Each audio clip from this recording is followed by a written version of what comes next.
Tato por kana mele ata le tai au le nei futa tu tu filo e le tai au fo le lofa mleanga le leo le tua ta lofa lava ma lo fo lo munu e le tatu tu no wa mai le nei tai au ya ma lo fo lo tai au le nei le stofi u tatu dia o le aso se fulu le masino o to pa tau sanga e lua fe lua se fulu mo le fa ma e u le lofa ma le tau singa le tu e lu so i fu mo ola tonu le foi sa manu ia ma lo longa le po ma lo la fo lo munu ia Tato wanga inga e tuolonga tono nei foi masina.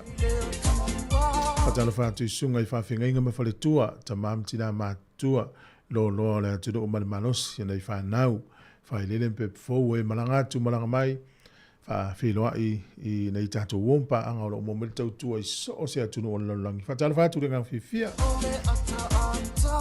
Lungo le tato app, Facebook, YouTube, ma le tato frequency, tasi ono tesi ma le tasi wha mo. Wa met foi fa for tato ofisa ya o fa manu le nei tai au ya talo sia ya fa mo ngaluenga mo tape na foi le tunu I le lotu to maiti pe o tato tape le pena te ile aso sa mai e fo lotu to maiti to ya ile wa on fa nau ia ai tu ua ia on ta maiti sa moa ya po la foi malo lo on fa nau sa mo te minei e watu ai lo mo fono ya mo lotu to maiti ia pe aso mano lo fo ia nga luenga umana vai tato tu mo ia fa nga malanga o la malanga le ia so mano lava ia lo ngi le tu pui ma le ala uma lo fa nga malanga ia o la todo fa mai fa pui yang le tu ma so so ni atu e tai out tano fa ia paula vo swing o lo langa il demi o mel mai ia e ma u perto vai ma mo per fia ia ala tato asiasi atu le whaafifianga nei ma le sunga ia Jewi tapu mana ia amata tau. Ia le oto e lua se furu ma le 5 minuti ona tale o le valu. Tatu utala mai sa mom telefou le nei tau. Good morning. Nei sa pula vinaka. Ia le patalofa na mo tato uso fiti o loo. Mana ia fulu latu ngana nei vai aso tono ni usila. Talofa lava. Uo mapaanga dunga Facebook ma le YouTube. Good morning talofa.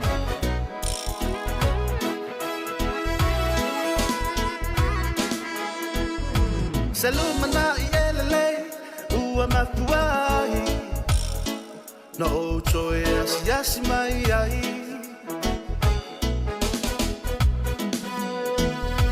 awa faisi umi o tacho vala whatever for itu sanga ba fatai tele ile nei lao Wafa'ava no aina ilata feilo inga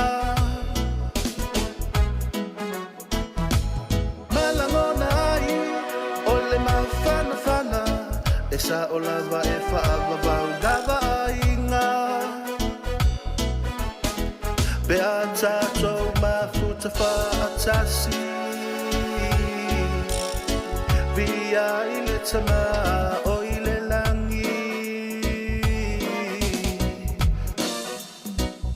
Israel mani Yesu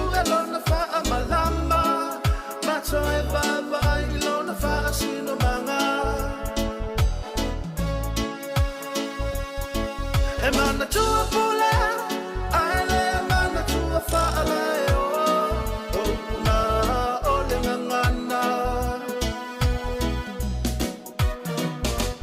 lo unau ta inga i aso o le whau le mafutanga i a whaau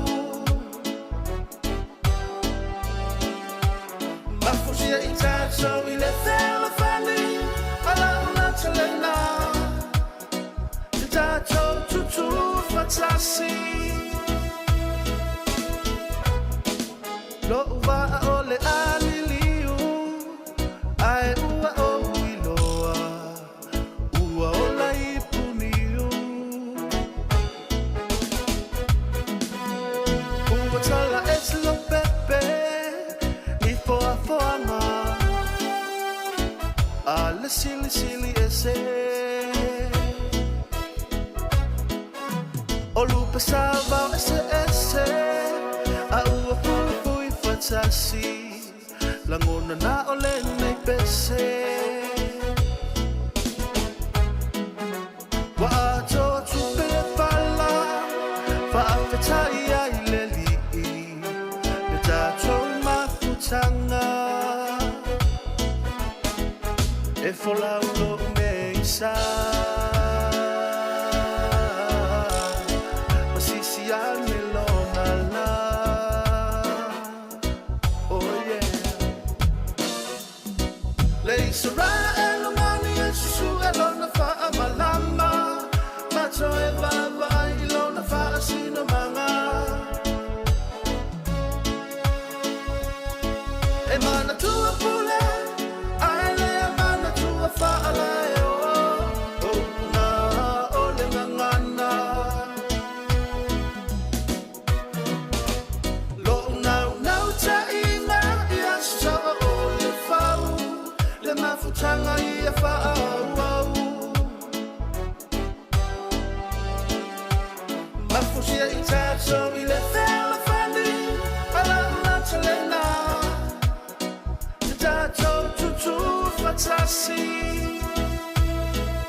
Tala fatu se mele whawhonga le tātou tala o le tau mō le nei tai au. Whamelo fisi le vai tau ta pena atu le tudu le loto ta maiti o atu lava i le aso toa na i matua langi le lei lava le tau o le aso sā.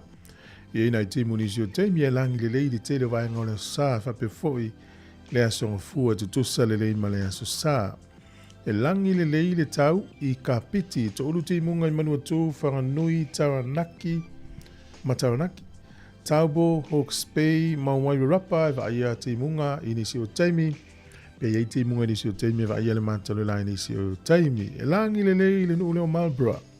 malunu le elo i le tolu anga i lunga le ono ea mawhanawhana o le sifuru tolu whasalo i lunga le sifuru lima ma le sifuru ono inu nena uta ua au kilani ma tele ina langi le i le tau le mai tau atu iai ma vai atu le motu i saute le soe langi le i le tau le tele o vaenga le motu i saute o le malunu le elo i le tasi anga i lunga le ono ea mawhanawhana o le sifuru tolu whasalo i lunga le sifuru wha o le au te lenga o le atu nei aso le motu i matu nei e fisuisu ya i lava winga le tau le si tani o timu o le si tani o la au Wellington e lava ia e langi le lei le tau o pia i eina i timu e luas fulu vanu fulu e vela lu fulu lima le mawhanawhana o le ango toi fulu lai le so Wellington e le toi luas fulu 2 minute le fitu na nei e ai o le ango toi fulu lai le toi luas fulu 10 minute le valu na nei le fiafi e o soa e le la tai au le toi luas fulu 5 minute le fitu le tai au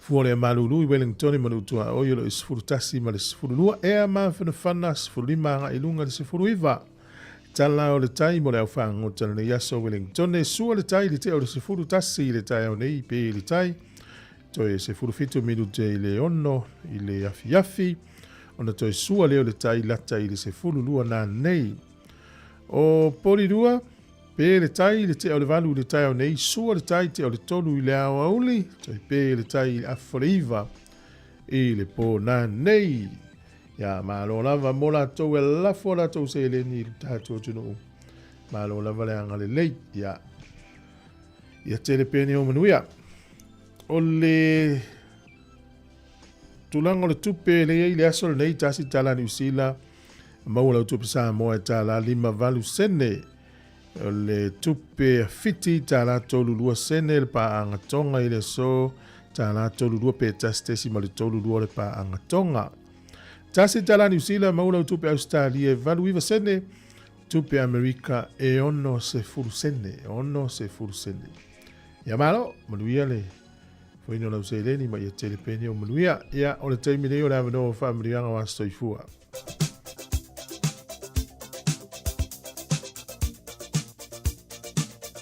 o le tatu i meli level na o e sila mai ai le lau tango e lau atu o le aso whanau at samocapitalradio.co.nz manuia lo wa stoifua e nei whaamirianga i utau nu umel tatu o fisa o le aso soifua o le sunga ya misi afa ia whaamanuia lava le atua i le aulia mai o lou valu se furu tausanga i le nei aso ia po o le neiva aso ia e le mawhai na ngalo lo alofa I love you bro from the depth of my heart o te matua i whaftai le atua mo oi talo i le atua e aulia tausanga o si o tātou tina na ia tātou mafuta i pea ma tātou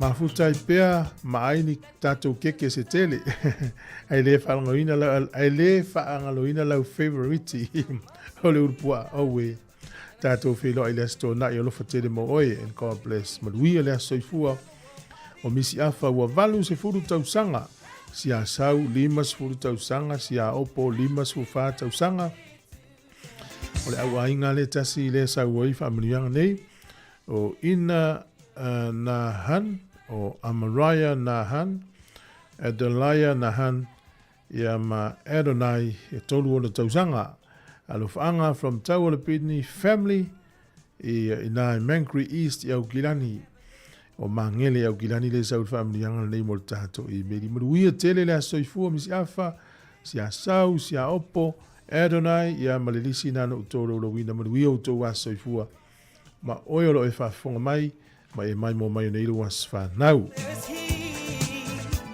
O le tusi whai tauro maua le mua Samuelu se furfitu whai upe whalima. O le tali atu leo tā vita i le Filistia. Wa e sauia te au ma le pelu ma le tau leo. O te alu atu ia o e suafo iova au o le atua o le itu tau o Israelu o e whai iai. Tato i lori unga le tala lea. Na pau ila loko riata le lopo fea na pelu ma le tau leo. Ia una wa ser meu fai koriata utau fai le tua moni le tua malo se ou malo se uma. manuia no aso ifua ia iai le tua le na o le malu si uma ia te o le aso manuia te le lo asfana o le pese le mo e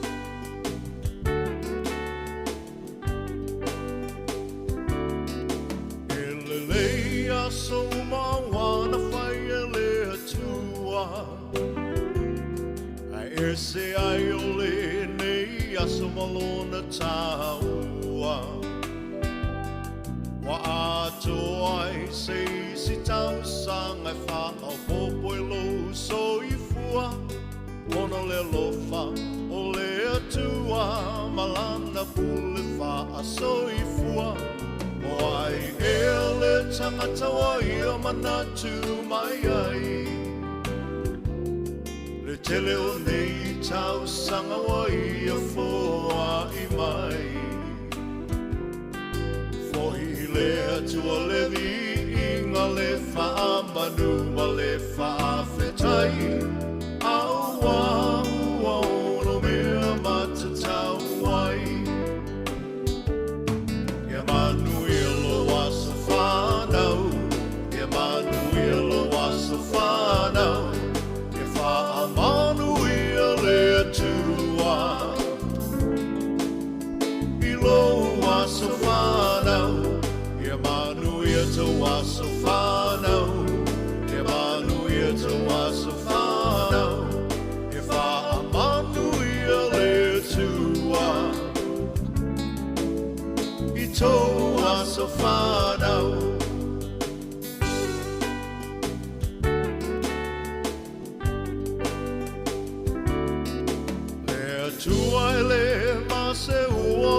Fina ngalo Asa moli moli le nei aso e ale le tatalo Le tua faa fofonga tatalo O le atua e tali mana o ia fo'i E mali e ai o tato mana o faa fita uli fetai ai le o Mai o le tino e tapa tau tali ai le malanga Pawhetai i le atua i lana wha malo Longa mana mai malo si ai maula i le tele o nei tau sanga Ia manu i lo wasa whanau Ia manu i lo wasa whanau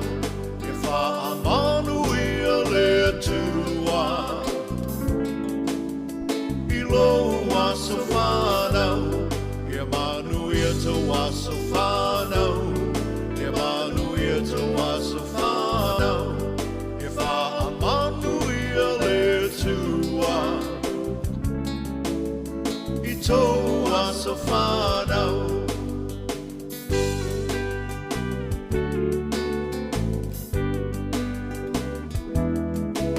Ia fia la ia le tele o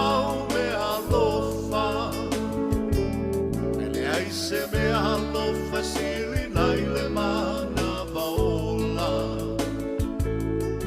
O le fina malo le atua O le tia e le maseua Awa e wha i fo i le moto Ai e toli fo i le matua Mai le tau pati mai o ai ngana lua Venga wa ai ai e mamana le atua Tato tatalo ia wha o popo ina e le atua O nisi aso na se mana o lau atua ia whai a pelo fina ngalo Ia manu ia lo aso whanau Ia manu ia lo aso whanau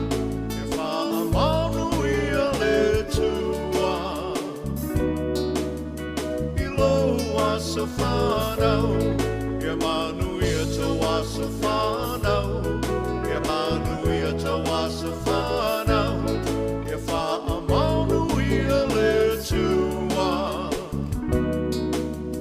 I tō waso whanau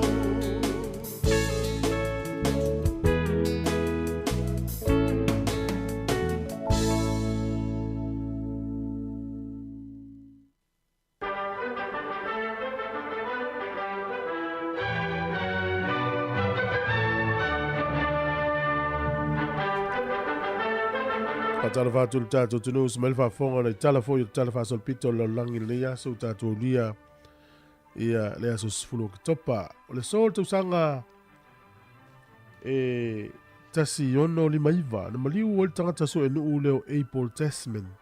Tau ta ua tele ingoa nei i nei foi whai tu langi o le tātou iai April Tasman, Captain James Cook, o tangata ia. Yo te ilona e a onga foi mo a onga tal noa al taimi so ngā nuu. I vai tau sanga mafutia walu e fo ile ngoa leo April Tasman ia o nei lana tu malo pena maliu e tau sanga e tasi ono li maiva o le sol tau sanga e tasi i iwa ono fa tasi iwa ono fa na tatala ile olimpeka o le Summer Olympics i tono Tokyo Japani fa peo le ulua i olimpeka len fa asala una tu usa o le opening ceremony ia po le tatala alo i na o le olimpeka i le satellite fa apitoa lava le olimpeka e ta o le geostationary satellite. Ea o le ulua i olimpeka le na te tala alo iam whaasala lau le lorangi na wha ngā ili satellite le olimpeka la vaia. Na whaia i le nuu leo Tokyo Japani tausanga ta siiva o na wha. O le so, ia tausanga ta siiva fitu sfulu, o le aso lea na tuto o tasi e le malo fiti, a vea ma tunu tuto o tasi, mai pulenga, a pele tania. Whapea vai aso a toa lava. Na whaia i fia la tunu leo fiti awa nga i atu i le aso sifulu o ke topa. Le tausanga la te siiva fitu sifulu. Lona winga lao le sofo i lai fiti, matanga ta fiti tono ni uzila, o loo la tau wha amana tuina lo la tau tuto o tasi le aso nei. Tausanga ta siiva fitu sifulu na mata mayai. O le aso nei tausanga ta siiva fitu lima, na ofia tuai le nuu lea po le tunu o Papua New Guinea, i lalo le wha malu o malo au wha tasi. O le so yaso wha manatu i laulangi, ia e manatu ai e le vaenga leo le World Mental Health Day, na wha vaina i le so, i le tausanga tasi iwa i valua, ia ma e ese umala theme po au tu o tausanga umalava e whiliwhilia lava, e le wha ala putonga le nei o le World Federation for Mental Health. Le as whaapitoa nei manatua i lātou e iai o lātou mana onga whaapitoa. Nā matamai le tasi iwa lua.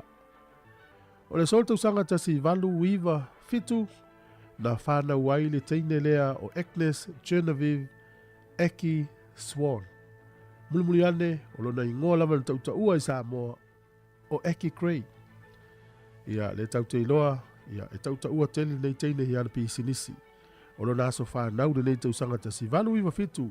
O na mātua, o lona tamao le li i mai engelani e suafa ia William J. Swan. A o lona tina o le tamai tai o pele mai ava mai le nuu leo toa mua. Ea o lo o whaau o pea lai whanau e Eki Cray, pesi nisi e tauta ua ile nei tamai tai. O lona aso whanau nei tausanga tasi valu iwa fitu. Tatou tala nato e mawul whaabo ponga le te masani whaafitai lapa. E whawhonga mai le tautua si whonga le lomua, taimi leo toi whamiru tena tā leo le walu, pe o le whaasa mua sa o lava o le aso le nei e mana tua ila tō ia i a fianga o le mawhau e leo mana o whapitoa mental health.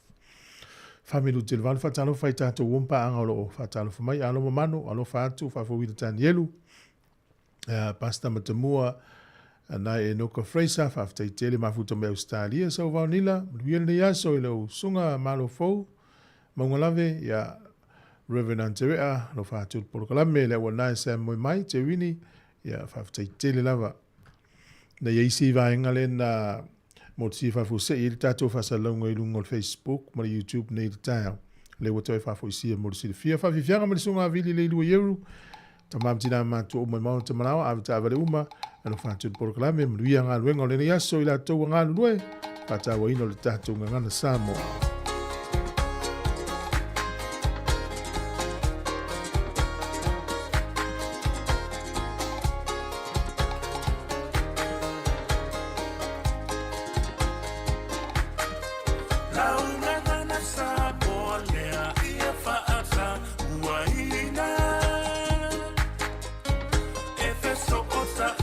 Samoa, so o se a ina,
Le o tātou no valu whawhiwhianga marisunga ia vili le lua ieru pangalea ia e toi whawol pese pia uma tātou tala mai sa mom telefou ia si mai loa le whafonga.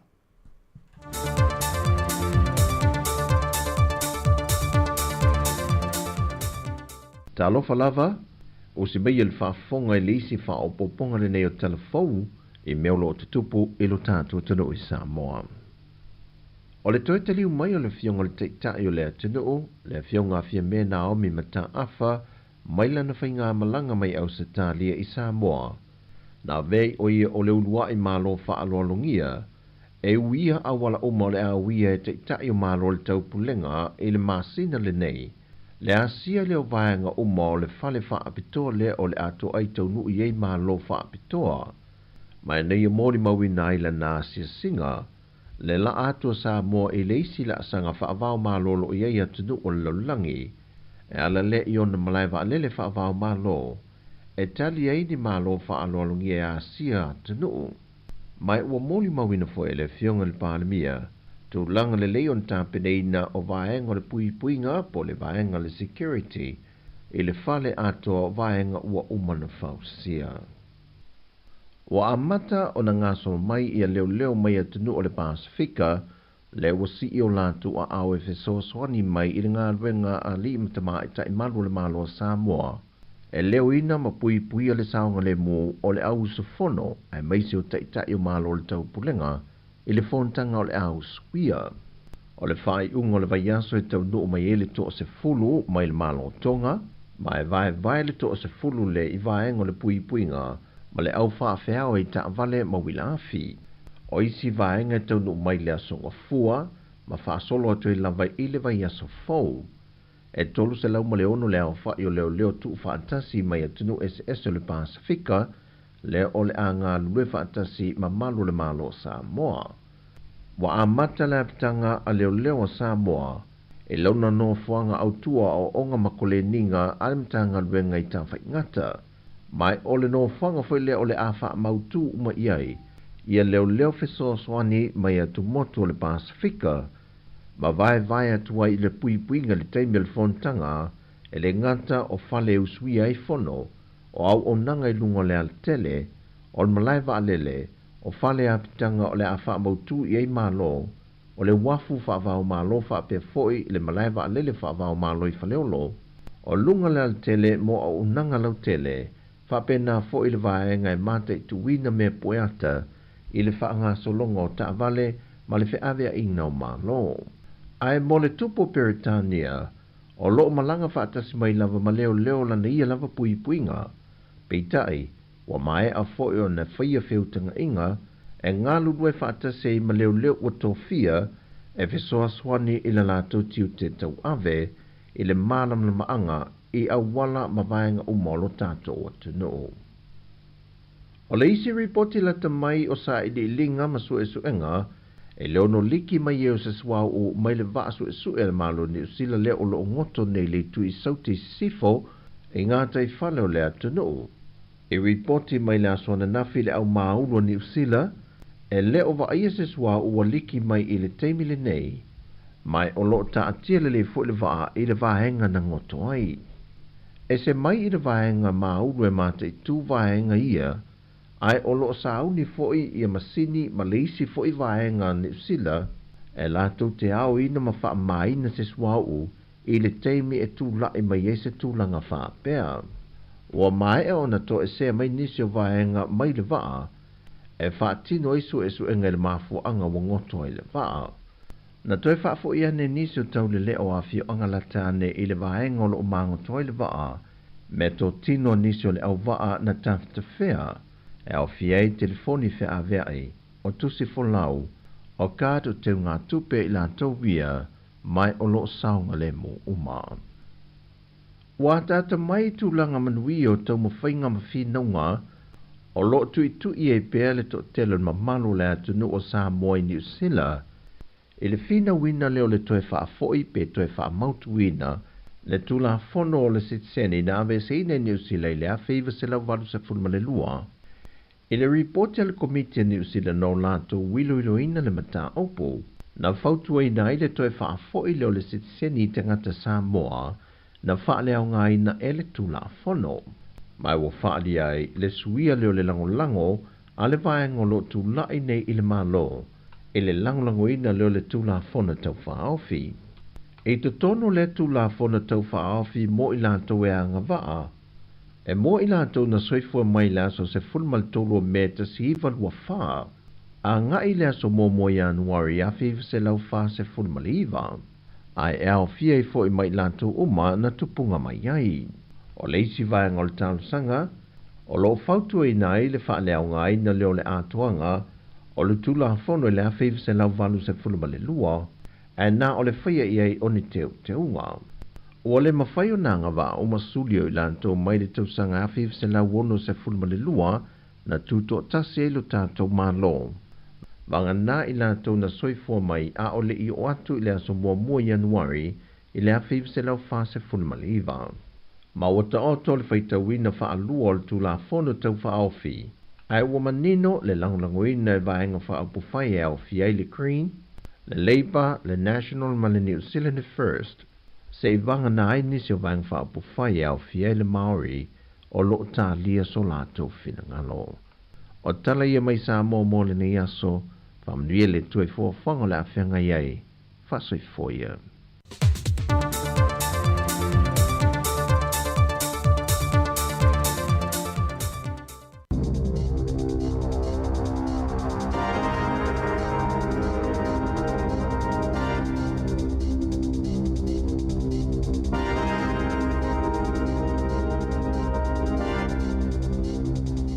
Talo flava al whapoponga mo telefon mai li si ufonga le lau mua. Mo le nei taia o le aso se fulu o ke topalua a whelua wha.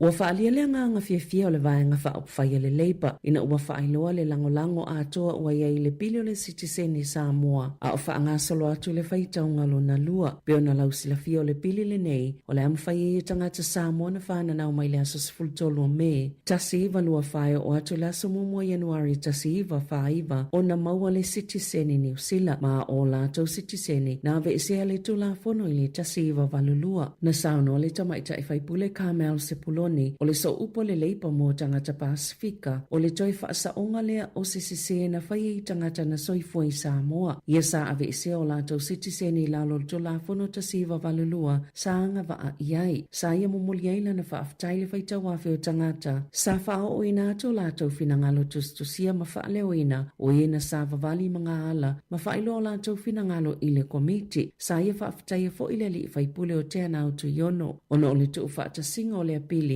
sa whaui atu le pālota. Wa whailo aile tāua o le ia i whaipule Pasifika i tutono vaenga whaupwhai taitasi ma eui o i lātou whaipule Pasifika i tutono o vaenga whaupwhai ese peitai au o loi mata upu whapenei e ngā lulue whaatasi lava mo le manuia lau tele o tātou tangata pei ona saunoa se Poloni. E tu samale 5 afe mita sikuea o le au o whaaleanga ina le va o le Navy a New Zealand, le HMNZS Manawanui, a o mangoto i fuisi o ngā sami whaasao, i le tala whātai leitu i Sautio Samoa, i le aso sa taluai pe o na lipoti ai e le leiti o New Zealand. O lo wha ngā solo ngā luenga i puipui e ngā tai whale o Samoa, a o whaawa waile te itasi o na salalau ese mai o ni ota po o ni la apisi mai le vaa, e tolu ni pusala o lo o tawhia ese mai le Manawanui e au fiele lua o lo o peopea i le sami ma le tasi ua mau pe paulia i le au. O lo o mau popo ma mawhaiona tau fia pe i tutono le vaa le suau ue iwa se lau 5 tone pe ona lipotia e Louise Trenouth le sui whaasala lau le leitio New Zealand sa iei whaatasi ma le vaenga le puipuinga New Zealand le asoana nafi sa iei whaamatalaina i lunga le polo kalame le checkpoint sa o lato whaatalitali se i mautinoa ua saunga le mo ona nga i le vaenga o ngotoi le vaa ai le i whailo atu ia i lato ua tau nuu i le vaenga tono o ngotoa i le Manawanui sa o lato susongi ina le malo se le manongi o le suau ma o lato ilo ai o le ua o lato ia i tonu i le vaenga o ngotoa i le Manawanui sa o lato va ia fo isina vaenga manifi o le suau i lunga o le sami o ni nai o taota whapei mapusa o loa i e tolu o peopea mai fōlinga mai i le inimia o i tutonu o ia pusa o loa sa whaalia Sam King leo lo whaululu i aile vaenga maulu o lo so ina le Manawanui la tau tele o vaia nisi suau o liki ese mai le vaa mai fōlinga mai o lo ta tele va ilunga o se papa mafola mai laki ele o ilunga ni amo na ta uelu tena Christian Lloyd le o lo i tutono le vaenga maulu o whaia so inga e mo miolo la tau ilo umo whaafi tau le te tauna ngā lulu e mua i ai o le ipamuina ese le suau mo le taiminei o lo saunga le mo le maulu i ai le vaa e mawhaiona la tau maua le apanua le lei e ilo ili tūlanga tono lo i ai le teimi nei ma whailo atu foi i le malo o Samoa whaapea matangata New Zealand na ta ua foi John Riding o se kone sale o mata uputau i le sami e tau whaingo fiona pamuina ese le swa o tuto i le vaa ona o le tūlanga o lo ta atia wha ta whai i le loloto e tolu se fulumita i le alititai o le sami ma e maa fo i le swa o le tiso e whaingo fiona pamu ese mai le vaa. E 5 maka po basis points ua pa uai le pasene tulu i o tupe alfal tupe wha leo leo a New Zealand i le whaate si malefitu 5% ma o se foi numero pito maa walalo talo mai Februari lua a felua tolu o le tele ngese o le alu ilunga le tau o le soifuanga ma le pa ua le ngā ioia le tamao a inga ua maa foi le tele o le pa ua le pasene tulu i o tupe sa mtua langolango ina lau whaito whaalo tamao a inga ma maketi tau tupe le 5 basis points lea ua ave ese na whaali alfal tupe pe wha leo New Zealand o le tele ma le vave o le wha pa ua le pasene tului i le lumanai o le a wha langolango le le tūlanga e iai le tamao a inga e e whal tupe o mai o na wha pa nisi a la tau pasene tului. E se lia ma le 5 se lau wafe tālana fōa i vaenga wha upwhai e kampani mani au whaisia e iai o la tau sootanga i polo kete e se fululua i o loo wha anatinati le awala e wha atanga i o na wha atino ma sa fōa i sui o le National Act Mali New Zealand First e tu sai masali poti suʻe ale Radio New Zealand o lo au fia i polo keti le whaapoponga o le elinga o maai tutono le ele whaasao ma se ati na e ona e se tangata na langolango ina whaalawa i tele whaipulo le National i le taimina fina wai maleka inga ora na sauno le ministau ngā luenga te tele Chris Bishop ma le ministau ati na Shane Jones I le leitio New Zealand Sa pulea le leile tūlanga i le ono ia unifaya o le conflict of interest i le taimina whaanga solo i le whainga filifilinga mo polo keti. E au fia i tutono le pili e whaanatinati ai o Natalia. Sa muli lava i whaanga solo ngā maasani a le kāpeneta mai mawhai fo i e so se tangata o na sa ili po afua i na whaia ia i la tau. Na maui se ilo ilonga le leite o New Zealand. Ni whaala potopotonga po company. Ma tangata taito ta se ele so tanga i polo keti se lau wha se fuluiva o le atu sia i tutono le pili o ena foa i le national po a lātou suifai pule i le luafe lua ma le luafe lua tolu o ia polo keti o le a iloine se komiti wha apitoa. Pe te tauna wha ngā solo i le whainga le e talia wha nati ai e lua pe to lua na whaiani foa i le New Zealand First po o Shane Jones ma le to lua na whaiani foa i se lau 5 feta la i le vaenga wha whaiale act i tutono lava o lea piliota.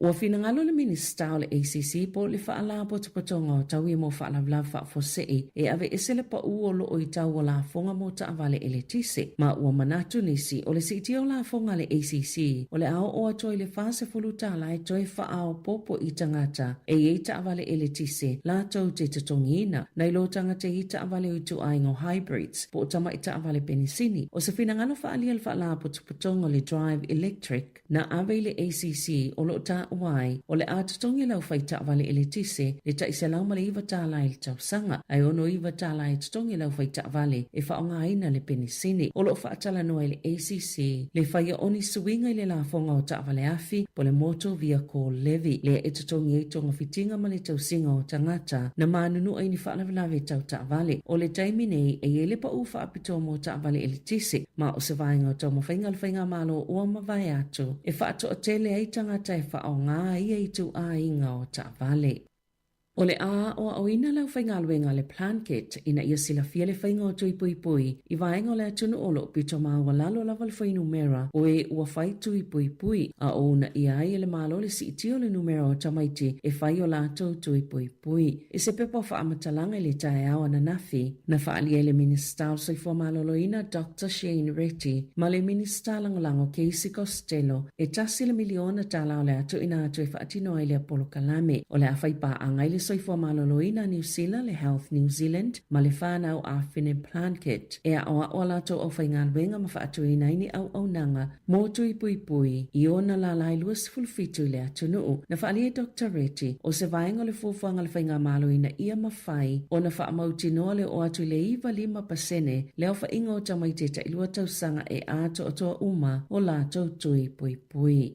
I taalonga o mai a filifili le aua le toa Samoa mo le malanga ta amilo i Engelani. E to olua sfultolu tama o filifilia peitai e le o mawhaia na a wai nisi o tama ilonga e au fia Brian to o ma Joseph Sualii whaapea Stephen Crichton e o filifilia Jerome Luai e avea makapeteni. O le aua le toa Samoa Anthony Milford, Place Talangi, Dane Mariner, Francis Molo, Gordon Chan Kum Tong, Isaac Tango, Jake Tango, Jerome Luai, Chas Devanga, Cheryl Skelton, Jeremiah Nanai, John Asiata, Josiah Bahulu, Junior Baunga, Keenan Palasia, Lazarus Vaalepu, Luciano Leilua, Paul Roach, Ricky Leutele, Roger Tuivasa Sheikh, Jean Bloor, Simi Sasangi, Material May.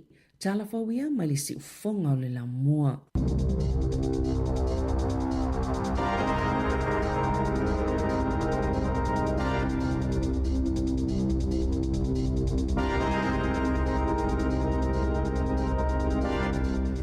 Te mōna whanau whaafonga na tino i telefou le iwa i le tau nei o le teimi le ua sfurona minute o te nei le valu. O lena ta ua i tātou telefou mai sa morsunga ta sesa matala in ta pina ina sa virina kasiano. Le tala fia le ta upu i le pili o le sitiseni. Tu so le ua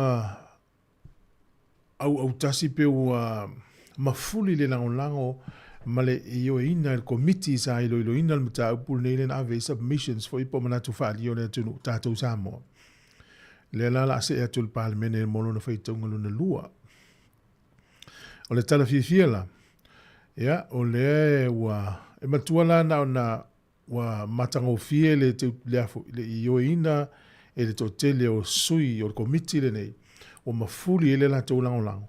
ia ele i avia lai tono le palemene faitau o le tūlanga ua mai tauina o le ua ia ile lango o le national pe o le tala mānaia la le nā o la to umana soifua e Samoa pe na whananau i le aso amata mai le aso sifuru tolu o me tasiva lua wha e sauanga i luma i le aso mua o Januari tasiva whaiva ai whafonga mai la o soifua ia nei o tua a, po seisi o tua a, po tua a i le vai tausanga lea. Ia, talo i le ia umilona malmanos.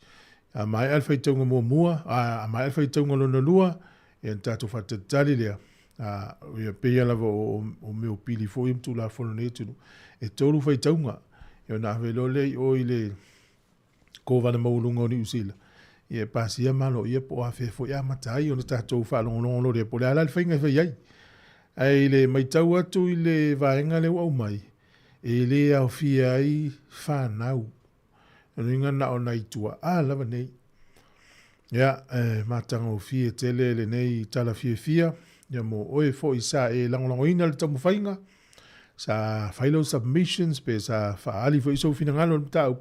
Ia le ua tali mai le tala fia le nei pio na whaari e tatu talafou. Tala mai sa mom talafou nei ni usila. Ia. A matalona tango e fua tausanga o si utua apa o fia.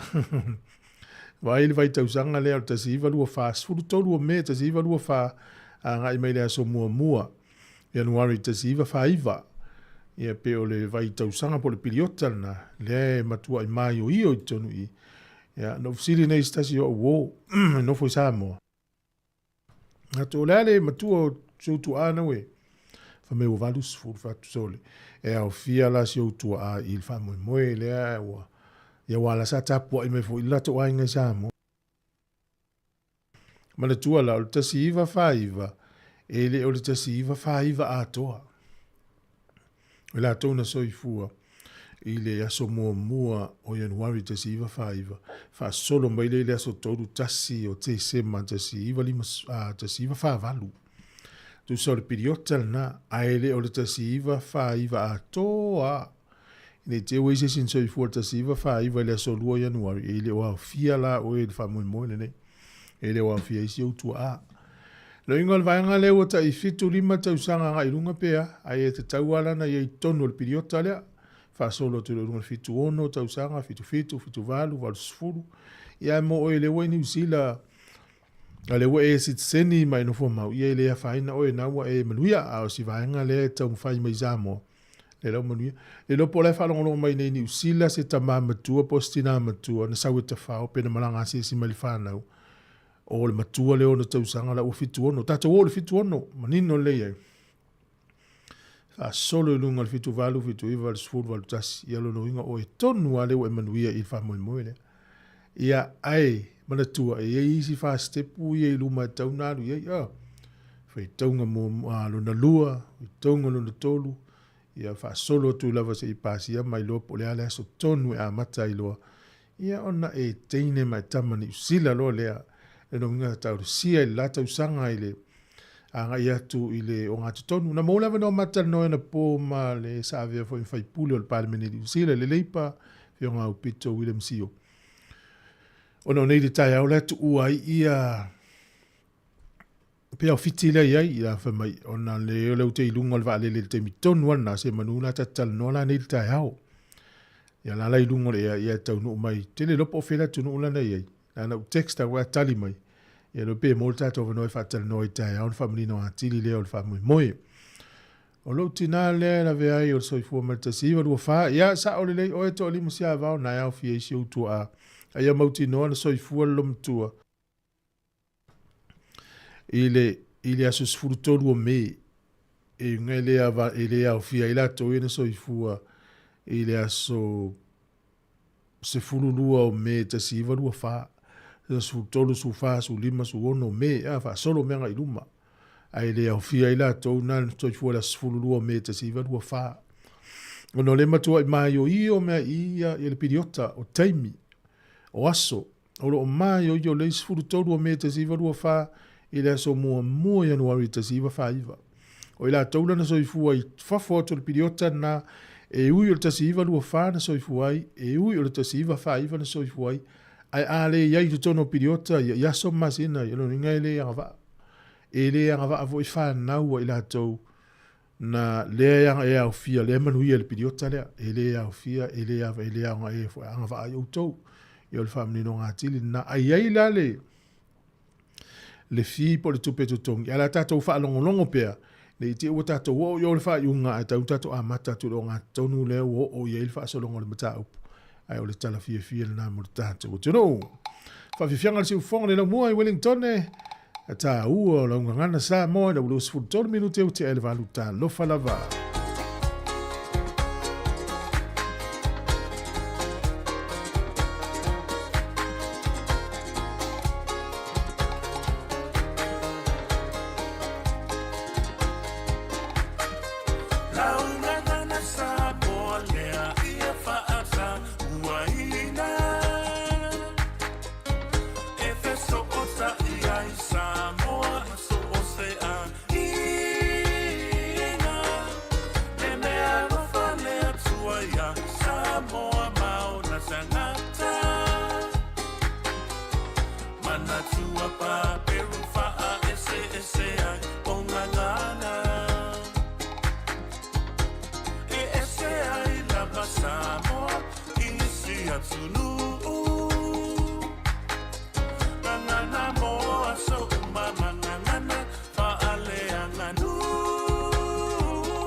Le tonu mai at oe ila sa lusu fitu Oktoba i lima le fiafi i Lower Heart Event Center i Wellington. Sa so leinei mo oe na ia e malolo ai, ma maua i le mana o le tua i lo soifua.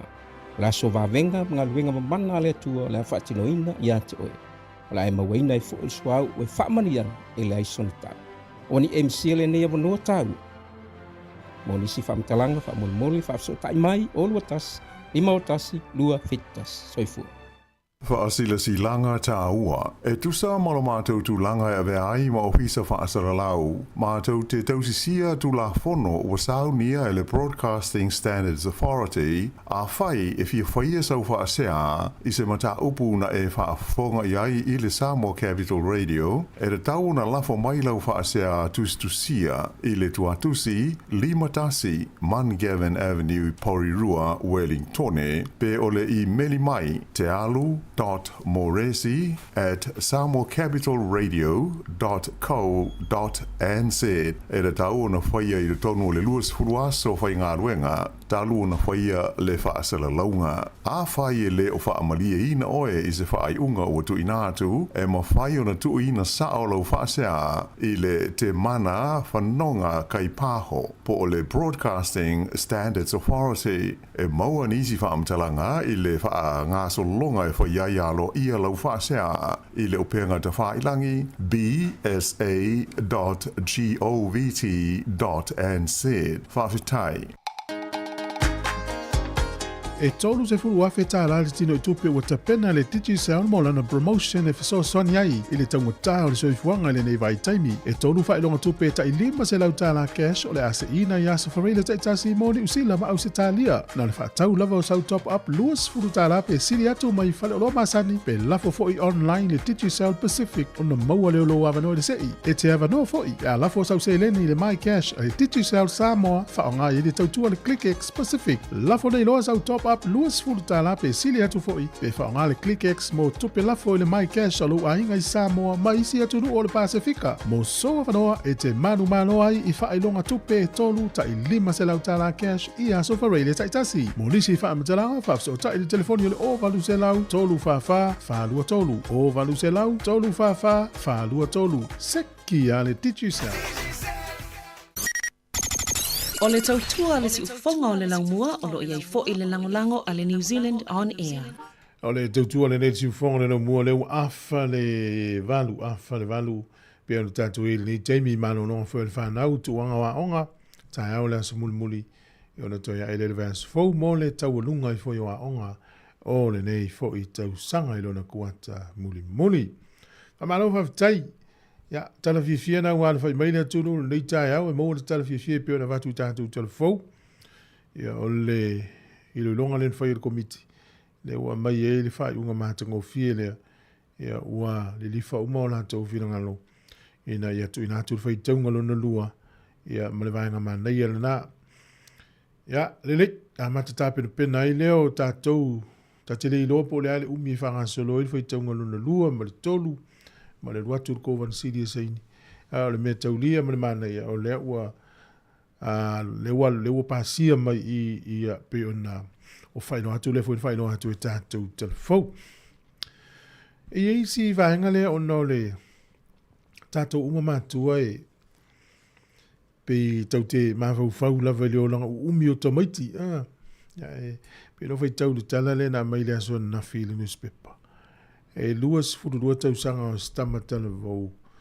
na tu ualo na tu no o Afrika Saute ne o matua o fa mo ngale o mai New Zealand sa imanuia ne ia tu no New Zealand le tu no lo fio mai ele totele e pangale yo ta fa tu pulang ele no fonga le Courtney Place le va na sante ne e ilo pena fa o lima isi sistema tele vole lu fullo ta usanga ma fia no so ifu el fal mai ya la umaliu ya tamam tin tele vo vai mama o pu lo vai ya saunga le mu e fa mu le na tatu wanga i vo fa ungo le nei va ya so o le ua tola ulau mai le au le toa Samoa mo le malanga ta milo i ngilani le fa ungo le nei masina o le aso sfuru iva le fa mo malanga se il tatu au aso sfuru mo le iva e fa mo e malanga le tatu au mo peletania Ale leon na o tolo lo wina le tātou au mo le silfia le tātou tunu. Ia mai sifoi. O kalapu e anga i mai eina i tama neu whiriwhiria. O le mo le mau fo e le whaia onga. Tātou whaia onga. E o tui vasa shek ma le lile o teini merana. O la ua ia na te ina le wala au le kiwis e le fia ta alo mo le kiwi ni usila. O le lile o Jeremiah nanai na ia te ina le mana onga o le kangaroo Australia. E le utato ilo le leia.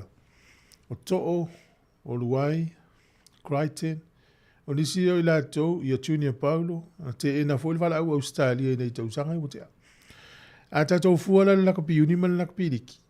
Ana wha apea la o le lakapi uni le i la wali ia. Ia matua mano si al manu Samoa. Ia waila leo mailo i lakapi liki, lea mano si e lolo toa Samoa. O suali i le avano na la walu lakapi uni. Ia le lisi la nero tātou au. Ia mo le siri fia. Lena lau atu nei savelina i tātou talafou. Ia e whaafonga mai. Anthony Milford mai le au le Dolphins. O Blaise Talangi mai le au le Eels. A le ala usau le Penrith Panthers mo le tau sangfou. Francis Molo mai le St. George Illawarra Dragons. Le Lido Gordon Jeng Kam Tong o Manly Sea Eagles. Isaac Tango ma le Penrith Panthers, Jake Tango lona uso lea mai le au le Parramatta Eels, Jerome Luai mai le Panthers, le walu le Tigers, Cheste Vanga, ia o le lawa i lo foi, o le la sui kala po Cheste Vanga le tausang fo, o le Warriors Saya, a le la alu le Manly Sea Eagles, o Gerald Skelton, ia o le foi lawa maua i usui foi lan kalapo, tausanga le nei le nei Bulldogs, ia le wata ua mai, o le la alu le West Tigers, Jeremiah nanai, o le leo ta alo le tamale, ia le upiki, ia ua filifili o ia ta alo mo le toha Samoa, ia mai le au lea North Queensland Cowboys. O John Asiata, le li le sa ta alo toha Samoa, alu ta alo le mate maatonga, le foto e sau toha Samoa, e sau le au lea Lei Lerberts. Josiah Pahulu, e ta alo le au Gold Coast Titans. Junior Paunga, Sydney Roosters, o Manaia yo Tamaia. O Keenan Palaisa, ia ta alo le au Rhinos, ia Lead Rhinos. O ia sa ta alo le au le Titans. Sa i le Broncos, alu le Titans, a le walu peltania le Super League. Lazarus Valepu, ia le ta alo le au Melbourne Storm. Luciano le Lua, terminei le ta alo le St. George Illawarra Dragons. O Bald Roach, o le Warriors lo iai. Ricky Leutele, o le au le Lerberts, ia o Roger Tuivasa Shek, o le Warriors, Sean Ploa, Melbourne Storm, Simi Sasangi, Canberra Raiders, Material May, mai le Sydney Roosters. Ala matua i le leia le au e ui e to tele isi fo itama le o no le fa mo e le o ava no le isi o li o no le fa ponga ale le o Crichton e o ni stama o manu no ala fia i Brian To. Ia marista mai le o a avanoa. O le tatou aula na le ufidifidia. O le tsaunanga fo le whaia onga lo tusia le tala leo na ufai tau. Aina ia tala noa le ilea o Jeremiah nanai le stane le au Australia. Na whai, o tui vasa le o sau toa Samoa. Ewa mele tala Jeremiah nanai. Ia o fo ilal toa Samoa fo. Ono inga. O le tā ua leo mai o tama le lei i peiwa le mene na whai Jason Taumalolo. Na alu ta alu motonga mau umato i Malaysia wali. Ta ua fwena leo mai na yalo i o le tunu.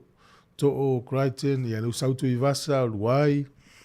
Solo mai le malauri talvou. E fa pena fwena le alo leo lapi merna le li leo o merna le ta alo i le Broncos. Na matua taua nau le kiwi isi anu whaalia o ia lava ia e ta alo a moltoa Samoa. Fata ta ingala ia whai lauri matua, le la muni atu ai. Awa aine Australia i le olo le lakpili ki Australia mta utia. No wing, o neita mai ti uma. E fia ta aloa mo le toa Samoa. Ia, o le tūlanga na iai. Ta alonga la mo mua le tatou au. E ta alo i le wola uka lena ia te zema, ia tauna tu ia oktopa. E ta alo i le so luas fulu malifitu oktopa. Se rufuru iwa po le stai fa pena. O le fai unga la vol masina oktopa e tauna ta aloai.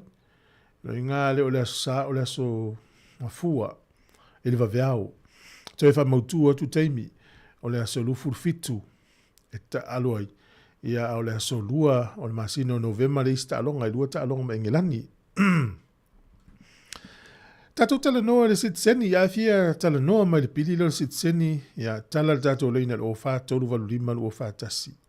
O le afo iso usile fia le imta upu, ia po ani te unga sa fai leu submission o le o sautu tonu, pia no fai lo mai, e le o au fia i whanau. O le whawhenga tā, o le tuu i tonu o alo ma whanau, e la tonu so i fuwa le pili o tale, o le a lave le imta upu. E peia no tatu fesili foi na ofisili foi au pito le vaenga le au lo mai le fai ile avenga ile i submission sa. O le ane me wato e langa i le teimil nei. O le tali fa ingo fia na mau. Wa foi le wai titil nu me lau ila tu. Na whainga tanta lia le se fulu luas fulu tolu se fulu tau sanga taluai. Ia o ka oka se to hotel. A le la pe wala i titilo nu me la le hotel tu lo wa malolo atu tunga mau le tele o la ngatu pulanga le. E le la ua fia loni usila pe o ia, na misili na ili toru afe na avil family yanga, tala masina ia ili mesen tato faya. Ia tu ulo sit seni na itanga tsa mo. Ia pe o le mafu angal na, le toe langa ili taimil ne, ia fafta ili atua, o ia i pe le unga tu pulanga lea. O le aso sfurtolu o me te si iwa lua fa, anga ili aso mua o Januari te si iwa fa iwa. O le ia ila tau le toe mai. Awana toi tuul mata upul nei to a langa i le tolus fultau sanga o iluma. Ia ia te au leo lor tanga taulo i le tuol soifua. Ia ai o tu temina. Ai longa o toi mai se isi o leo ngata pulanga lea. Ai utele i loa pe iaini a ia inga. Alfatita inga. O le utato i loa. A sit seni le to o lua o le tangata. E mawhaina sit seni e ima le tangata. Lea i le o sit seni. I e tūlanga masani. Ta te lei loa la, i whatatainga la whapela o le tamā, le usit seni nei, le la manuia le whamoe moile. Pe i eile se awa noe on tāru sanga i loa lan whanau. Pe o le mea po loka e le vaanga lea na o le tamā lea umaloia umafoi, pe na o le tina fo i lea umaloia umafoi. Wa le utato i loa, o le isi vaanga i le maitau atu i ai. O le sit seni lea pe a o ai le teimea e pāsi ai mano ia masaini le kovana ma avem tula fono, mai loa lea so e amata ai ona amata o lona talo sanga i la tau leanga va. Ea he ona iei fo e mele familianga na le benefiti, ia le familianga na le benefiti. Ia por pensiona, na mo la tau. O le manai ia o le family mone, o to fia i lo la veisi si o lo wa inga. E le la vea iota mātua. Ia e mānei o la vea ina istanga tau tātou tunu. Lo po la e to o telo i la tau la isa moa le teimin nei. Au nisi le weni usila nei. Ia, wala mai leo whātoru walu lima lua whātasi tātou tala no pe afi whāsol tū lango sit seni. Ia po lea fo ise vāenga nei a vea le o tali mānei al whanongo nongo au. E lei no fo isa la whairo motu whawhiwhianga le tai au suina le RSA. Au le tautua nei siu whonga le nongo au.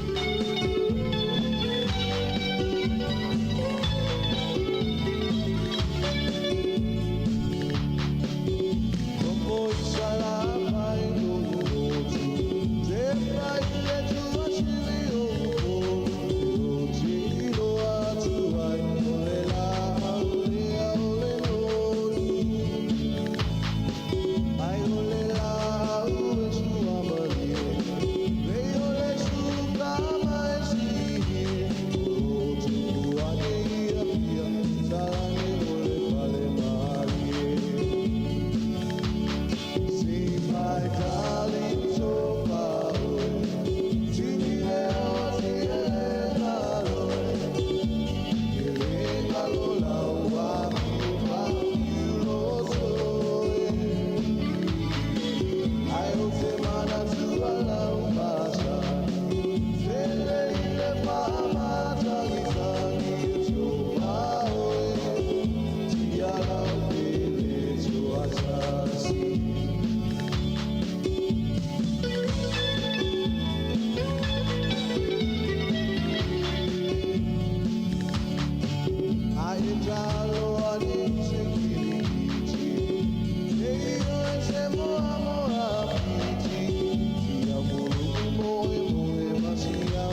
Sama Capital Radio, fatalo fatata wala umano so fua.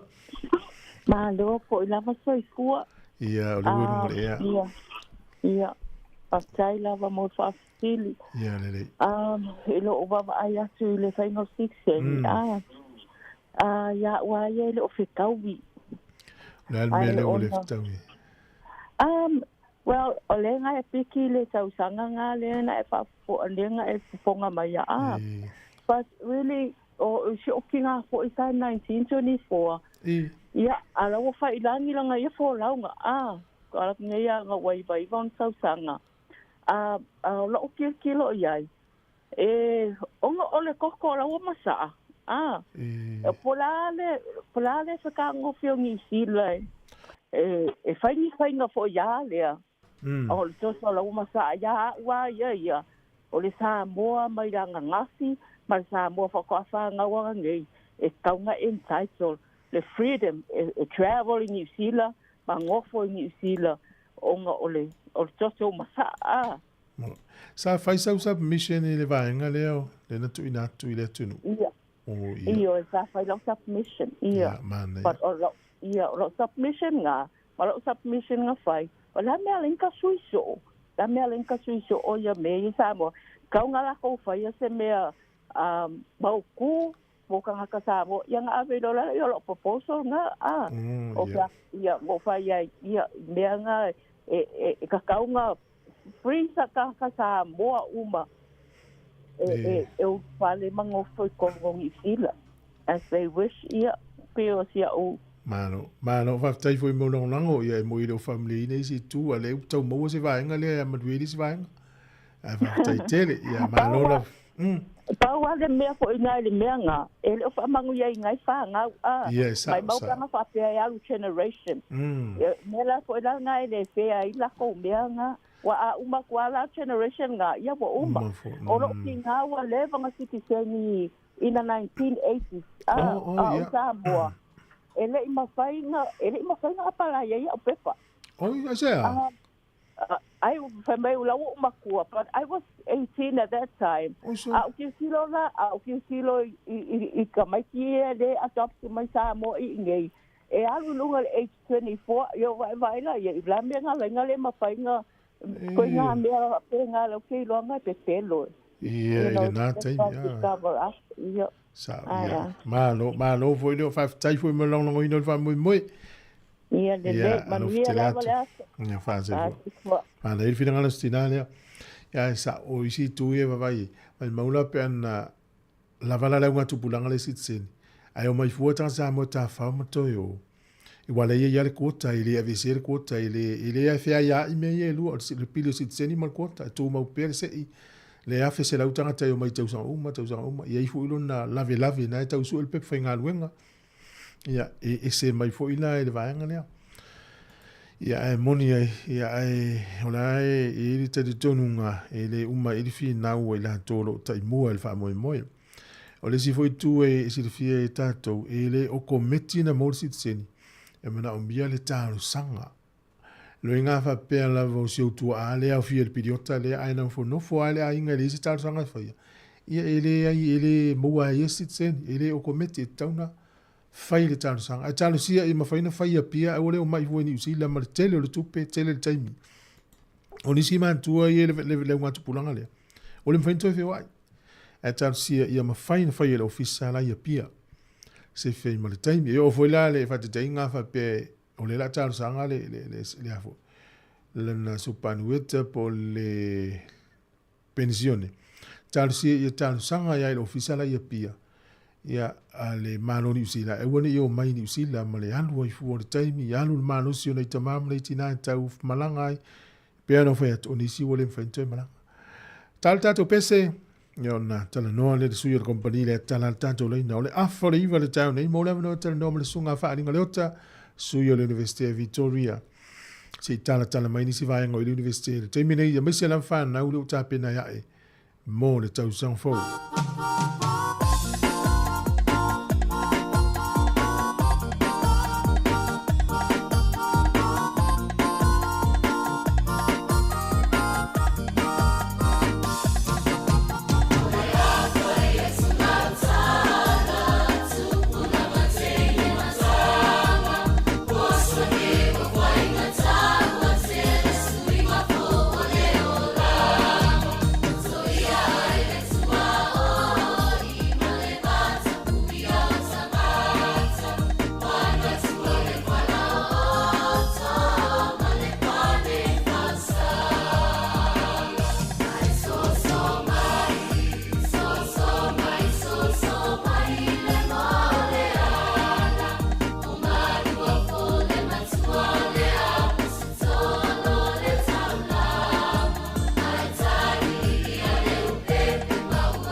Fianga man kolise manu fo so mai mo le ana pe u por pese le wo mo tanto le ne fianga la pe tele tala ile ne ya lo fa lulu inga lo ngal titi sa ni sile ne so fo mo le pe talo fa alo lo su neta lo sungale awa talo fa to foi tapo inga sa mo tono la mo Wellington ya ma lo fo la inga lo ni va yaso alo foi le fa man lo sin ni matua ya ma lo sai na to so ni matai au ia vai as foi le ia to ona i tamiti le au ia ai sa o le ia tu mo ulo ko pai o mare aso ia la o fifi fu tamiti le fal ma to le tau fa manu le va ia la e ma tau ia to eu kilan ia o le mo to va ia de sulu mana ia le lai mana ia ia kilan ni sa fa si sa biliu la so nothing fa man fo ia le vai ia la mo se aso le ni aso ya awa foi nei se au mtiu te fa fo ia se ia foi nei tamai te fa ta fa i de malai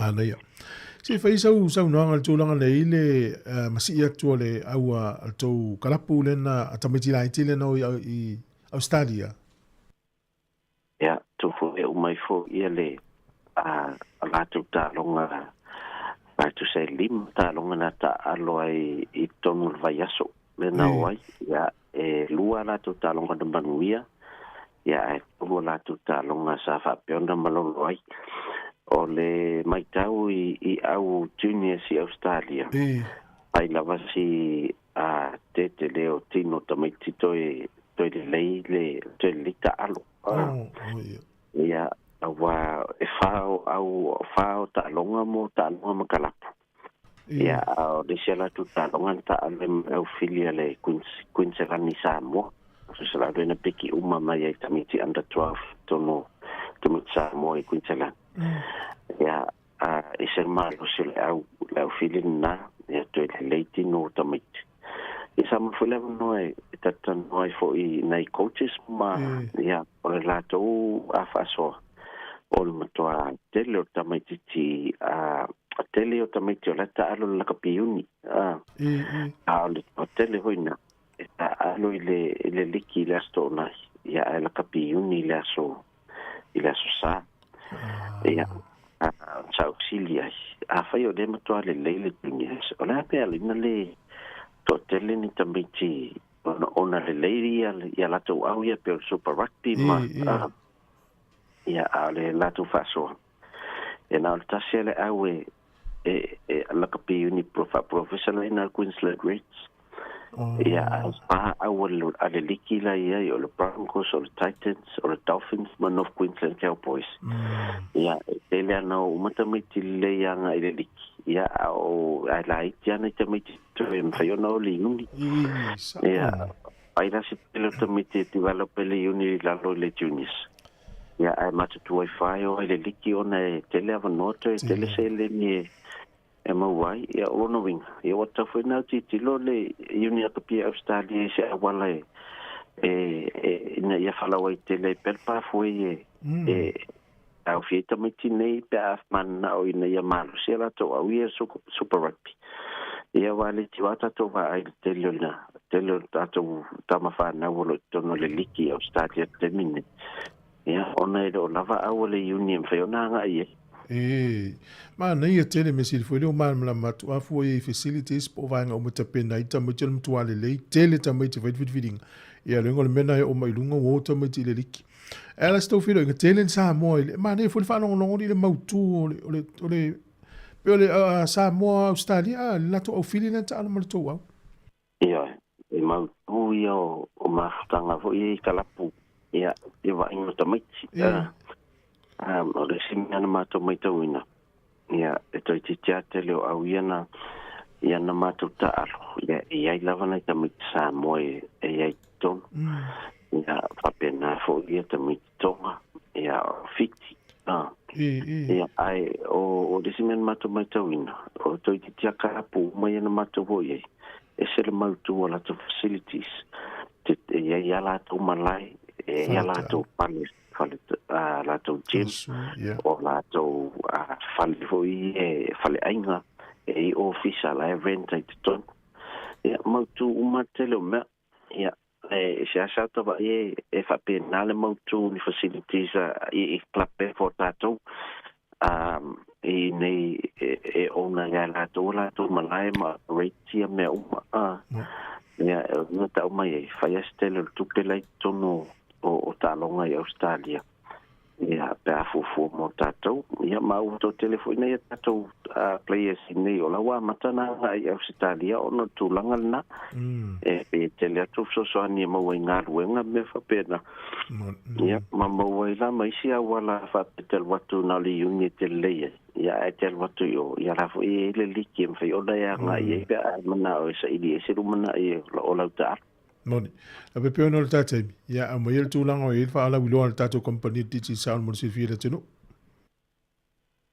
Ya ole a stofi fol nei o no inga ta fol spundo na nei fa ngata tato enjoy small tato se ile so ta ya. Man twa taula ko foot la New Zealand ya la uta pa pe fa tau.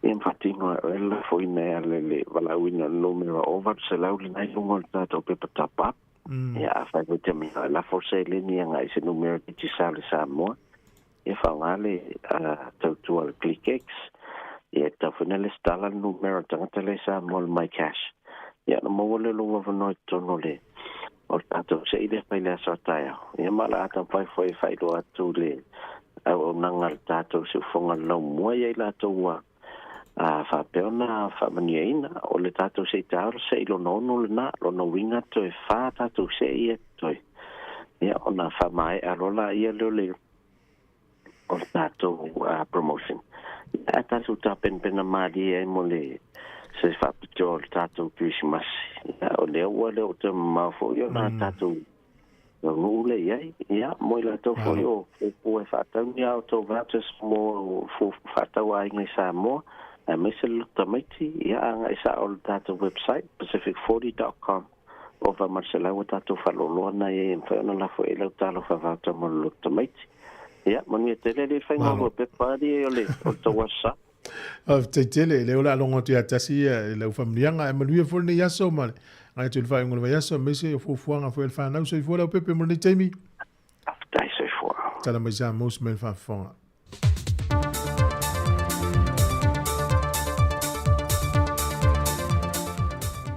Ta alofa lava, o se mai il whaafonga e leisi wha o poponga le nei o telefou i meolo o te tupu i lo tātua tunu i Samoa. O le toi taliu mai o le fionga le teitai o le atunu le fionga fia me Naomi mata afa, mai lana whainga malanga mai au se tālia i Samoa.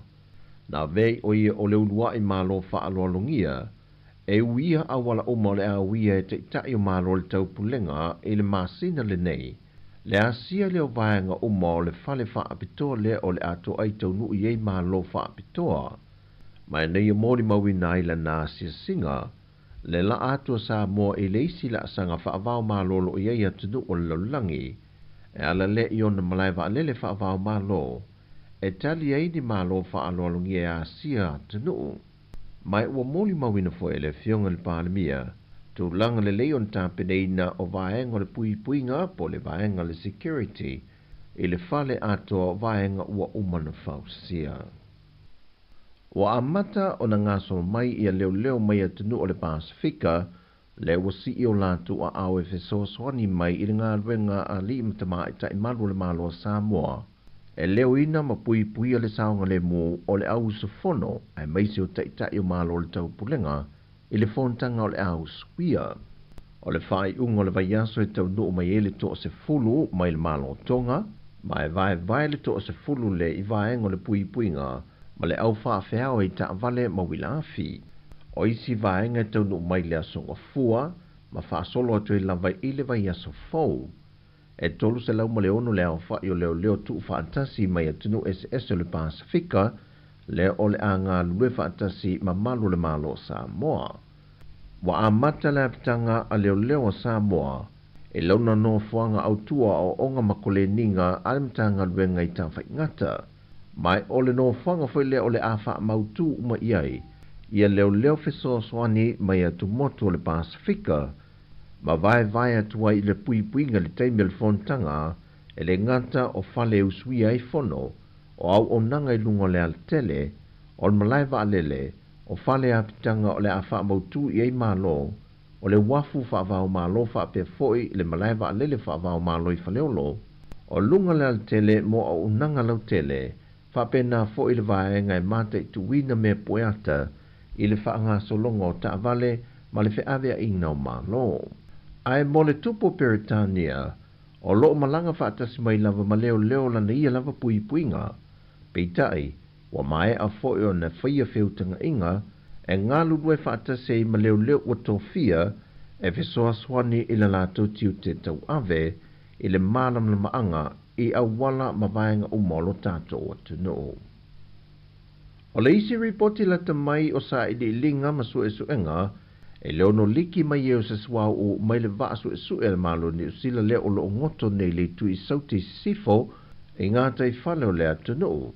E ripoti mai le aswana nafi le au maaulo ni usila, e leo va aia se swau o liki mai i le teimile nei, mai o lo ta atia le fo le vaa i le vahenga na ngoto ai. E se mai i le vahenga maaulo e mata i tu vahenga ia, ai o lo sauni foi i masini ma le isi foi vaenga ni usila, e lato te au ina ma wha maina se swau i le teimi e tu lai mai e se tūlanga wha pēr. Ua mai e ona to e se mai nisi o vaenga mai le vaa, e wha tino isu enga le mafu anga wangoto i le vaa. Na toi wha fo ia ne nisi o tau le leo a fi anga latane i le vaenga o lo mangoto i le vaa, me to tino nisi o le au vaa na tafta whea, e au fiei telefoni fe a vei, o tusi folau, o kātu te ngā tupe i la tauwia, mai o lo saunga le mo uma. Wa tata mai tūlanga manui o tau mawhainga mawhinonga, o lo tui e pēr le to telo ma malo le atunu o Samoa i New Zealand, i le fina wina leo le toe wha foi pe toe wha mautu wina, le tula fono o le sitseni na ave se ina New Zealand le a feiva se lau walu se fulma le lua.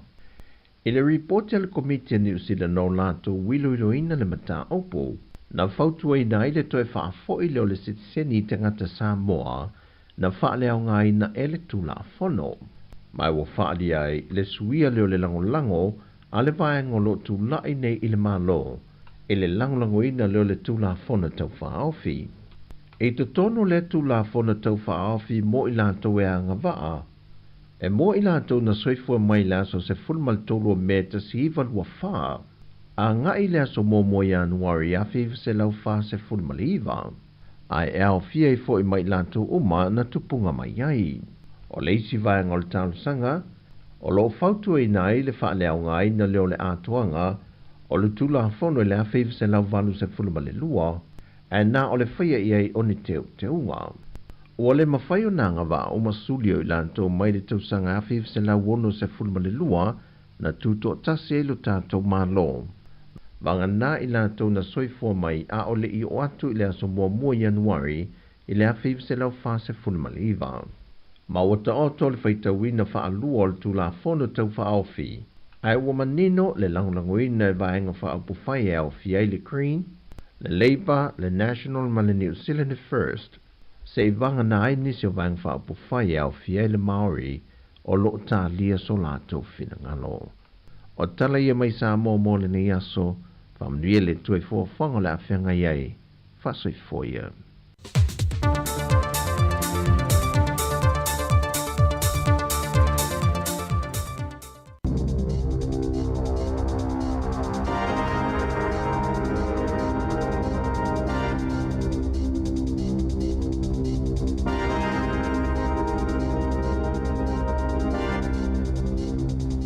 Toi whaatala whaatol whaapoponga o talafou mai le si ufonga le lau mua.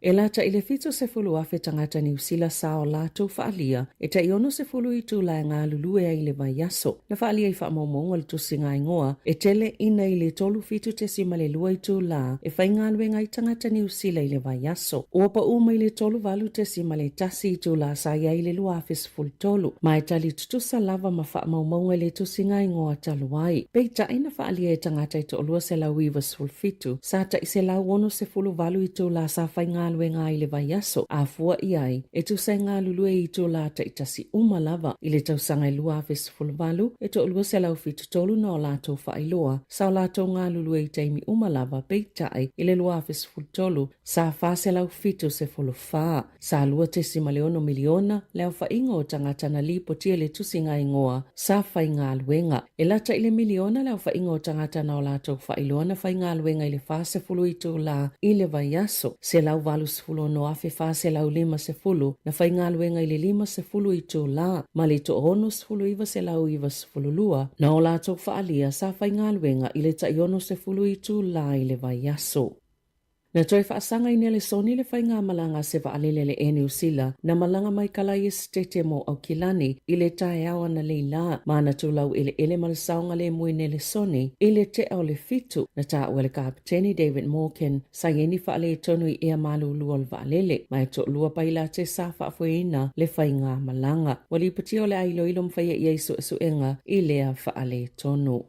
Ua tusi atu ni iuni e tangata whai ngā luenga le soifua maloloi na New Zealand ina ia tā ofi mo sina taimi le whaanga solonga o le vae ai o tangata whai ngā luenga ma le se whianga o tupe whaalu se i maua momoso lātou awanuai whaalieni o lātou whina ngalo e winga i tupe ua o vātua na whaalu e fitu ni iuni o le soifua maloloi na ua tālo sanga le ofisa sili le whionga whepulea i Machi apa mo nisi whaamatalanga e winga i tupe ua ovalo na whaaluina e se lau whaasul fitu miliona tālai māsina te tasi ina ua fuafuaina pe valo ia ina ele la se vai ngā tupe e tasi te se male fitu piliona tāla e mawalunga toi tupe whaalu nei lo tupe maua i le whaiunga le tau sanga whaale tupe o le popolenga iuni ona o le le manino mafuaanga ua o vātua i e tupe whaalu po o se sasi i whainumera po o a afianga mai le whaatupenga o le whaatutu sanga o tutongi o tangata whainga luenga sa whaali iuni na o lātou tauli maina se whaamala malamanga mai le komisina o le soifua maloloina Lester Levy whaapea mawhipulea i la susfulu i se tema e winga i le ova o tupe whaalo o le paketi ma sao lātou māua foi le whaamoemoenga o le soifua maloloina ina ia whaanga solo le whaasao o tupe e au fie le whaamutanga o le whaatupenga o ni polo kalame ma polo keti ma le vaea o tangata whainga luenga sa tāpa ioni ni whaamutalanga tau tupe pei ona ia i lalo le tō la fono mata uptau i ngā luenga ma tālo sanga mo se whaamaoninga e tā ofi le polo kalame ia le silia le ito la e lima i le afiafia na nafi. O lo ofesilingi e whalewhainga luenga lātou au whainga luenga i winga le ola maloloina o lātou mawhau. Ona ua whaaupopo ina pea le whainumero o tangata ua lipotia, le popole atu i le saunga le mō o lātou ngā luenga. O le saililinga na whai e whalewhainga luenga sui o le asosi o whalewhainga luenga ma whale ngausi o loa. Sailoa ai o le whawha pasene o tangata na tali i le saililinga, sao lātou wha lielo lātou popole, i se tūlanga mautu o lātou ngā luenga, mo o sitia mai le tolu pasene sa iai i le tausanga lua awhelua lua o le lua o vai tolu na popole e winga i lātou tupe ma le silia ma le tase o vai tolu na afia i le toi whaatulanga ngā pisinisi ona o le tūlanga whaingata na whea ngai ma le tamao a inga na tā o le whaolulunga o le EMA talo mai le whaamai o le COVID na nofo sila fia lava whale whaingaluenga i whaafi tāuli sa whea ngai matangata whaingaluenga i tutonu o whale whaingaluenga.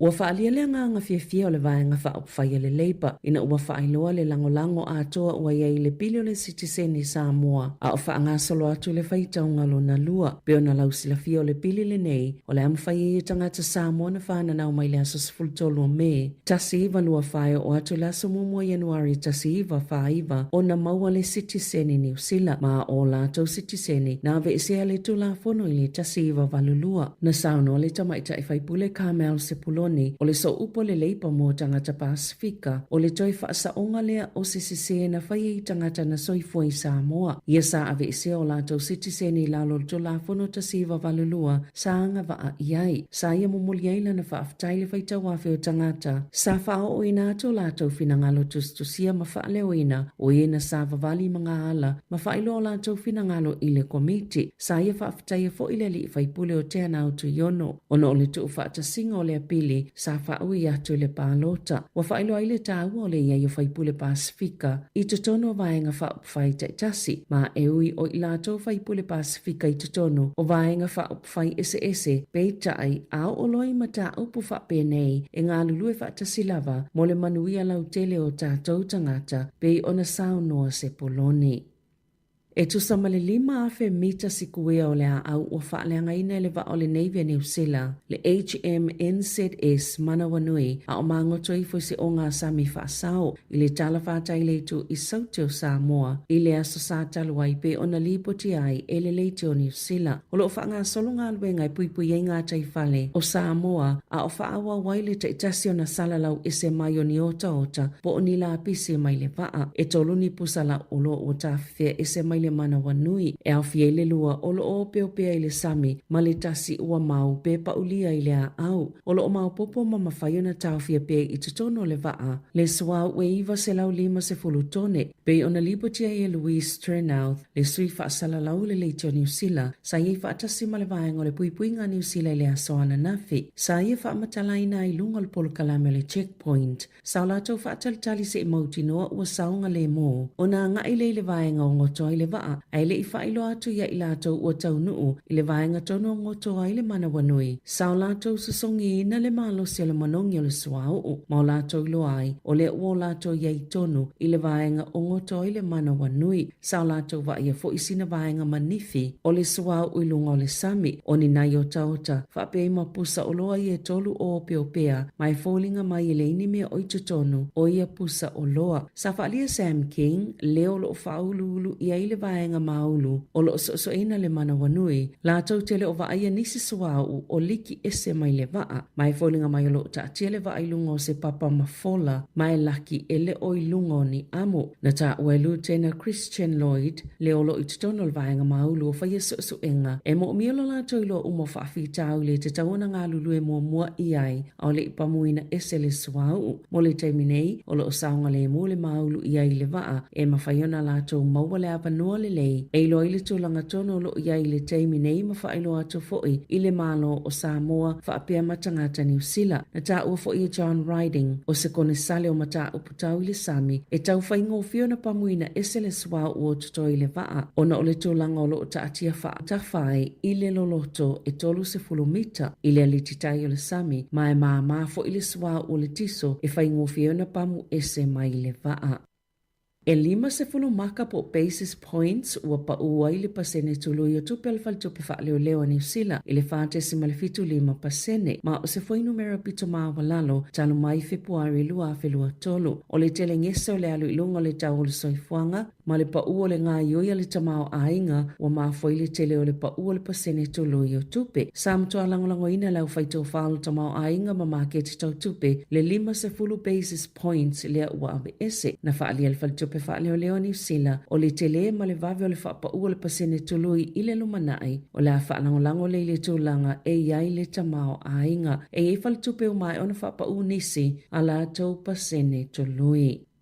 E silia malilima se lau wafe tālana fōa i vaenga wha upwhai e kampani mani au whaisia e iai o lātou so tangai polo kete e se fululua i o loo wha anatinati le awala e wha atangai o na wha atino masa fōa i sui o le National Act Mali New Zealand First e tu sai masali poti suesue ale Radio New Zealand o lo au fia i polo keti le wha opoponga o le elinga o maai tutono le ele wha asao ma se ati na e ona e se tangata na langolango ina wha alawa i tele wha ipulo le National i le taimina fina wai maleka inga ora na sao no le ministau ngā luenga te tele Chris Bishop ma le ministau ati na Shane Jones i le leitio New Zealand sa pulea le leile tūlanga i le ono ia unifaya o le conflict of interest i le taimina whaanga solo i le whainga filifilinga mo polo keti e au fia i tutono le pili e whaanatinati ai o Natalia sa muli lava i whaanga salonga maasani a le kāpeneta mai mawhai fo i e so se tangata o na sa ili po afua i na whaia ia i la tau na maui se ilo ilonga le leitio New Zealand ni whaala potupotonga po kampani ma tangata taito atase i ele so tanga i polo keti se lau wha se fuluiva o le atu tusia i tutono le pili o ena foa i le national po a lātou suifai pule i le luafe lua ma le luafe lua tolu o ia polo keti o le a iloiloine se komiti wha apitoa. Pe te tauna wha ngā solo i le whainga le e talia wha nati ai. E lua pe to lua na whaiani foa i le New Zealand First po o Shane Jones ma le to lua na whaiani foa i se lau 50 whetā la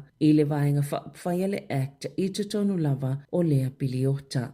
I ta alonga, wa mai a filifili le awale toa Samoa mo le malanga ta amilo i Engelani. E to olua sifultolu tama o filifilia peitai ele o mawhaia na awai nisi o tama ilonga. E au fia Brian to o ma Joseph Sualii, whaapea Stephen Crichton, e wa filifilia Jerome Luai e avea makapeteni. O le awale toa Samoa, Anthony Milford, Place Talangi, Dane Mariner, Francis Molo, Gordon Chan Kum Tong, Isaac Tango, Jake Tango, Jerome Luai, Chas Devanga, Cheryl Skelton, Jeremiah Nanai, John Asiata, Josiah Bahulu, Junior Baunga, Keenan Palasia, Lazarus Vaalepo, Luciano Leilua, Paul Roach, Ricky Leutele, Roger Tuivasa Sheikh, Jean Bloor, Simi Sasangi, Material May. Talafawia malisi ufonga o le la mua.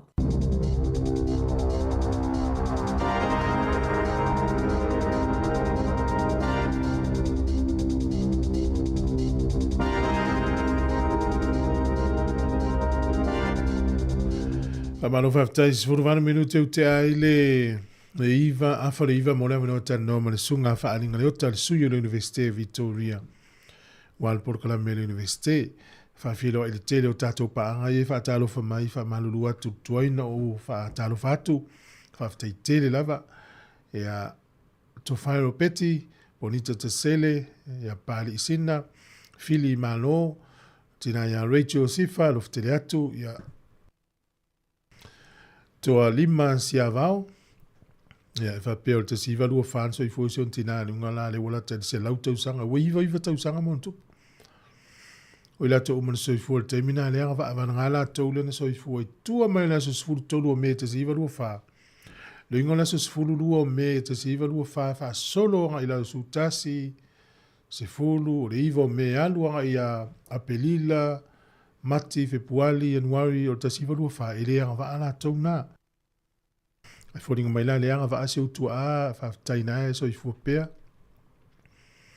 fa mano ya tua KM o faleonga kalolo lo fatu sunga falelua le tupo ti resa ene se lulu Bolton fa tailava sunga la ifoni ya nawa se yelto tata ya lewa manuel to sa mo tina lupe ti resa ma lo lava wele matoa yono ia o leo ngā upu tomuli, manuia le aso Kevin Swalker, to alim sauwa, ia sa, mafo Eric, tunga tapsoa, alilo maiava ma leu whainga luenga nei to manga, ia lo fatu por klamen familia atu nei tai au la tatu wasiasi sfatunga lea, ma leu pesi alwa tofu vivi inga o si o la tonu.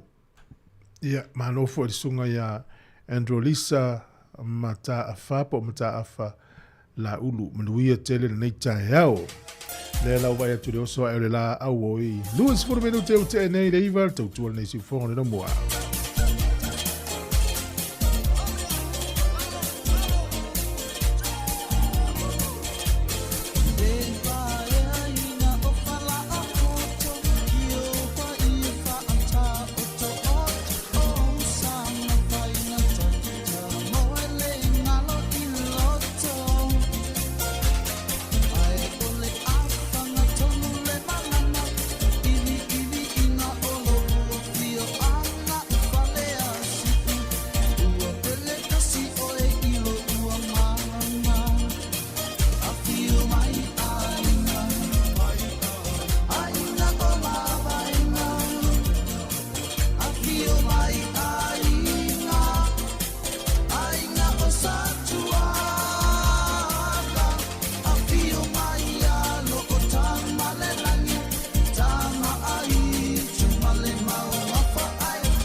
O le tautua le si ufonga o le laumua o lo iai fo i le langolango a le New Zealand On Air.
O te whiwhia la fwy nei tūnau tai au o maulawa no le tātu Porkalame o Universite Victoria. Le wā whilo ai fwy ma le sunga ia whaalinga le ota ia o le sui fwy o le Universite e talatana noi ma tā upu tā ua o le nei fwy Porkalame tā ua ma le aonga ma si o le tāpe nātua nei whanau mō le Universite. Ia, so i fwy manuia le sunga whaalinga le tai au fwy tā lofa. Ia, tai au manuia tu hui whatalofa atu le sunga. Ia e me se fo ile pa ia man malo se tato atu nu o lo o whaafonga mai ia polo mai mō mai fo ile tātou polkalame nei tae au ia whaftai le tua mawhai ona tātou I wheloa I tūfue ia ua whai fo isina lewa ia ai taluai ona le pisi te leo ngaluenga ia ai mea sili le ua tā wheloa ia o le vi inga whaafo I le tua Malo whaftai whalinga e moni ia whaftai fo le lofo le li iwa matango fie le tau tātou I wheloa ia o a maila usunga mese o le o nanga le Tatu University manusi le Victoria University Wellington. After tu foi o lo manuia lava a fofoanga le university tu foi o terminei o lo nga solo lava por kalame nga solo lava por kalame eu I lava ina tatu ia I foi le wala talata foi le temi o fifianga ia la foi le Kirisimasi ia me se foi le Whamanatuina foi o le taimi o aonga nei alo manai whanau le universite ala foi whaunga ia manisi foi o fifiang ia ai o lo ngā solo ia porkalame o lo solo lei lava ia fuafuanga I le alo whaoleli Malo o le ale tūlanga o ia onga o le taimi nei o tū ua po lo whaua o whainsu enga po le ale tūlanga o ia ia o le taimi nei tū fue o le vaiaso muli nei o le semester ia po le trimester lua ia mo tausanga nei o se taimi o lai fia nei alo manei whanau o le umma ia la tau mawhainga ia ai o se taimi pisi ho o se taimi fo ia pisi o le la umma fo le taimi o vasenga ia e mese fo le anga ia tu ia onga ia e tauna ta po le tau le iwa e whai vasenga tauna vave ala usu atu le I vasenga ia a lela sa unia tu fo le taimi o suenga ia o le taimi la le o le a whengai manai alo manai whanau ia o se taimi fo le tau wha pole loto fo ina le nei alo manai whanau ia ona o le taimi lea ia o le ano nofo le I vasenga ia po le lua la anga le tolu I tula ia e whai e o la tau suenga ia le mawhaina tala noa lesi ia e whaasanga lava le pepa ia matusi ia po le computer fo ia ma omi ia le keyboard ia awa fo ila to suenga ia o te mine o lo fia lava na yalo manai whanau ia o lo fia fo mātou o lo ngā lulu e tonu o le university ia ono o lo wa aia pea ia le fia ia e mese fo le tama whai anai o tātou anai alo manai whanau Pasifika e tonu o le university o Victoria Malo, mātango fie, ia, manuia tele ia, tamaiti, o lo tampo ia pele tunu, ia utu tam whaingarenga tele o lau mātutua. Te fia pa ia matatata noanga le skolsipi foi lea mo ila tau ia na vahea me ngā luenga malo, o inisi na mana ia skolsipi ia mana tau tātanga ina. Whaftai lava tu fue mo le whapsili, o le skolsipi nā tu fue e moni sanoanga e tele nei o tātou tangata na sa magoina foi le scholarship o le fifianga na ono le whengatau le soifonga lo tātou ia ala fo inga luenga ia nisi fo ina vaea fo ile taimi o le lātou fo inga luenga ia ai o le taimi mana ia le mona I tangata ia awa fo ia le tama whainga te tono a onga ia ai mese fo ia le sue lava o nisi tu langa e maua lunga tu I te tono a ngā luenga ia e mana amia I se fast paper ia po le qualification ia o le mana ia nā tu fue o nei o tātou tangata ia o le sa taulonglongo atua ia na whaafonga ia isi o tātou atu nuu ia ma o nisi sa tamawhai ia ma maule avano ia pe o le nāla o ia ile fifianga ia awa fo I nei o tātou tangata ia o lo tamawhai lava sa ili le poto ma le atamai te tonu fo I o nei atu nuu ia ono ngā luenga ia malumana ia wafoi a inga ma e kalesia. Mana ia e moilana whaina ngā luenga nisi ia pele uta tala ele whai tutoa to eo whalau tele to mai. Ia e mesilio nana maua ia skolsipi mātango fie. Malo, e whalinga ia whatuela wanoa o a mai o anime o tutupu le universite nei teimi. Ia o le teimi nei tu fue o lo o whai asina pisi o le ngā luenga e ala foi ele ngata ina whai uhiu ia a onga ia mavasenga anisi fo I holo o tama whai te tono le universite le temi nei. Ia al temi nei tu fue o lo ta pena le mātou lava team ia po le mātou fo au I te tono le universite a wale lua whelua lima e ala fo I alo ma whanau o le a whaai u le lātou tama whai ngai te tono o kolisi ia po le high school. Ia mise fo nisi o tātou tangata o lo o ngā lulue I ngā duanga.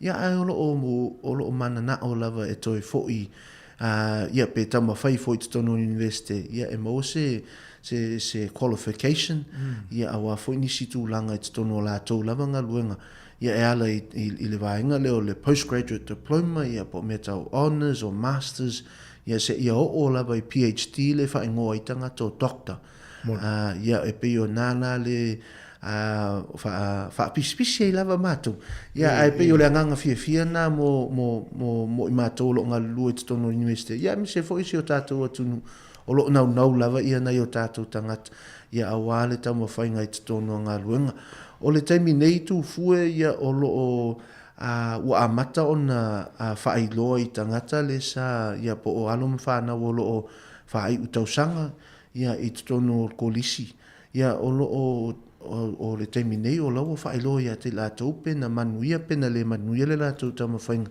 ia e ala fo i scholarship le sa apalai ia o le tualalo atu fo i si o tātou atu nu ia e taltal no na i o walo ia mana yo tō whānau ia e siaki lato i meli ono le i meli ia pe o nā lava le awala e ono mawai ia na ialo mana i whānau e whailo i ai pe na mawara scholarship i pe le ai o le taimila nā le iai le mātou taimine ia ua amata fo i ona mātou tala noa fo i alo whānau ia mātou te vili atu pena mawara i meli a whai e le ai ia siaki a whai e iai ia le imeli ai te le lopo o ia anga te tauna whai mai le imeli na.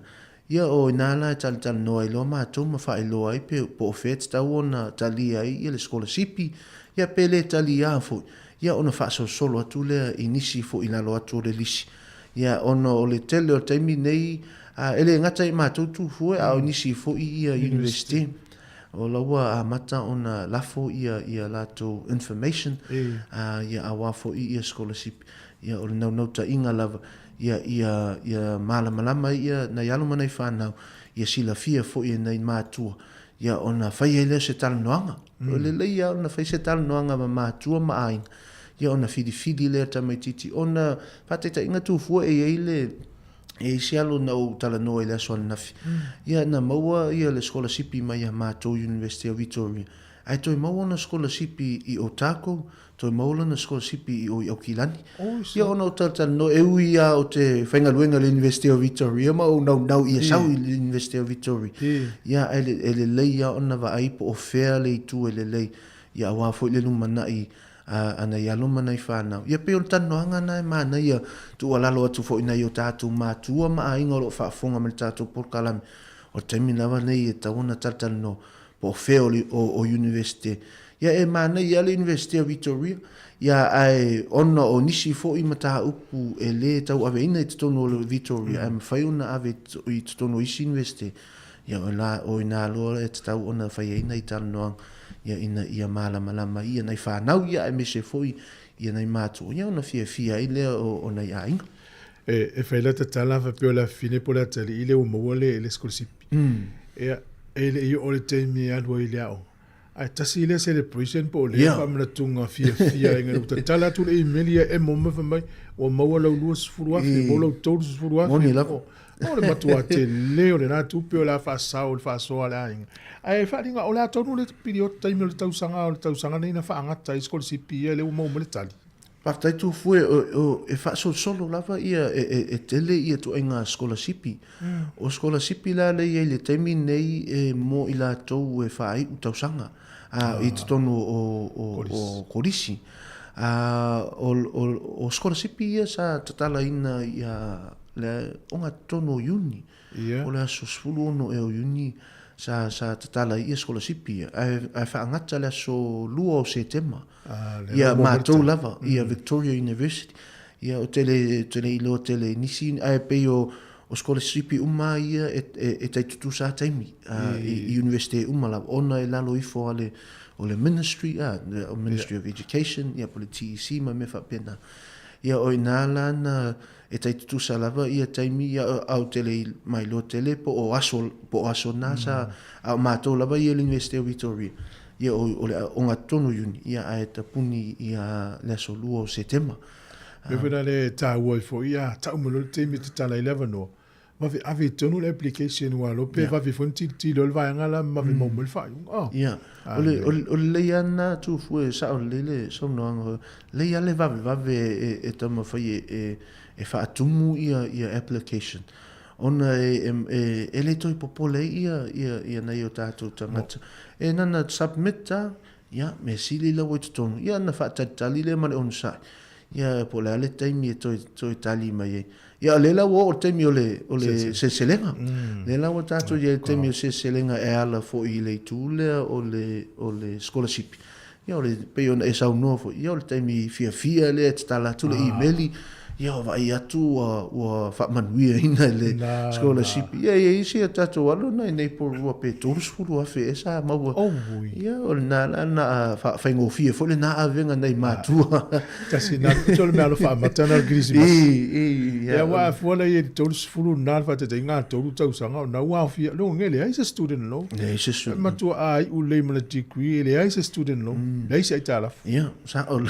Oh le matua mana ya. Ya mele le fa mafa tol talonga le sunga fa linga ma le university scholarship e talu sanga ai tatou ya malo pat mai la tunu le wa ma wole unga lis fa nau ya fa linga ta ye pel vang scholarship e se va ngati fia fa la tele ya fa te lava tu fue ole ele ngata ole tele o matonga luenga ona ya lo mane fa na lo ye tonu le kolisi ai e ye fo ile siva ngo mato lo va ai na yo tatu tangata pe wo tasi lua pe tolu ia pe sfulu foi tau sanga talu ona le toia onga ile koris ia ai wo fimana o to ave se mata o put tonu university ia ole vaingala na o te fimana o fo yo te fai lot ia la scholarship mona yo tatu tangata wo tasi lua pe tolu ia pe tele atu ia tau sanga ele toia onga ia ai tatala no fai lo mai ia ona mawhaine ona tātou tatala noa ia po feo scholarship ona e tele lava scholarship o lo iai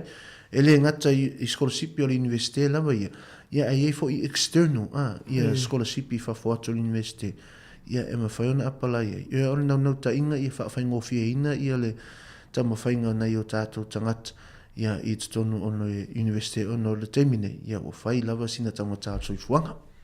Moni e mai se la pe alu student loan wasi dia tu la tongta. Ya, sa o le stu fu. Le le faringa ya ai o le la sa uni na tu no fa maulo no mela pe umalta por kalami. Ai ta se atu vanga le o le talu sanga ina male apala you to meti po le enroll to no university. Va tai la tu fu o le tembi nei ua tala ina ia le listala ia po le enrollment. Moli universite ia o le se vaenga le o te whiamana whaelo atu le tātou si o tātou atu nu. Ia o le temi nei amana o miesef so soani whaelo mai ia pe ona sau noa tu fo itu fue le temi o sola. Ia uma le polkalame nei ona tu watu le o le numera ia awa fo ise se tala noanga amana o miesef so soani ia e tele havaenga o le enrollment ia po le admission i te tono l'universite ia e tele afesili anga i le background o le tangata ia po o whea sauma iai ia po le awhutau sanga na whanau ai ma me whapena ia a o lesi lova ainga e ala i le whitwhilina o mata upu ia po o vasenga e te tawana au ai ia o peo nātu fue e tele aina mana o mia ele sosoania na i o tātou tangata ia ai e le ia o le whaeloa mai ia ona mawhaile ona tala noa ia mo i lātou na i o tātou na i aluma nei whanau e mawhaifo i on tatala noa whaatasi ma mātua e mawhaifo i na tatala noa whaatasi ma mātua ia na tātou tala noa le tātou ngangana pe a whai ngofie ia mo na i o tātou mātua ia ono le tele o appointments le temi nei tūfue e pei o mai nei whanau e tala noa mai ia ese foi le me e mana o i mātua ia e pei e manei a le tatala noa whaatasi o mātua whanau ia ona o mai lea tātou tala noa whaatasi ia ona wa aile po o wheo mata upu ia ma pepa ia e me se foi o taimi ona o nisi mata upu tūfue ia ese taimi e ma whai ona ofa ia le nā fwoi mata upu whataita ingo le psychology. Tau le psychology e tolu ia taimi le vai aso e tasi e mawhai ona ofa i ale o le iwa le tae ao po le sifu tasi le tae ao ia po le lua le awa uti ia na fili le tamaititi po o feo o taimina e whetau i lei ia mo i lātou fo i whataitainga o i lātou o lo alala nei po lua pe whaingataa o na vave atu le tae ao ia mo i lātou lo tutonu o le siti ia pe whaingofie le iwa le tae ao e whaingofia na maleifua mai ia o na suatu le ia pe o vaenga na tatala no tutonu o le whamatalaina fo i o mata upu ia e mese fo i basenga ia no fo malam la mai sio tato tunua me se fo ia no fana malo ole fifianga fo i tato ofisa mala tunu falinga ono le te iai manisio ano le tunu fai mo fia i matua so ta inga a malam la matua e malam fo ta mai al mezai a fa pelanga ngana le papupuni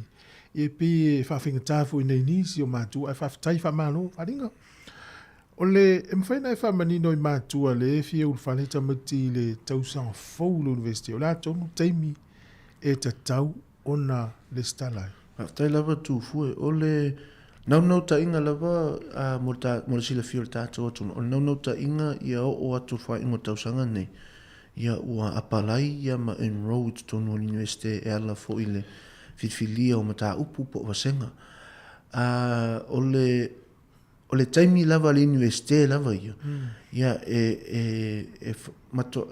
fatoa whaangata le taimi a matai vasenga o le tala monina mo le sila fio tato atunu mo le whawhaingo fia ina o ngā luenga ia e mese foi ia le malama sio tato atunu e ala foi i le toe maua mai o le tala o la ota lia le universite o manai ale o atu whaingo tausanga nei ia o laua i totonu ia le application ia i le universite ia ona alu ale o le tangata ia whai e malanga i Samoa ia pe alu se ta whaonga mātua ia maainga po e ka le sia ia alaua manai o laua i totonu o le universite le application ia na whatatali le po le asetala o le tele o taimi tu fue e talia ina ia applications a loma whanau i totonu universite Paula vale me tau e ono le talia ina i le application o le ausia o le university entrance.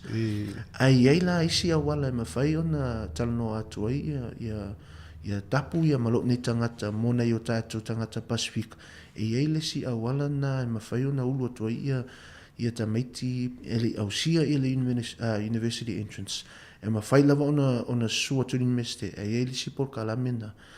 I le diploma level e lalo ifo lavo le bachelor's level i le na foi por kalami ia ai o le entrance na ia pole awala na me fai no lu toilet le tamaititi ele i maua i le university entrance anga i university e fai le diploma malo le diploma na mo le tausanga tas ia fatto a oso i le bachelor's ia ai me fai una tau aveina ia points mai le na diploma anga i le bachelor's ia ona whaawawa i leo la tau tamo whainga titono le taimi o le bachelor's pe o vaenga la na tu fu e mana ia ese ia na i o tātou tangata ese ia ele ngata ia onga ia e mese fo i meo tau credits ia e mese fo i fuanga na e tau lava ona fitu na ia po o pe e fuanga i luma fuanga i tua au tafa ia po o fele lei ia awa fo i le tama whainga ana ialo mana i whanau. O le sifoi tau o le wawe whai. Ai eini me toi mana o mia peo na e tau. Ala lava le taimi. Moni. E lo le atu i tonu la ele a onga. Ia e toi wa fe o mai le taimi e tasi. Sa o leso no. Afa pe nei te ua apala ila tali ipo le afine skolisipi maua mai ai le a toa ia na matau. O le ala mo le taimi e toi talo sanga ila na e alu i le student loan e wha lava i le matau. Tai lau tu fuai o le a fai e mo le scholarship fa taita inga i le scholarship na laua ia mātou i lima afe a tuu la i le Metau University ia pena o le tausanga mua e ono lava i le o le sila lua tausanga ia sa o anga tu fue o le student loan lo o le taimi nei e nei o tātou tangata ia e me se foi lau tele o le atunu Ua so ta ia tu po le ase fuafuanga e ala le vaenga le o le fees free. O le teimi nei tu fue ele I mau le leise tali confirm. Me le whainga malo fu. Ai o le va ai atu ai I le budget le sa fai le malo fu. Pe o lua e masina talo I pe tolu masina. Pe tau va ai atu le to iai I le vaenga na le first year free.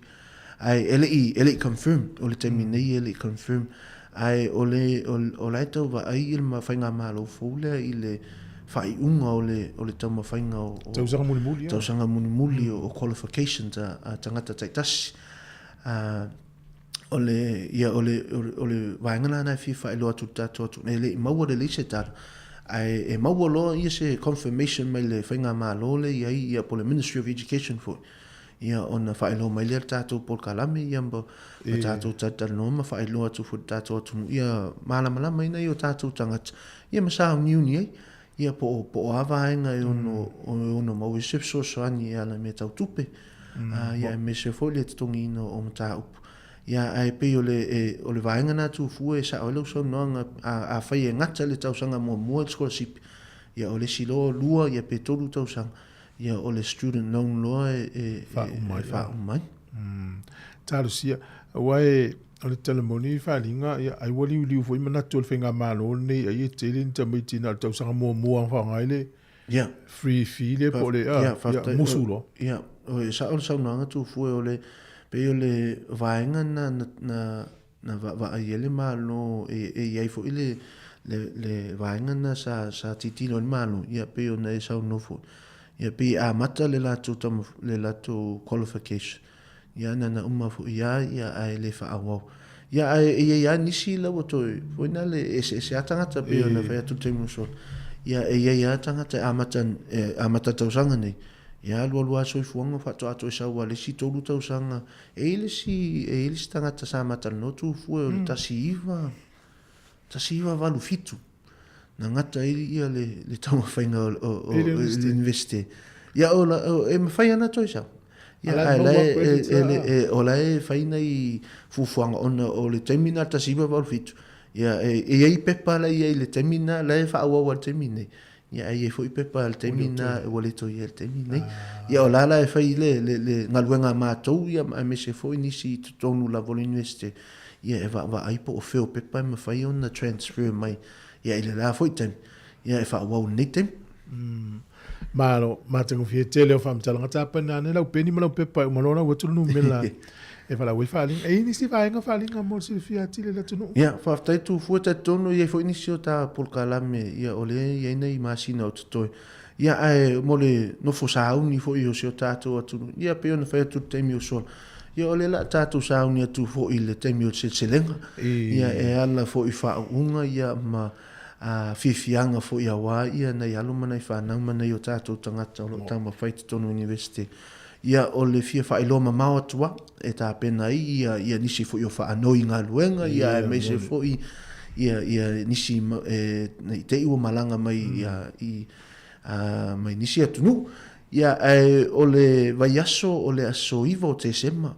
O le vaiaso o le aso iwo te sema. O le a whataunu uina ia le whaunga.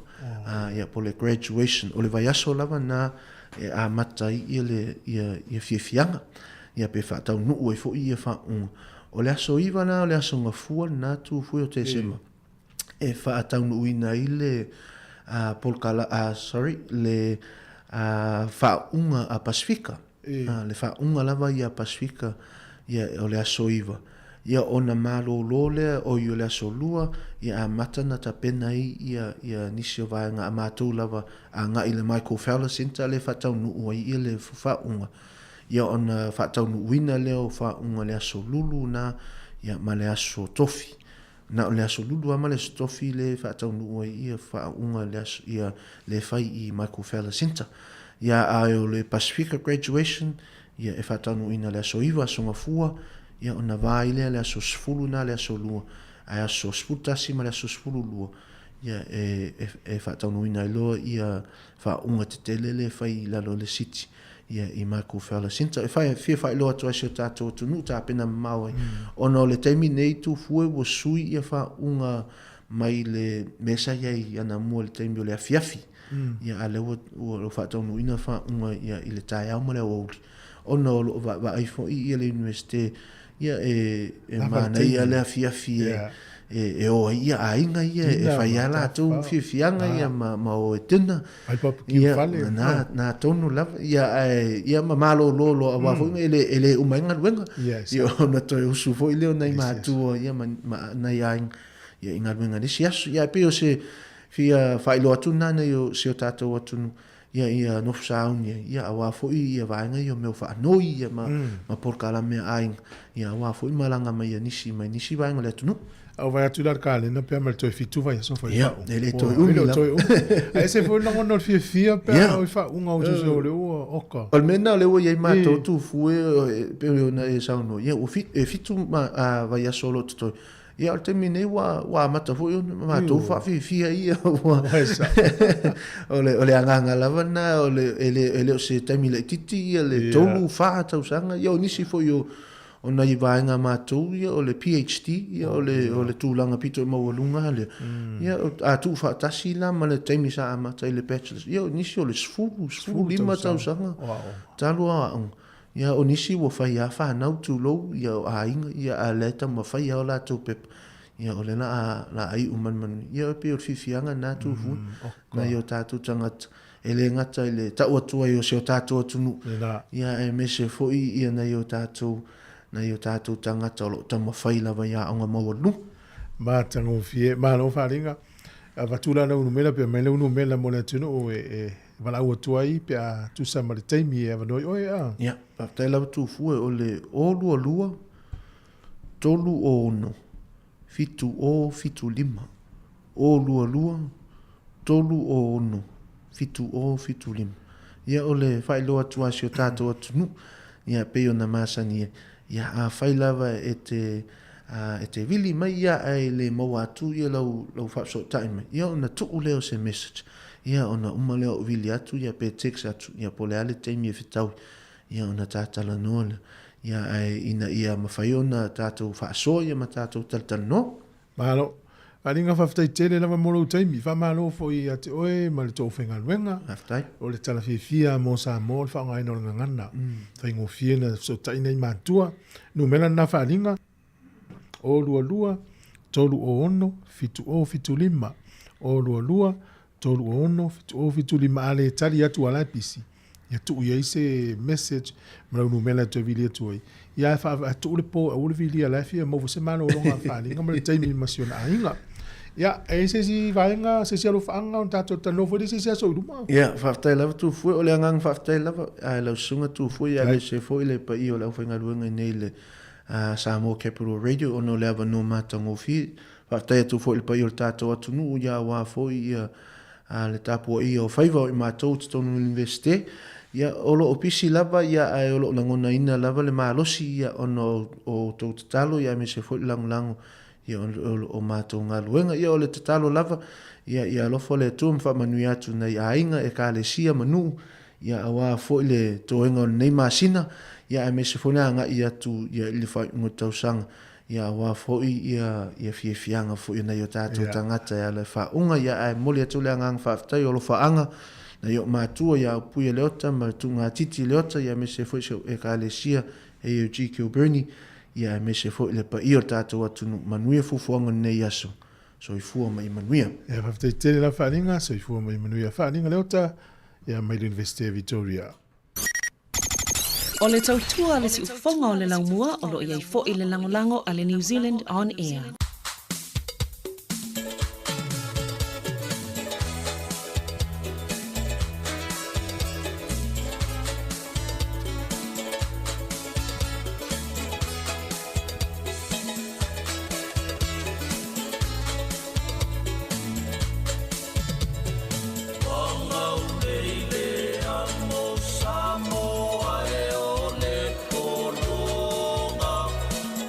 Toelanga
Fianga sui filoi nei temi o le tai au 5 minute ua te ai le se fulu 5 minute u te ai se fulu faftai fo i le atunu faftai atu le mai mo mai fafo mai tanto programa na le University of Victoria tal no fo i maleano le atunu sunga ia faa linga le ota tu sai ma na itala ma tango fie nei ta pene pena fo i fana wei u mari to tele au le fo ia ia tu to tele o le saunoanga whaalinga ia ni vai tau de te leo no skolsipi pe a fu de te leo vai tau vai ya e tangi ya ilima ya mausu suru tangata e tongi lo na pilia o ni sele 11 mai a student loan ta ora na wa o le situ mai tau ina fo i kolisi le te mine o le ta o le te leo vai ngai e ye tonu le tamititi a onga o se au fai pesi a le a onga o le au siva le a onga o le au ta alo le a onga o halava ia pe inga luenga le aonga le volunteer pe nga lue fuai tono le aonga.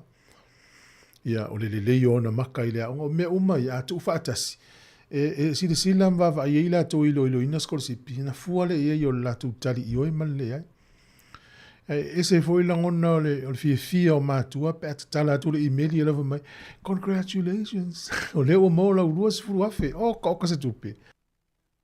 Ia su e tu piria on to to sang degree es fur var waf ia man to i maua uma to to no lus fur waf ia pe to lus fur waf pe es fur li maf pe se fur waf te lele na tu pe u fa sao mai i le no fo ita la fu el tamai titi male a inga i le mano ia pe ana le i skol si o le ta u le na o ala va va ngo ita mai ti tonu tu ia manuia fo inisi tamai ti uta pena tu mo le tau sang fo fa mano fo i matua fa tai mo lo to nga lunga fita lo fenga yai i le tomu fainga wa onga le fa nau ia onisi o matua po le to tele o tato matua ile mo la va no le ale uta tu sa mo malanga mai ne ia e se foi le finau o le tātou tangata. O whanongorongo le tari o le sitseni le pili le o sitseni. E ui e le o a toa le tātou vai, e ui o lo iai nei vaenga sa tātou mo o iai, ai le o iai. Ai o le tala fia, o le ua mānaia, ia o te loele muta ili finau i la tolo o tau la mua le whaamui moe. Pei whiona tala atu telefou, ia miso le tātou porkalame le tai o nei. E le ala anga il parmene le whaitaunga lona lua. En watu te tolu. Ia nei lo le po a whea alua i saini ko vansili ma avem tu la fono. E peo le ilonga al komiti sa ave iei ia tālu sanga o submissions ma tala tustusia ma ila tu la ilu mor komisi. Ia le o mai nei e mafuli uma la tau i le vaenga lea o la tau ioi na te tau o na maua la vano i la tau ni soifua me la sfuru tolu o me ta si iwa lua wha. E o mai le so mua Januari ta si iwa wha iwa. O le piriota na. Awa peise sio na iu tua a po tua a e whafua to le piriota na. E le iaila i tutonu. E le manuia i fo i whanau i la tau o manuia i tutonu o le piriota le na whaino atu nei. Taurunga le porkalame le atau le tai au. Le uta pena me le tai atu porkalame le tala le urunga le vai aso tapina hine le fionga la wana ati ilawa. E na minuti o iluma. Whaafi fianga sui fifiloi markolise le fifi. Ele maria i vai si ufone langua.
Pole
Salofa. I'm Tiana from Miti. Keep listening to Samoa Capital Radio Wellington. Ma no faftai e nisi tātou whāsirisilanga. O le whāsirisilanga o le whanotanga le mawhtanga whaiwhi so fantasi Wellington e pori rua mani Hunter Valley. I le awa tele mani whaano aloe wala ua toi le pa ia mani mamalu o le mawhtanga whaiwhi so fantasi Wellington e pori rua mani Hunter Valley. O le awhatau nuina le tātou whanotanga i le aso lua o le vai aso fau, le aso sfulima o ke topa lua afe lua wha i le ekalesia e whakasa. Tolu Valu, Mitchell Street i Puni Lower Hutt i le se fulu le tae au. E ta tala fo i le avanoa so se whawhengainga i fia mafuta mai ai ma le whaalo lava whaafutai sa inia e le laulaua whono. Ia, le sina tātou whaasere silanga o le nei tae au. Whaau whawhiwhianga, ma vai ai foe, tā pena mari porokalame toi whaasere lawina o le lalolangi o aso nei. Kolisa le fifi, manu le waweao.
Olo e whawhonga mai tau tuan si whonga ne lau mua nei whawhiwhianga su whiwhinoi o nei teimi o le tae au.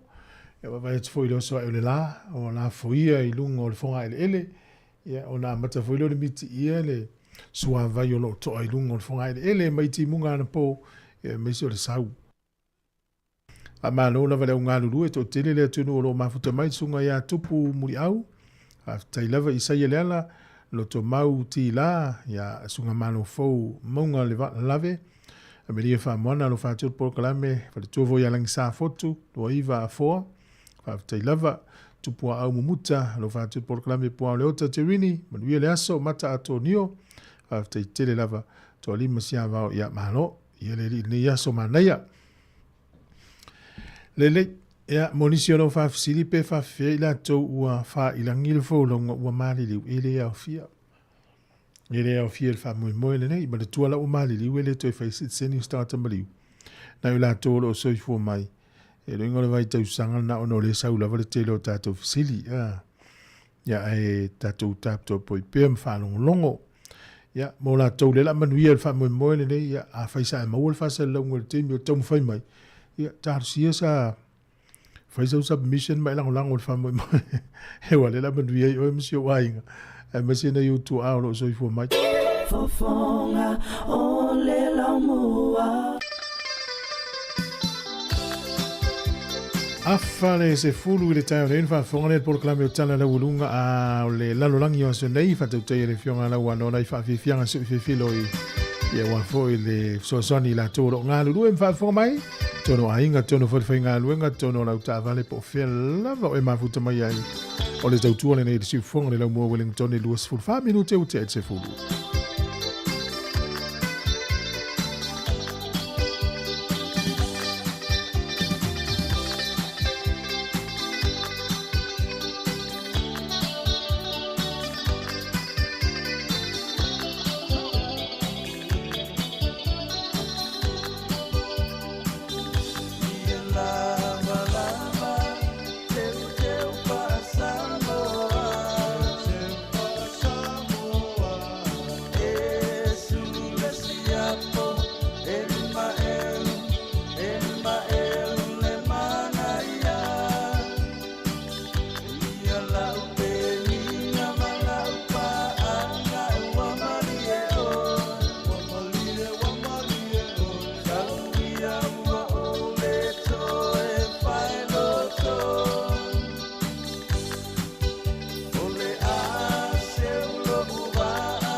fofofonga o le laumua.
O le programa le langi o nei le ua maula vino filo i mele fionga la wano wa volta to programa masani ya so fu munio la fionga la wano ta lo falava ia ma lo lo va so fu munia la so tu fu ma lo ta wa ta i ni va ngo la so ia ma le au nanga fo ia si fongo le mua fi fo i fa ta lo fa tuai il ta tu no ia ma lo ma lo la fa fonga ai mai se la ma tua ia mai la to fifia fa fonga misisila il nei fo i vaenga o le au nanga si fonga le mua ma lo ala langi mo mama le soi fu la le a lo fo soi fu fa tai fo i mole ya so matingo fie ya le uta fe lo i l'ofisa ya te lo le avno fo i le porcalame ya baluia fo i le porcalame o le afira ya Aloha tai ia o le lei o le a tātou a mata lo msano lo o le pose lilo i le silsila ma le mai mua hoi tā po inga siu tātou tunu i le nei vai aso ia pei o lea e lau lunga i meri tupu i le lalo langi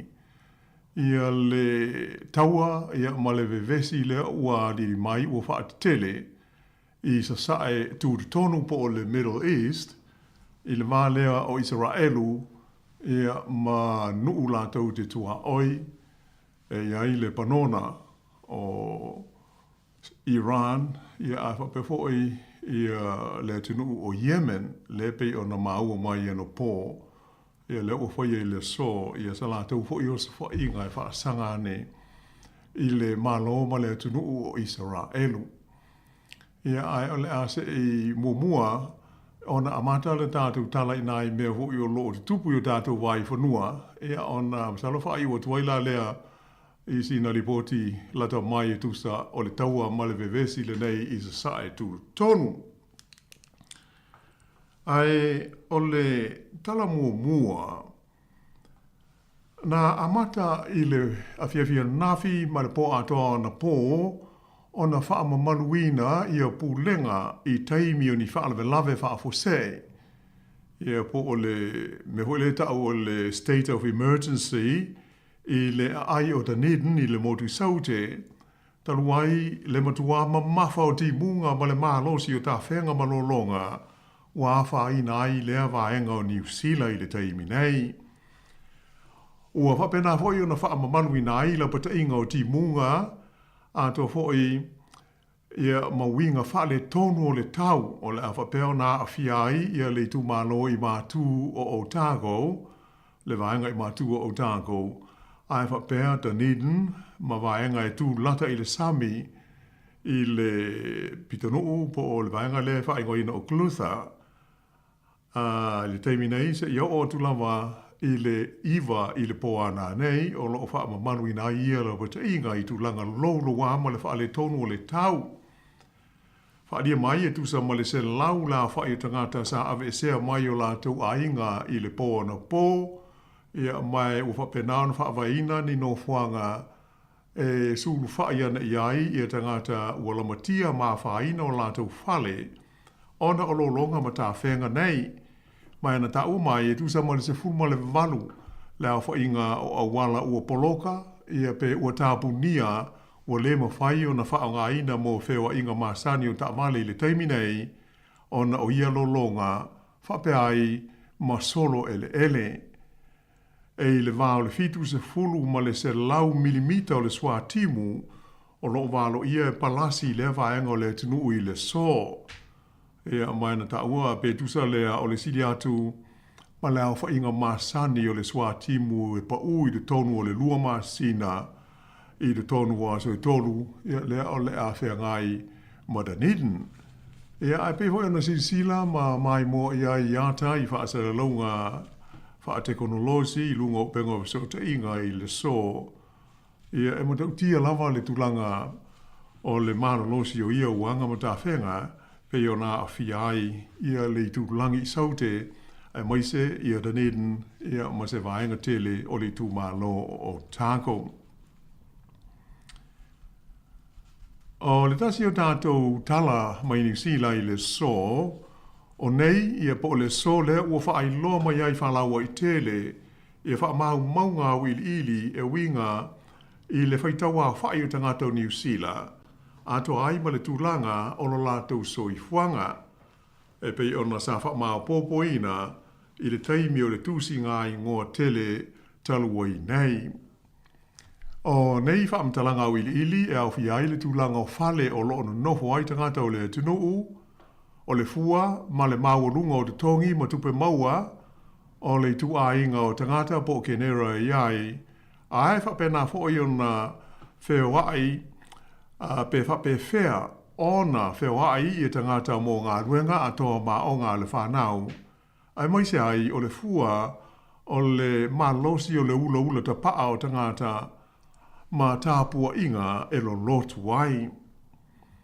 O le tusingai ngoa tele New Zealand po le census e pe ona silufia ta I lima tau sanga ma whaia whai tau I nai ia lau whai ingo tangata o le tunu u ma wha mau ia nuu mai tu ma lo no no whai mai o le masino mati I le tau sanga taluai le asa wha atino I nai le tusi ngai ngoa la tau mai nei po le National Census a New Zealand. E pei lao na wha ilo mai le so sa si tia I le ono tesi ma le 3% le whaitau a whai o tangata o New Zealand. Mai wā ngā I atu fōi ina mātu tua tangata o le tino u e pei ona mua I whai lo mai le ofisa wha mahu mawina fōi nu mela le mā lo I le māsino me. O lea vaenga o wha mahu maunga mai le tusi ngai ngoa o le lua awhe lua sifuruma le tolu o manino mai ai o le motu I mātu e to o tele I ai tangata o New Zealand ua mātu tua le soifua. Ai e au pito I tele vave le tuputupua ai o le tūlanga o nuu mapulenga I le motu I saute. Na whalia e talu mai le tusi ngai ngoa le tausanga I lua awhe se fulma le valu na si tia pe na whaau pōpō le lata I le tolu se lau awhe o le whaitau a whai o tangata o New Zealand. Sa I loa I fōi I le tusi ngai ngoa o le tausanga na mawai atu nei lua awhe lua sful tolu o le totele o tangata o New Zealand e no nofo I le motu I mātū. Mai o loo whaau wau o na wha solo I na mātu tua o na tangata ma whaato a tele I na pēa I tu a inga o lanu mga ngana ese o tangata o New Zealand nei. Ua tele vave foi le whaatupula ia o tangata e tupunga mai I Maori pe tusa lea o le tasi le miliona ea pe o le sefulua ma le afa pasene ua maua lunga ai nai lo le tusi ngai ngoa o le tausanga lua afe sefulu ma le valu. O le a whainga lava lao tangata New Zealand sa wha mawina aloa ia I le pō o le tusi ngai ngoa o le lua afe lua sefulu tolu e 4 miliona iwa se lau iwa sefulu tolu afe iwa se lau lua tolu. E la talata atu I le tolu se lau afe ua maua lunga ai na I lo le fuainu mela sa wha mawina I le tusi ngai ngoa o le lua afe sefulu ma le valu. O le fitu sefulu ono tesi 3% o tangata e no nofo I le motu I mātū.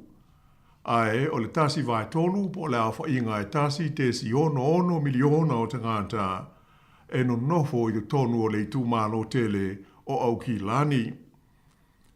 O le fua evelesi o le maritu o tangata o New Zealand na si itia lea mai le tolu sefulu fitu tesi ma le whātau sanga sa iai I le tusi ngai ngō le lua awhe sefulu walu I le tolu sefulu walu tesi ma le tasi tau sanga I le lua awhe lua sefulu ma le tolu. Mai o le ituma lo o le Thames Coromandel e au pito I to o tele I ai le au mātutua e tusa o le tolu sefulu whapasene o tangata ua si lia I le ono sefulu lima tau sanga o le soifua e no nofo ma wha mautu ai I lea vaenga o le tunuu.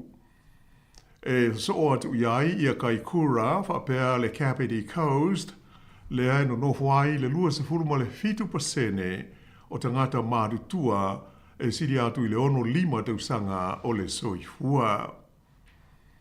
Ai o le vaenga e to o tele iai le autala vou e I lalo ifo o le vaenga a le Manu Rewa Local Board I au ki lani. E tu se luas fu ma le 5% o le whaitau a whae a toa o New Zealand tangata ia I lalo le sfuru lima tau sanga le mātutua e no noho ai I le pito nuu lea o Manu Rewa.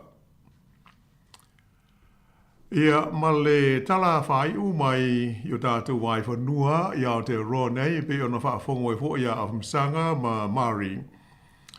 O lea wato e whalawa I tele mai ia le manao o le pātia le Labour e whaamawai le minstalango lango o le soifua maloloina o Casey Costello mai lona tofinga.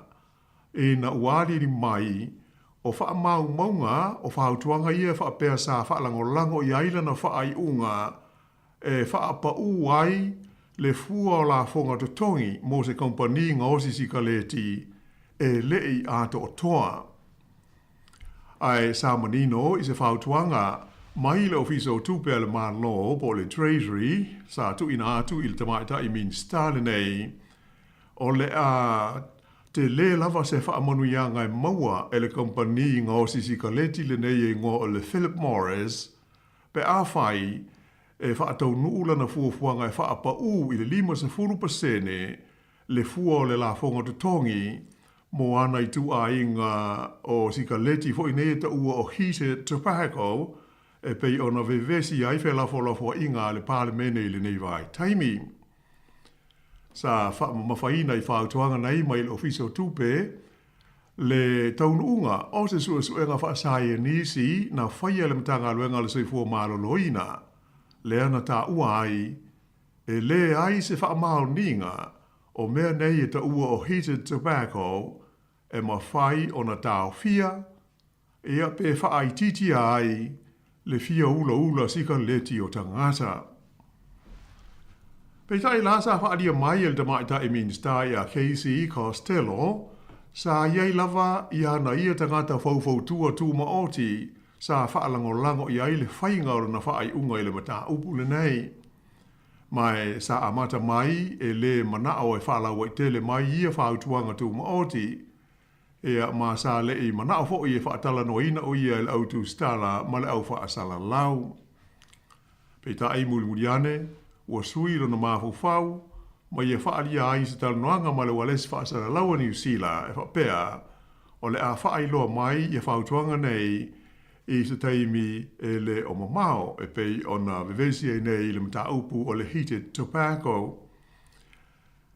Ua umalao na whaailoa mai e le li pāle mia e a Christopher Larkson e le i sisila o ia i le whautuanga alo ia le nei mai le ofiso tupe. Pei tai o loo iailo na talitununga ato o toa i le tamai tai Minister lango o le soifua maloloina. Ia ai pei ona ta ua i li poti e lau tustala ma lau whaasara lau.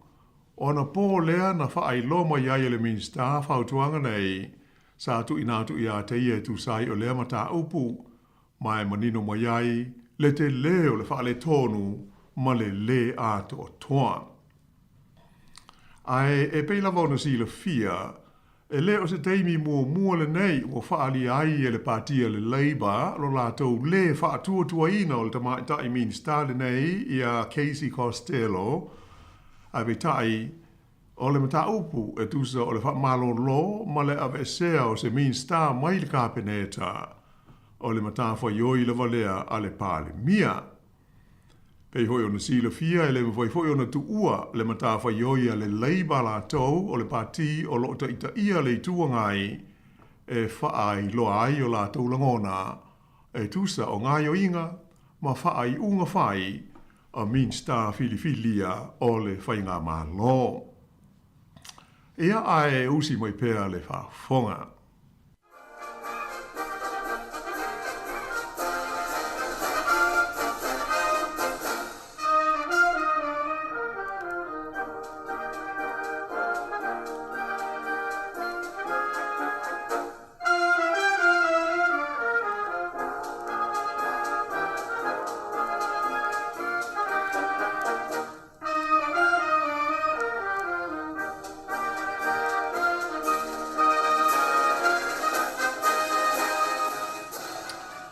Ia e peila ona o ta ua mua ua matua vevela lava le taua i se sae tūru tonu i le vā o Israelu ma le Hezbollah i le Panona ae whapena ai ma le Hamas a Palestina. Ia e tau whai langolangoina ma whaatupe a lātou ngā yoinga uma e le mālo tele o Iran. E le ngata i le nā, a le foi ua o i leisia tunu alapi o Yemen, lea ua lātou whaia foi i ani os whainga e whaau ngai nai ni masini whele lei whaatontonu po o drones, mai ua whai nai i nisi o ai i lo tonu o Israelu. A o le lipoti au pito lata mai nei, mai le newspaper whaale wāo mā lo le Daily Mail, na whailo mai ai, leo so fa ia lea e vaale le tau o le malo Israelu. O le nofoanga e wha amautu iai mea tau wheso o ta inga a le Hezbollah i le tonu o le ai o Beirut le lau mua lea o le panona. Mai ua wha tonu ina ai le fita Israelu tangata inu nofo i nuu o le panona e a misele tu i matu o le sone lea o leo lewina e malo o watasi ina ia tu ua loa o lātou ainga ai o ese mai mō lo lātou lama saonga le mu. O se ripoti mo i le fitfita Israelu na ta ua mo iai le tuina lea i pōmu e vale le tau o Israelu o ofisa whapea mawhale whaamautu iai i a ngā luenga whaia le Hezbollah i te tonu o Beirut. Sa whapea fo i o na whaale anga i nai i o swa inga nei e tonu a waale le tau o Israelu i a nuu i le tu i saute o Beirut le iai i le ofisa au tu o mea tau whaasara launga a le malo o le panona. O le whautuanga a le vitavita Israelu mo tangata le panona ina ia vave o na tu ua o lātou ainga ai a ngai atu i mātu o le waitafe o le Awali River. A au wha solo ina wha te tele i o se wha inga wa le tau o Israelu i vaenga i saute o le tunu o le panona. Lea ua mali di wai o mai le teimile nei, le tusa male afe o tangata i nā yaso ia ua tua na ia tu nei. O le os wha inga na po le fitafita o Israelu na whasiuti ai tangata e to se fulu lima e wha pe o fitafita le Hezbollah. Mai o lo wha a wau pēr le nei taua, le ua o ina a fiai, ma le fitafita a le malo o le panona. Ai, o se lipoti sa ta pena ina mai ano po na whaari ai le mu le ma whaalenga ina o nisi vaenga o le ai o Tel Aviv. O le lau mua leo Israelu ina ua sao ma so po ia eni masini fele lei whaatonu tonu po o drones ia le pā pupuni o le saonga le mua o Israelu le ai whaingoa ina o le Iron Dome ma o leo whainga na ali di mai ana po pe ona silsila ho iai whaasara launga ana po ma le tae o nei. O se ripoti au pito lata mai a le newspaper o le Independent na whaari ai le mawhai le drones nei o na sao i le tonu o le Iron Dome ma hawhai na ai se vaenga o le ai o Tel Aviv. Na mori mawina ai le pāpāo pomu ma mu ai nisi o vaenga au tu o lea ai tele o Israelu. Mai longa ona matua fe me ai ai tangata eno nofu ai. Ea mai o whaari mai ai le malo Israelu o masini fele lei whaatongtonu nei sa whaapongai mai ia pēna ta whanai na mai i le tonu o le tunuu e ngoa o Yemen.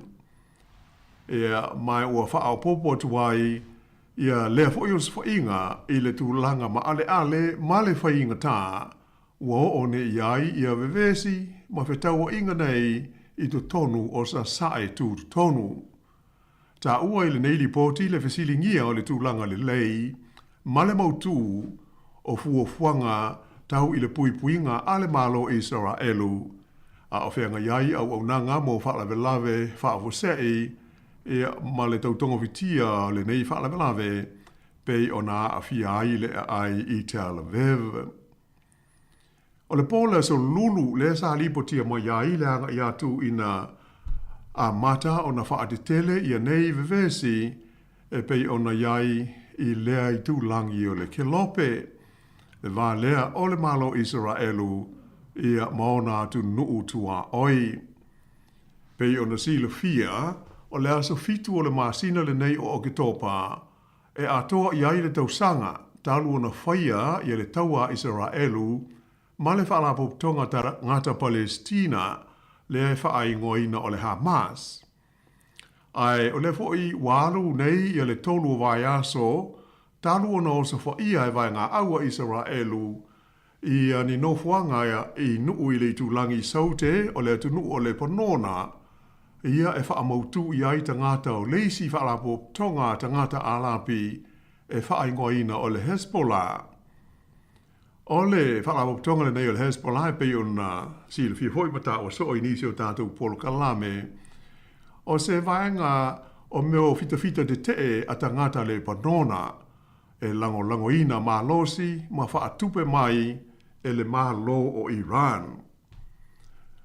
O le talaanga o le whakalawa tonga e whapea o le whaamoe au tū lama na whaawai na ai le Hezbollah i le tele o teusanga uotona ai ina i e tau mo le whaato i laloina ma le so loia o le malo Israelu mai lunga o le fonga ele. Ai pei ona tātou mōli mawina i whaasare longo mai whafo o le aso lua o le vai aso nei lava lea na oso wha iai e le malo Iran ia Israelu ona o le fia o Iran i le whasio tia leo le taitai sa iai talwai nei o le Hezbollah o le tangata e ngoa ia Hassan Nasrallah. I se os whainga wha abitoa le fita o Israelu i le vai aso na te nei. E le ngata i lea, ai ua lewa whoi o na le fia le malo Iran ia Israelu o na o lo lātou os whainga lea na whasio ti ai i te tonu o le laumua o Iran po o le ai o Tehran ia se tasi o taitai longa o le whaalapo tonga le Hamas a tangata Palestina. E pei ona tā ua o le os whainga Iran e whaasanga ane ia Israelu i le aso lua na tenei sa whaongai na ai e le vainga au po le fita a le Tehran Revolutionary Guards ia ni mea tau whaatonu alu mamao o meo ballistic missiles ia mai o se ripoti mai le fita le nei ale malo Iran na whailo mai ai e whapea pe tusa o le iwa se fulu pasene o la tau pulu malo losi nei alu mamao na tau nuu i no whanga sa fua ina e te tau na o iai i te tonu o lau ele o Israelu. Whailo mai foi ele fita le malo Iran na whaonga ina i le neos whainga whaasanga ia Israelu mo le taimi mua ia le latou mea tau whaatonu alu mamao o le tu ainga o le hypersonic le whaingoa ina o le Fatah missiles. O se ripoti mai le whale pae i Washington na tau mai ai e whapea.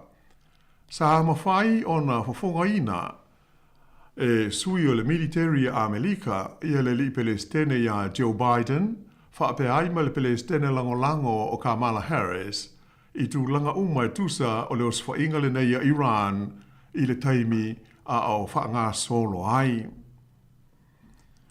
O le tūlai mai o le neos whainga ale malo Iran na whai loma iei whalawa i tele e le tai o le fita ale malo Israelu o le li ati malala ingo ia Daniel Hagari e whapea. O lana tauti nonga e whapea foi le tauti nonga ale vanga aua Israelu o le a iai tua o le neos whainga ale malo o Iran. Ma ua iei nei le fuafuanga ale fita Israelu mo le whaatau nuina o lea fuafuanga i se aso ma se taimi e tāla whengai o le a filifilia.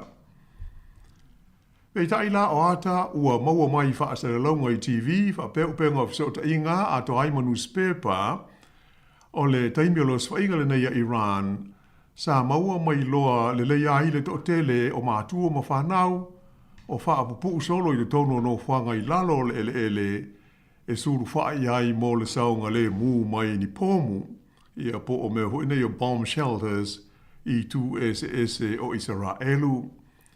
O nisi o ata na mau ai tangata a lo o fesuru wa i solo mo ni mea lafi ai a o fele lei ma pāpā i runga ai o le ea i a mea tau whaatonu tonu nei a Iran i le taimi e feto a iai ma pulu malo losi e le malo Israelu, whape foi le malo a Amerika.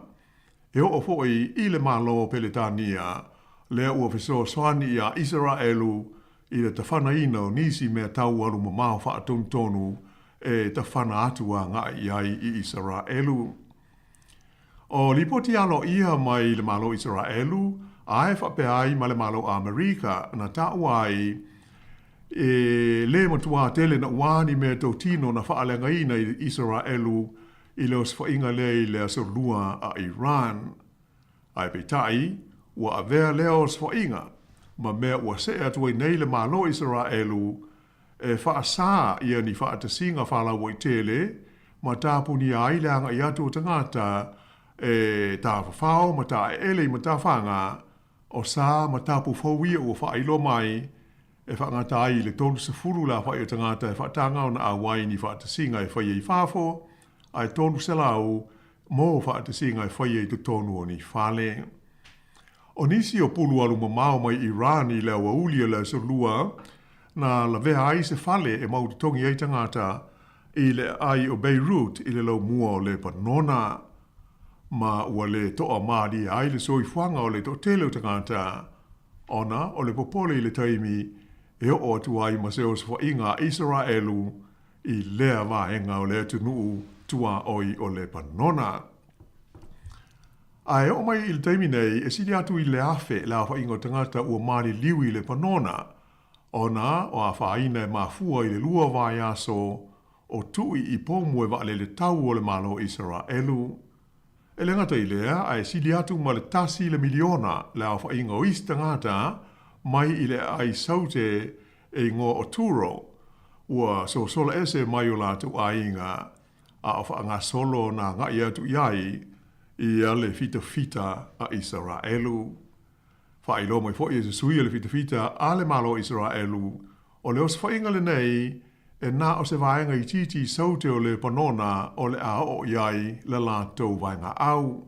Ma e le o iai se wha moe o le fita Israelu e o atu i te tonu o le lau mua o le panona e pe o le ai o Beirut. E ai pe tae pe ona ta ua le lipoti au pito lata mai i le so e o le ua o i nā fia i le ai po le lau mua i Beirut i o so inga a vaale le tau a toa mo le fita ale malo o Israelu. Whaelo mai fo i le ati malala o wha au lulu i ai vaenga au umalama ale malo Israelu i a Daniel Hagari e o mai e teimi nei e le i whaataunu uina i a se iunga fono ale komiti o le pui ngā malo au whaatasi lea na hola ai ma wha uma i a le taua i le vale o Israelu ma le Hezbollah i le tausanga i lua afe ma le ono.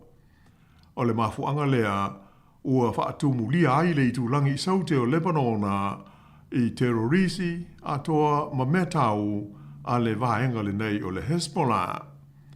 Whaalia fo'i o le tele o no fuanga saos fo ia e vaenga aua Israelu na o lātou maua i ai le tele o ni a upenga mani me tau malo losi e au fia ai pulu whaatonu walu mamao ma le ano whanata awili ma isi a upenga. Na amata mai fo'i i e oso fo'inga whaalilo a le Hezbollah e whaasanga i a Israelu maona tangata ina ua oso whaia Israelu le nu o Gaza ina ua whaia i a le oso whainga le Hamas i le aso fitu leo o kitopo le tausanga turuai lea na whasi o tia ai le tusa o le afe o tangata Israelu ma o lātou a vea i whaamalosi maisi tangata e lua se lau lima se furuma le tasi. E taru lau no se whaia e Israelu i le Hamas i le tono Gaza e tusa ua whasa fulu tasi afe ono se lau lea o whainga o tangata ua mali liwai. O li poti nei ma wha maunga e tu ina mai le vaenga o le soifua maloloina lea e pu lea ele Hamas i le tono o Gaza. E ui ua si le atu maleivas 10% o le whaitau a whai tangata o Gaza ua wha malo sia ai o na tu ua o lātou ainga taruai i oso whainga a le fita a Israelu.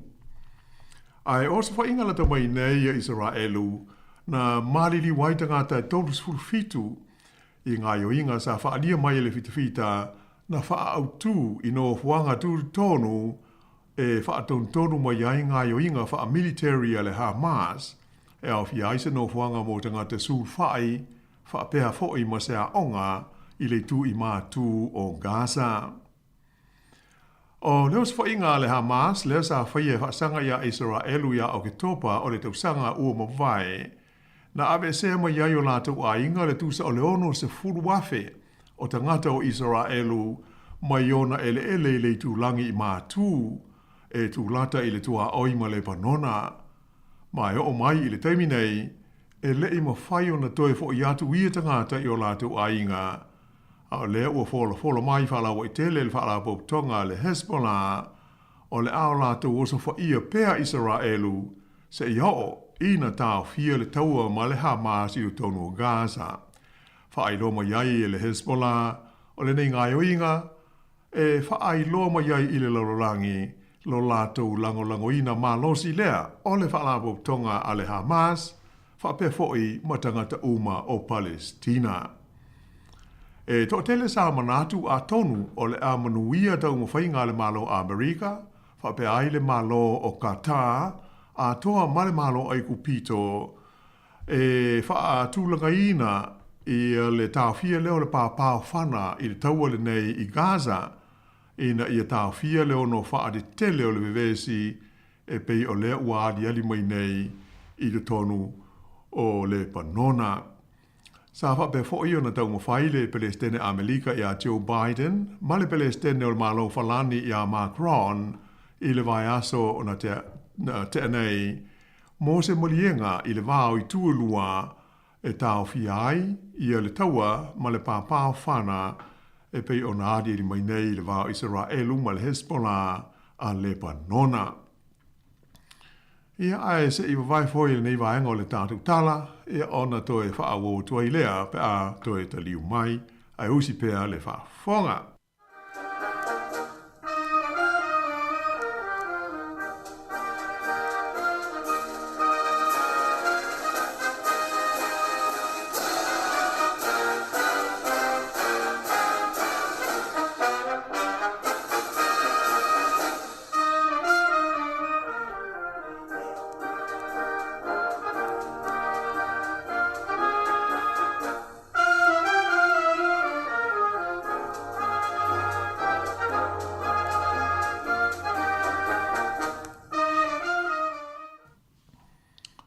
E leisi la vaenga o le tātou tala i le nei whaawoponga o le tātou polokalame.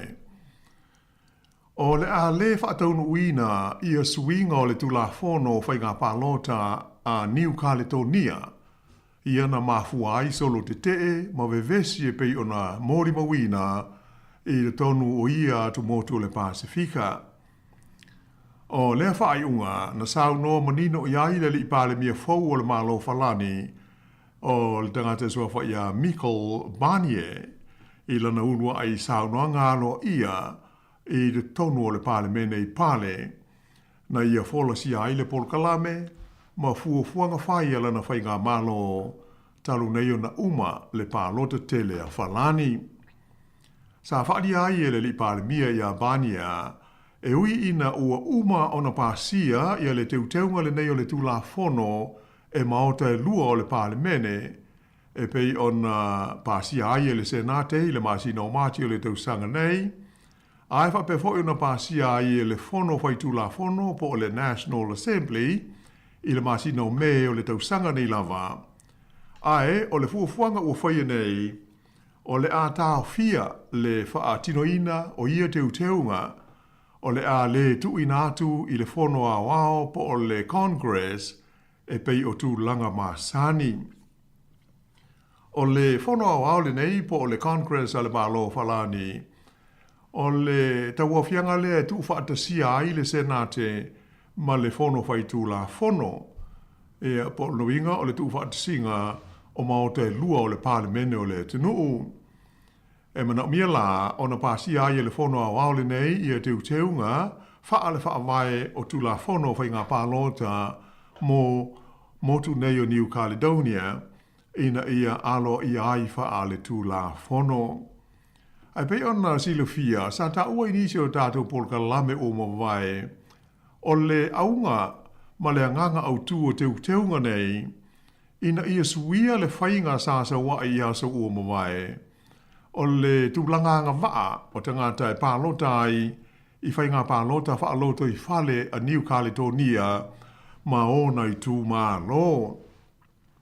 Sa fuafua ia teu ina ia te tala ai ia puipuinga o loo ia i o le tula fono whai ngā pālota. Lea e whaatanga ai na o tangata na whana nau ma soi fua ai te tonu o New Caledonia. A to ai mai la tau ua nofo mawai i New Caledonia. A mata mai tu atu le tausanga e awhi iwa se lau iwa walu. E pālota i whai ngā pālota i te tonu o ia atu motu le Pasifika. O swinga ma teunga o le tulafono e pe ona pasi ai, se manu o le ata tala ai le awanoa, e pālota ai maisi tangata ua atoa le se furu o tausanga talua na nonofo i te tonu o New Caledonia. O se awha inga lea tusa ma le lua se furu 5 awhi o tangata e to telea i tangata mai falani. O nei swinga ua avema mafua anga au tū na solo te te ai tangata i te tonu o New Caledonia o tangata ia ta ua o Canucks ato ai maisi o lo fina wina se ma lo tu ma o tia New Caledonia mai pu lenga whaakolone ale ma lo falani. Sa amata mai ia nei solo te te o whaia ma le file mu. Ai nei u ina tūlai mai ai winga whaatupu vevesi ma le whaatupu whaalawe lawe o tangata ma o iloa ina matua vevesi ma adia di mai ai whetaua inga e pei o na mori mawina i le amatanga o le tausanga a o sauni i le pale mene o le malofa lani i pale e pālota i le lafo e teuteu ma sui ai le tū lafono o pālota i le tonu o New Caledonia i le masina o me.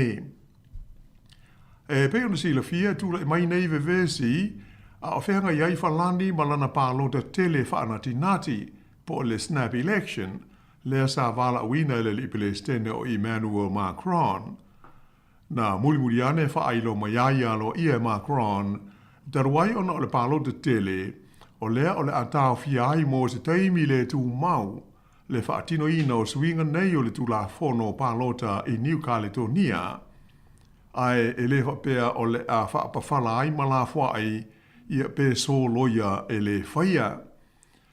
E taru mai le nā taimi sa whapea na wha de tele le whaalia leo la ngona ma manatu o vaenga ia o loo mana nao ina ia maua se maa lotu to tasi o New Caledonia. Ina ia whaamanino mai e le lipele stene. Pe whamata e to e talano ina le nei fuafuanga pele ai i le lumana ai. Ai i le saunoanga le li pale mia fau o i nei o falani o Bania na ia tau ai o whainga pālota whaitu mā lo ia sa whaamoe moe e whaia a New Caledonia i le o ngā tonu o te sema o le tausanga le nei luafe luas hulwha ua tolo pō nei e whaato a whaia i le whaai unga o le tausanga a sau lua afe luas hulma le 5. Na whaasi sila i fo i le pāle mene le li pāle mia o falani e iai se au malanga ua filifilia e malangatu i New Caledonia moni tala noa ngā mani whailo i ngā loa ia matai tai o le whainga mā loa New Caledonia a to ai ma whaala poktonga ia o loo fina wina se mā loa tūto tasi mō nei a tū motu. Na ia tā ua o le au malanga le nei ua au fi ai sui fai pule mai le senate whapele mauto sui o le pāle mene o falani. Whapena foi o nā fi ai sui mai le mtanga ruenga le pāle mia. Whapele mtanga ruenga le vai whafo. Mai o steimi e le o mamao o le a tu ai falani e lea au malanga mō le malangane i nou mea le lau mua o New Caledonia.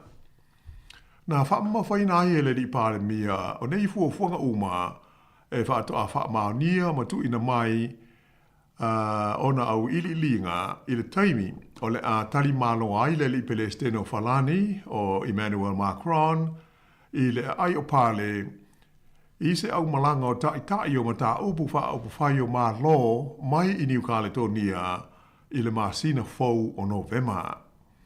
Na ia ta ua o le anganga ma le wha moe au tū ina ia toe wha au tala noanga ia ua lewa o na taatia e tusa o mata upu tau upu whai o ma lo i le tonu o New Caledonia. Mai o le ao fia ai ia pāti ma vaenga ia o lo fina wina se ma lo tu ma oti o New Caledonia. a tō ma pāti, ma waenga wha au pawhai, la tau te langolangoina le malo falani i te tonu o New Caledonia, ina ia mawai se malienga fau, e suiai le ioenga le e taua o le No Mea Accord, le o luas furuono nei tau sanga talu ono seinia i le wā oitu e lua. O le toi fo iai i tūlanga a toa toa o le wha maruina o le tūla whono ma le nofo le leo tangata o New Caledonia, wa tele taimi ua wha iloma iai e le li Palestine o Macron, e mana o miai o na wha mautuina mua mua, a o le i toi whaia nisi talanoanga alo ia wha penei. Na wha ali ai la le palemia ia Michael Barnier, ua te tau nei o na ta tala se tu lau fau mo New Caledonia, e au tū i le wha ali leia o lona te mao ainga, ma le toi wha ali leia o mea sa wha alenga ina i vevesi ma whetaua inga tarui nei, ma ia amana iai, ia le lasi o i tu ainga o tangata SS e mao lātou mana onga, e wha mai lea i whainga wha demokorasi. O le ioenga po le malienga o le No Mea Accord, o le amatanga leo fuafuanga e wha amatu ina mai i pale ia le tūlanga tau i le pūlenga o New Caledonia, i tai wha upwhai e whiliwhilia tangata o New Caledonia lava la tau, e maho peo nā ngai tuai i nisi tūlanga o whai ngā mālo sa o loto i le lumanai. Vai aso na te nei sa ia i pale ia le au malanga o sui o vaenga SS e wha upwhai mai le pale mene po le fono whai tū la fono a New Caledonia, na whai e whoini whiro inga manisi o minsta au tū le kabineta e au fi aima le minsta fōle o whiliwhilia mo le vai whāfo o le tangata ingo ia François Noël Buffet.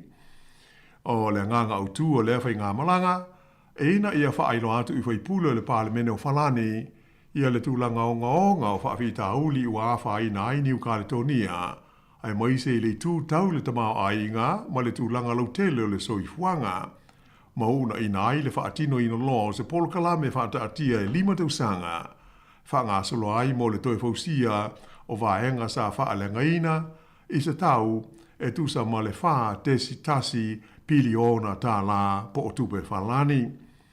O le wha masina o vevesi ia ma whetau inga i New Caledonia i solo te tee ma le susunuina o whale ma company ma bisinisi a toa ma le ngau ia tangata o loa mai whale o loa na whaalanga i nai le tusa o le valu se lau la whainga o company ma bisinisi SS i le tonu o No Mea ma mafua ma iaio na le aini ngā ruenga a le tusa o le lua se furu wafe o tangata o le tunu mai o le tau fuafuaina o ia me uma e tusa lea ma le lua tesi ma le tasi piliona tā la.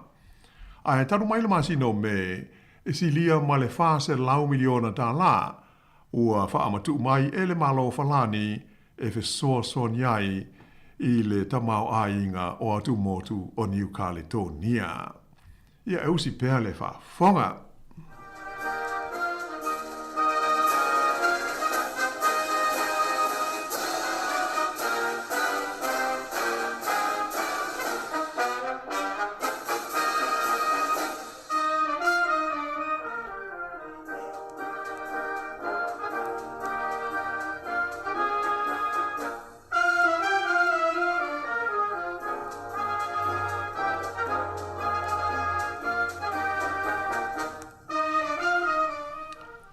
E le atunu o Thailand, ua whaelo mai se li poti a le Reuters, le lavea ai o se pasi e tamai tia onga, ma mali ni wai le tusa o le 25 o tangata. Tupu le wha lave, i le solulu o le vai so nei, e le mamau male ai o Bangkok, le lau mua le o Thailand. O le pasi na fia, sa malangai tamai tia onga, wha pe ma whaia onga, o se malanga wha le awa onga, po se field trip. Se whaaringa le minstawa onga le tunu o Thailand, se whailo inga ma le autu stala, na ia taua i petusa o le 25 ia i lātou o mari liwi le whaalave lave, ai to se furuono ista mai tia onga mani whaia onga sto tolu o lo tau fia mo tonga vitinga i le whale mai. Taua mai fo i whapea o ta maiti, whapea ai ma whaia onga na fia i le whaalave lave, e mai se a onga i le tu maloi ngoa o utai tani, pe tusa o le lua se lau 50 kilomita i mātu o le ai o Bangkok e iai ia le nei ia onga. I le atunu o Iapani, wa whaaria mai e le awata ma mai ma ta upu tau le pui pui ngā lau tele, e mana mia le sanga wha le leia o le tū tau le pui pui ngā, mō ni lo longa e te tupu mai le tonu o le nei atunu o le tū o lo wha mawhaina mai, o mea ia e te tau ona whaia e pui pui ai la a fia o tangata wa mea to tino, i ni lo longa mani ta whenga wa mawha, a to ai ma le wha le leia o le sao nia o lapata inga, ina ia wave o na sila fia tangata umani lolonga, mani ta whenga o le ao mai, ma ono so sola ese mawai, mai vaenga ia fia. E lua ni a wha malolosi sa anga iana ia pani le so lulu o le vaia so nei, a o whaia sa ilinga mo tangata e to se fulu na leiloa, i le tuana ia i o ni ti munga mamafa, o i longa o na tele mea e wha alenga inai, i le talafatai i mātu o le nei e tunu. O ia tūlanga o tu ina mai aini lapta inga a ila tau e to mai wha abitoa i swinga o le tau e whapea. O le a wha solo lava ina wha adetele maonga tu langa wha le tono o le tau o le a whea ngai mai a pani i le luma nai. O ia tūlanga o tele ina wha apopole ina ai le to tele taruai ona o le 20% o tangata o ia pani e tusa le o le 20 miliona le a wha inga o tangata e no nofo ma wha mautu i nuu mawa lalo e le ngata ina lata i le sami, a e wha pefo ina lata ai i hoi tafe, ma e lamatia ngō fiai i ta whenga mani lo longa mama whai ali ali mai. Sa ata ngia le tau ungo suenga na wha tau taia le newspaper e ngō o le Asahi, i lea na wha ilo mai lea so lulu e wha pea, na ilo haile si tia lea o le iwa se lau afe o la wha inga o tangata o Iapani, e no nofo i vaenga e whaingo fio nā whaina i tā whenga ma lolonga. E ui ina sāpa ui lalo na whaita wā whai i tangata o le tunu u i la whainga e lata i le tasi tesi ma le ono miliona i le tonu o le se furu te usanga ua tua na i etu. Nei! O tūlanga wha le tonu wā o le tau e mā fua mai i le whaingo ina o Typhoon Graton na tāpuni aia o ngā uma a tōma pisi nisi ma he whaatau inga i le motu o Taiwan i le aso lulu le vai so nei. Sa i longa o na lavea ma mawhatia nuu i le talawhatai saute ma sa sae o Taiwan whaadia mai whapea o le maralosi o matangi i le whare nei o Grathon e o atu i le se lau fitu se furu tolu kilomita i e pe o le se lau ma le fitu maila i le tu la le sao sawa pe a whai e tō whaatau tau mai ia ono o lea i le lua se lau ma le iwa kilomita i le tū la. O Taiwan, o stasi le nei o tenu, e whenga i pēr mā whā ma matangi māna losi o le Terapika i le vāo le māsina o Iulai ma o ke tōpa o tau sanga te itasi. Ai na whaadia mai i la tau e tō mai whaabitoa i winga o le tau. O lea ua i longa na whaalausa so le māna losi o matangi ma le mamawhau ti munga e a fia ai le nei fo i e tenu. Ona, o suinga ua ia i le tau o le lalolangi. Li po tia mai fo i le malolosi ma le maulunga i o ngalu wa whainai i a nuu tū matawhanga a o whaanga soloane i le nei e wha malosi i le motu le nei o Taiwan. O le whale nei na a fiai nisi o motu la iti o le atu Filipaina na motu si aive so ta inga a to haima le tise ma whaalenga inai i le te leo whale. Whailo mai e le vaenga i pūlea ngā luenga i teimi wha alamla wha o se i a Filipaina e tu sa male afe varu se lau la wha ingo tangata sa ave se mai o lātou a inga i tu motu ta ua o le Bataines Islands e lata i le tu i saute o Taiwan. E o manatu o la wha apau mai e il nei wha apau ponga o le tātou polkalame lau sunga tu fue ona o le tātou teimi e ai hawa moe i tu e whila i fo i lewa i aso i se isi wha o popo. Fau wha aftai mo le mātua a whanoa.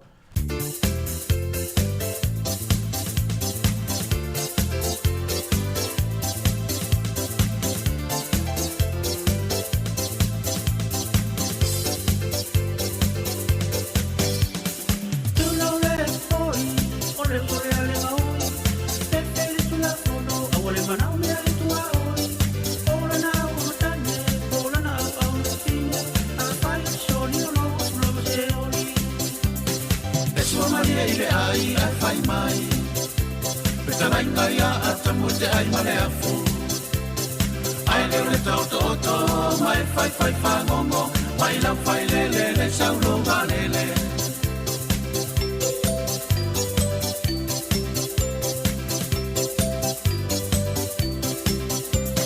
Eani o le maumanga Masina mana ia i po Tamo di tamo to atu Tamo e moe loa i pao Parama e o i tai au Whaula i amena Esi tangati sau ni si whaparenga E sua maria i le ai ai fai mai Petalai ngai a tamo e te ai mare afu Ai leo le tau to oto Mai fai fai whangongo Mai lau fai lele le saulo walele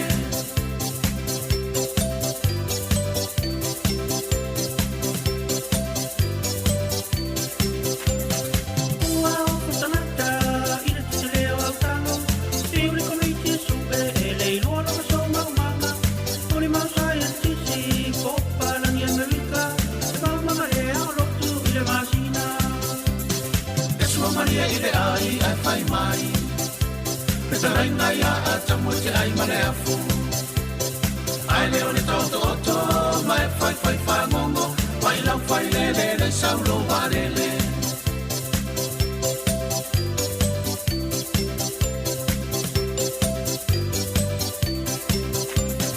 A fai te loa maa Tu lo toto a Palangi leo sina mea Whato te tope ai o iunga O pai te lima tamata Mare pia pia te leo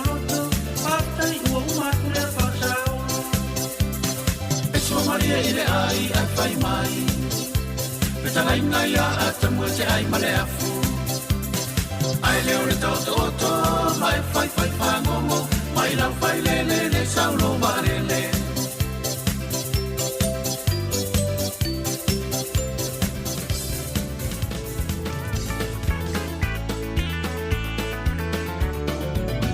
E sau sau ia Ta pia pia lele te ni mangai ia Paangalo mau, paala vela vea e pese pese mai E mata ata ata pe vai la ala a miliona umalava I funga sau ia ta pato pa wala valia O te tia tia se patau o loa ai mata ata ata Tau sisi vea lelele o lona va I whako mata ngata Te sini sa o loa te ai o se vea o te whaia mo ohe E tele di supa pona pata whaia telefo I mamoe I sau sau ia, ta pia pia lene te mi mana ia Paangalo mau, paala vela vea e pese pese mai ia E mata ata ata pe vai la ala a miliona umalava I funga sau ia ta pato pa ua lava lea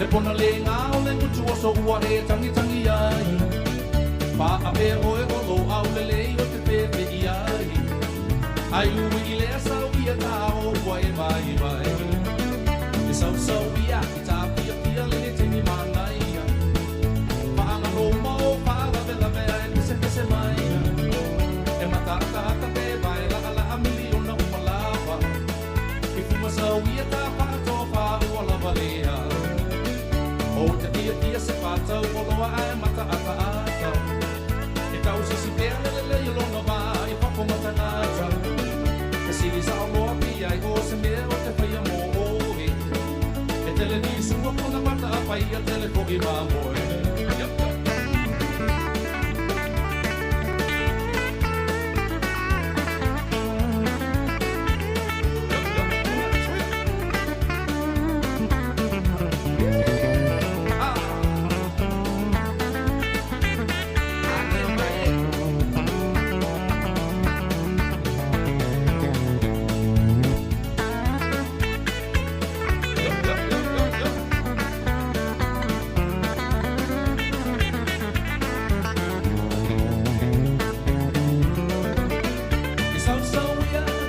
pia pia le te mi mana ia Paanga lo mo paala vela vea e pese pese mai ia Mata ata ata me vai la ala a miliona umalava I fuma sauia ta pa ato pa uala valia I sauia ta pia pia le te mi mana ia Paanga lo mo paala vela vea e pese pese mai ia Mata ata ata me vai la ala a miliona umalava I fuma sauia ta pa ato pa uala valia I fuma sauia ta pa ato pa uala valia I fuma sauia ta pa ato pa uala valia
Samoa, if I do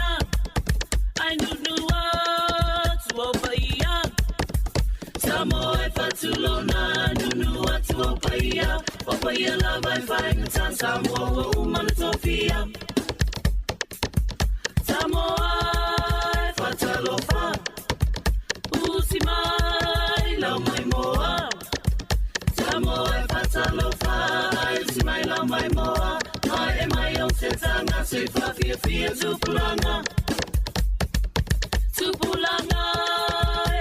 fai pea fai mai si tau mea tupulanga fai pea fai mai si tau mea o trelo pe mai feo valo fai na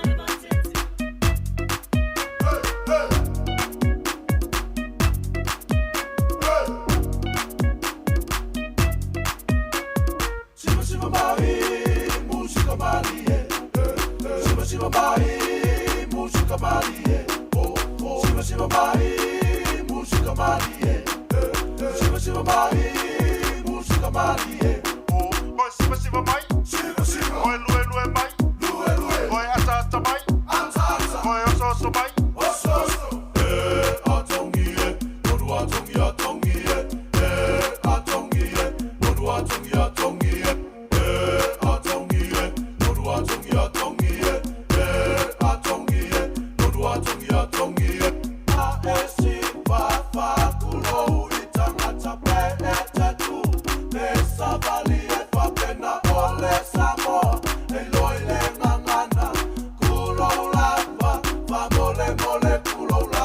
Siva Mahi, música Marie.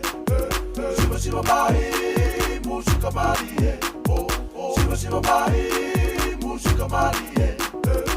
Siva Mahi, música Marie.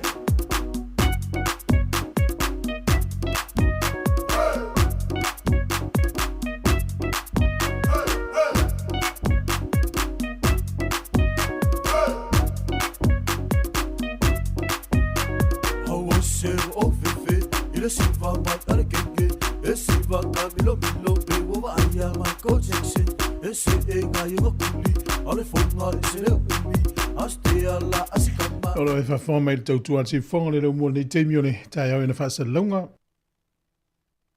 Musika so i whiwhiloi le uto i lua sifuru 5 minute ana tāne o le sifuru mo le lua. Wawe fo i tātou teimi, tāne sifuru mo le lua, le whapoponga o telefou le uta pena mai. Ea, ana, so i le ma tātou tala mai sa moa. En tātou e vai lava lea, se tāle tasi, i ona sui fui leo nisi o tātou whasa le lunga, ma o le tautua le nei si whonga le lau mua lo e whafonga mai. Whafonga o le lau mua.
le fetu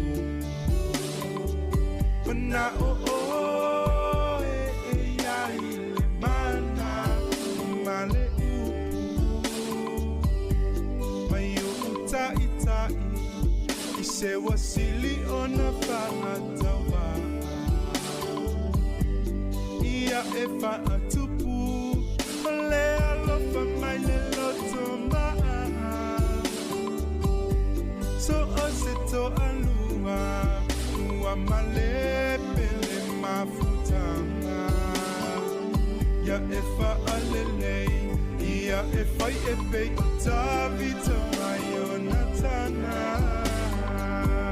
Ia tolu timu Ile toa pa O le vau ia ola Ia tolu timu Ile toa pa Manu ia felelei Ia tolu timu Ile toa pa O le vau ia ola Ia tolu timu Ile toa pa Manu ia felelei Ia tolu timu Ile toa pa O le vau ia ola Ia tolu timu Ile toa pa Manu ia felelei Ia tolu timu Ile toa pa O le vau ia ola Ia tolu timu Ile toa pa Manu ia felelei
le e wa ole lava nei mautala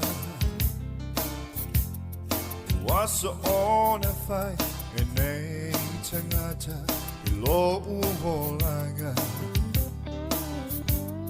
peana e lo une lofa Iaso umalava Tongi ia sauma Pea faie Pea iso anga sala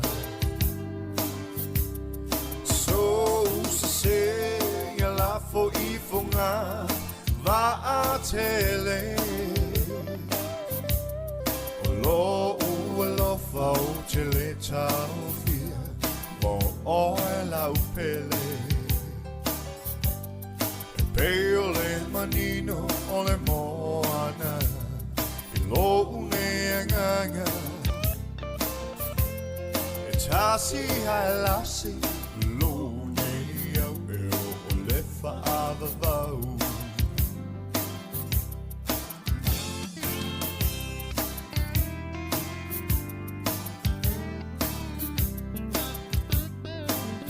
Tinga ole o ona o Tau ma fai lava Ya malama lama Me uma sata Tala no ai Ole a o fai O uma fau faunga Ua sau tua lasi O oile lumanai Ne io u oli oli Ai umane Leo se me amoni So se ya la fo I funga Va a tele O lo ua lo fa o tele tau fia Mo oe la upele Peole manino ole moana I lo une anganga Tasi halasi lo ne au eo o le faava vau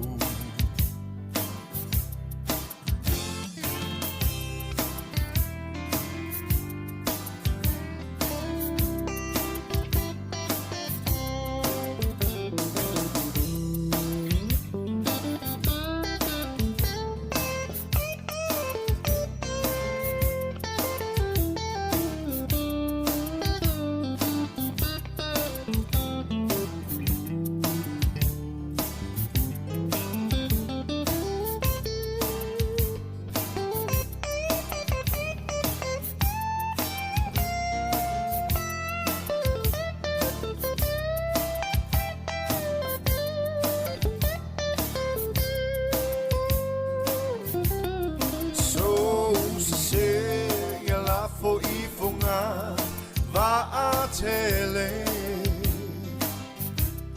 O lo ua lofa o tele tau fia Mo oe la upele Peole manino ole moana I lo une anganga E tasi halasi lo ne au eo o le faava vau Tasi halasi lo ne au eo o le faava vau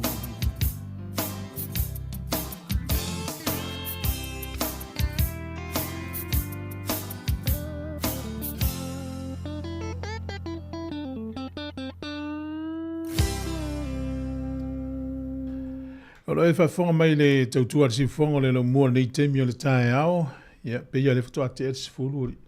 Ia le uto e fitu minuti o le tae o le sifuru mo le lua. Whamalo le aue mai e tātou whaasara launga.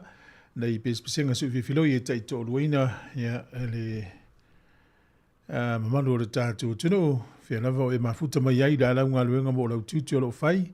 Ia o iei fwina i whanau tuanga waonga. Whamalo lava le. Tau tua le lei, wha malo le tau hatai, wha malo fo i mo le tapo inga le nei aso, nai wha whiwhianga sui whiwhiloi. O nei le afar sfurulua. O lau wha tasi atu ia le tatou sui fo sunga ta se salem se.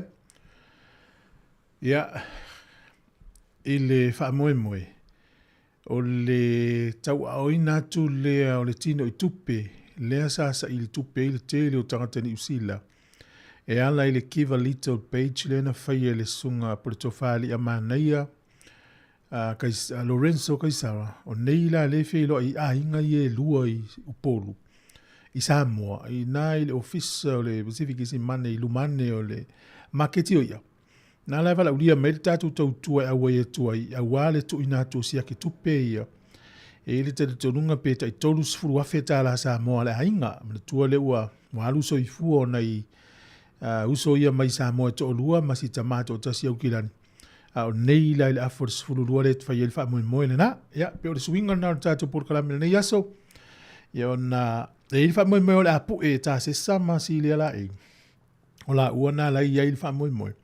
O na whaasala laule i se taimi, o na pe e tauri a foi pe tau whawhewhewhena i a inga pe a whaasala lau tu usao.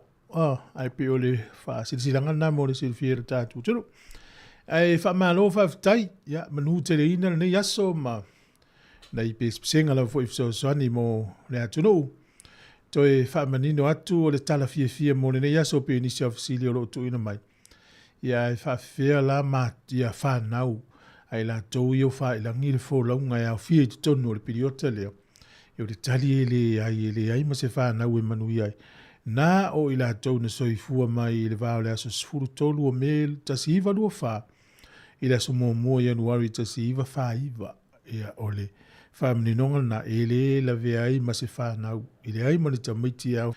Ia i le tūlanga o le atu ne le palemene mo le whaitaunga lona lua se ea tu le tolu. Ia pasi umatua i nā o watu i orkovan siria saini ona i lolo le aso e amatai. A ele o kometi na maua e tatau na tālu sanga.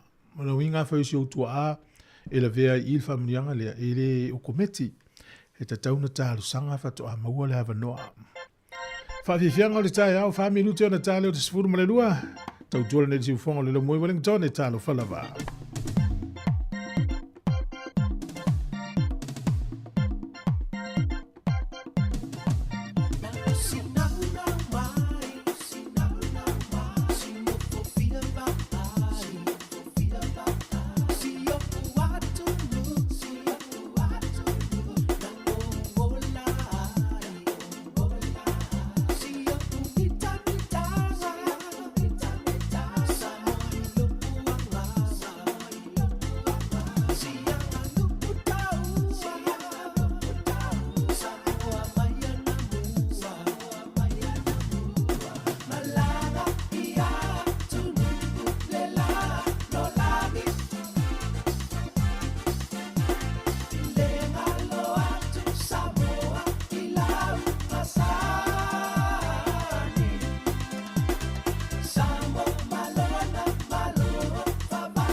Trai whaatalo whaato le whaapoponga o talafou mai le si ufonga le laumua mo le nei au auli.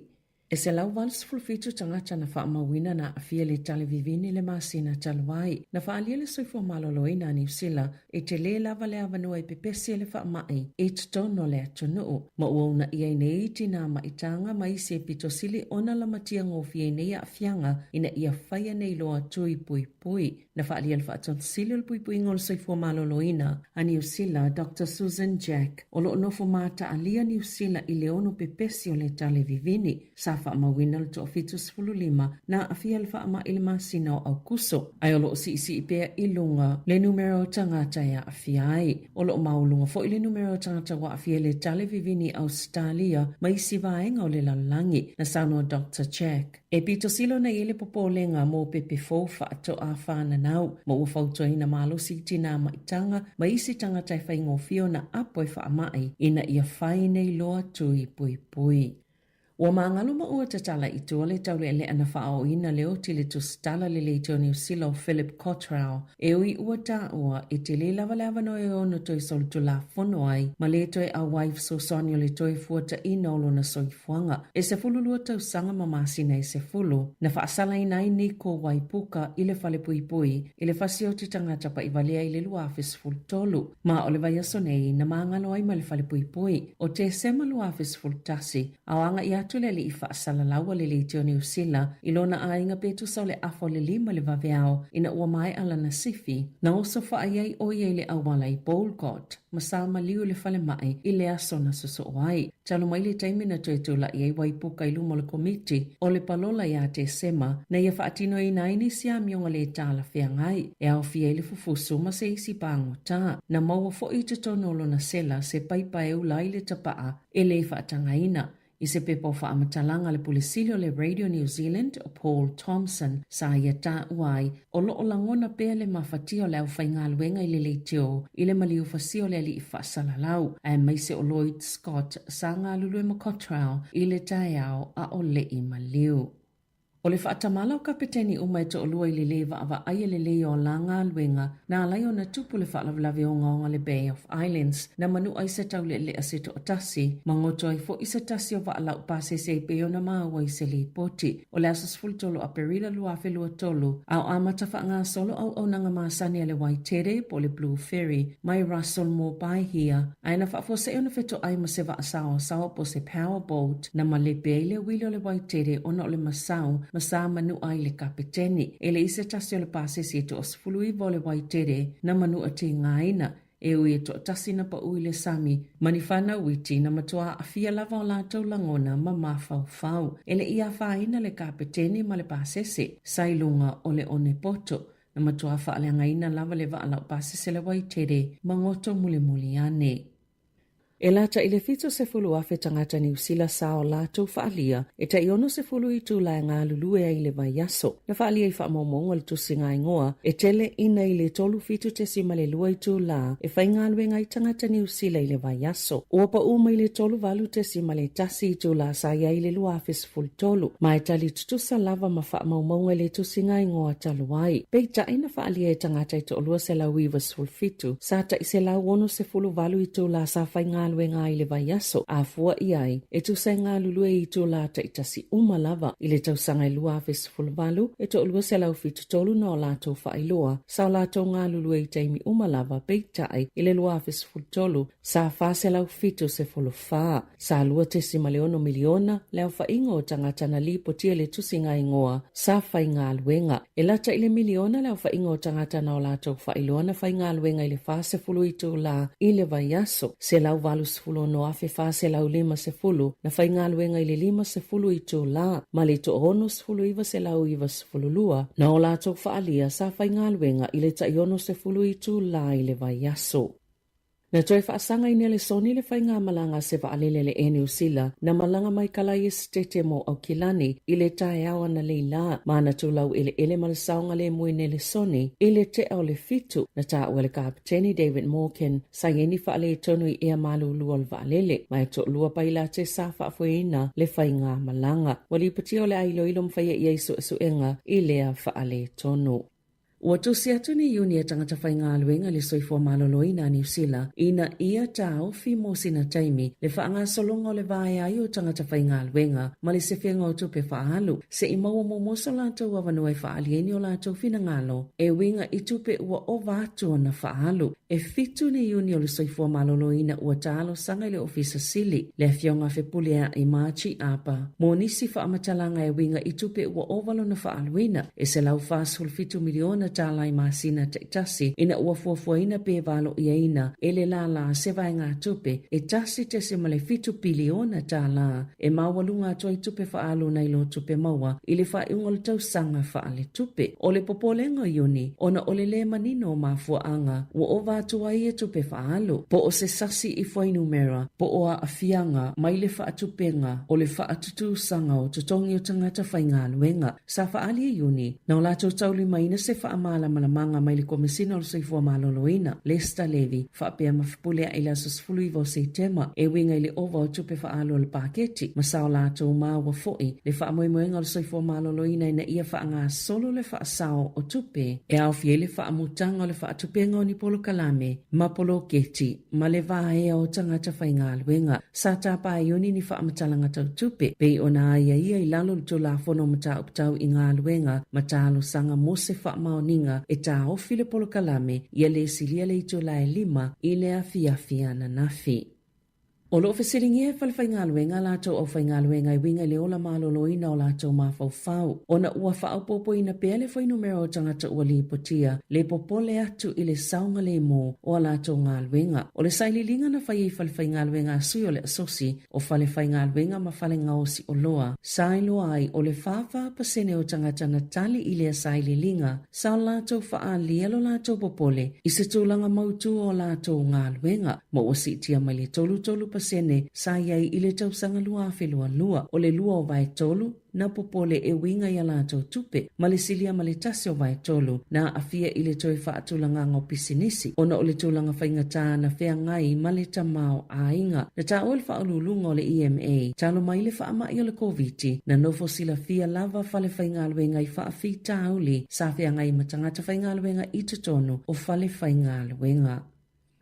Ua whaalia ngā whiawhia o le vaenga whaopwhaia le Labour, ina ua whaailoa le langolango atoa ua iai le pili o le Citizen i Samoa, a o whaanga solo atu le whaitaunga lo na lua, peo na lausila fia o le pili le nei, o le amwhai e tangata Samoa na whaana nau mai le aso sifultolo me. Tasi iwa lua whaia o atu le aso mumua Januari tasi iwa whaiva o na maua le Citizen i New Zealand, ma o lātou Citizen na ve isea le tula fono i le tasi iwa valulua. Na sauno le tamaita i whaipule Carmel Sepuloni o le so upo le leipa mo tangata Pasifika o le toi whaasaonga lea o se sise na whai i tangata na soifua i Samoa. Ia sa ave isea o lātou Citizen i lalo le tola fono tasiva valulua sa anga waa iai. Sa ia mumuliaila na whaaftai le whaita wafe o tangata. Sa whao o ina ato lātou finangalo tustusia ma whaale o ina o ina sa vavali mga ala ma whailo o lātou finangalo i le komiti. Sa ia whaaftai a fo ile li whaipule o tēna au tu yono. Ono o le tu whaatasinga o le apili sa whaui atu le pālota. Wa whailo aile tāua o le iai o whaipule Pasifika i te tono vaenga whaupwhai te tasi, ma e ui o i lātou whaipule Pasifika i te tono o vaenga whaupwhai ese pei tai au o loi mata upu whapenei e ngā lulue whaatasi lava mo le manuia lau tele o tātou tangata pei ona saunoa se poloni. E tu samale 5 afe mita sikuea o le au o whaaleanga ina le va o le Navy New Zealand, le HMNZS Manawanui, a o mangoto i fuisi o ngā sami whaasao, i le tala whātai leitu i Sauteo Samoa, i le aso sa taluai pe o na lipoti ai e le leiti o New Zealand. O lo whaanga solonga luenga i puipui e ngā tai whale o Samoa, a o whaawa waile te itasi o na salalau ise mai o ni ota po o ni la pisi mai le vaa, e tolu ni pusala o lo o tawhia ise mai le Manawanui e au fie le lua o lo o peo pea i le sami ma le tasi ua mau pe paulia i le au o lo o mau popo ma mawhai na tau fia pea i tutono le vaa le swa ue iwa se lau 5 tone pe ona lipotia i Louise Trenouth le sui whaasala lau le leiti o New Zealand sa i whaatasi ma le vaenga le puipuinga New Zealand le asoana nafi sa i whaamatalaina i lunga le polokalame le checkpoint sa o lato whaatalitali se i mautinoa ua saunga le mo o na nga i le vaenga o ngotoi le vaa, ai le i whailo atu ia i lātou ua taunuu i le vaenga tono ngotoa i le mana wanui. Sao lātou sasongi ina le malosi le manongi o le suau, mau lātou loai o le ua lātou iai tonu i le vaenga o ngotoa i le mana wanui. Sao lātou va ia fo isina vaenga manifi o le suau i lunga o le sami o ni nai o taota whape ima pusa o loa i e tolu o peopea mai fōlinga mai i le inime o i tutonu o ia pusa o loa. Sa whaalia Sam King leo lo whaululu i aile vaenga maulu o lo so ina le mana wanui. Lātou te leo vaia nisi suau o liki ese mai le vaa. Mai fōlinga mai o lo taatia le vai lunga o se papa mafola mai laki ele o i lunga ni amu. Na ta uelu tena Christian Lloyd leo lo i tutonu le vaenga maulu o whaia so inga. E mo miolo lātou lo umo whaafi tau le te tauna ngā lulu e mua i ai au le ipamuina ese le suau. Mo le teiminei o lo saunga le mo le maulu i ai le vaa e mawhaiona lātou maua le apanua le lei. E ilo i le tūlanga tono lo i ai le teiminei mawhailo atu foi i le malo o Samoa whaapea matangata New Zealand. Na tā ua foi John Riding o se kone sale o mata uputau i le Sami e tau whaingo fiona pamuina ese le suau o tuto i le vaa. Ona o le tūlanga o lo taatia whaatawhai i le loloto e tolu se fulumita i le alititai o le Sami mai maa fo i le suau o le tiso e whaingo fiona pamu ese mai le vaa.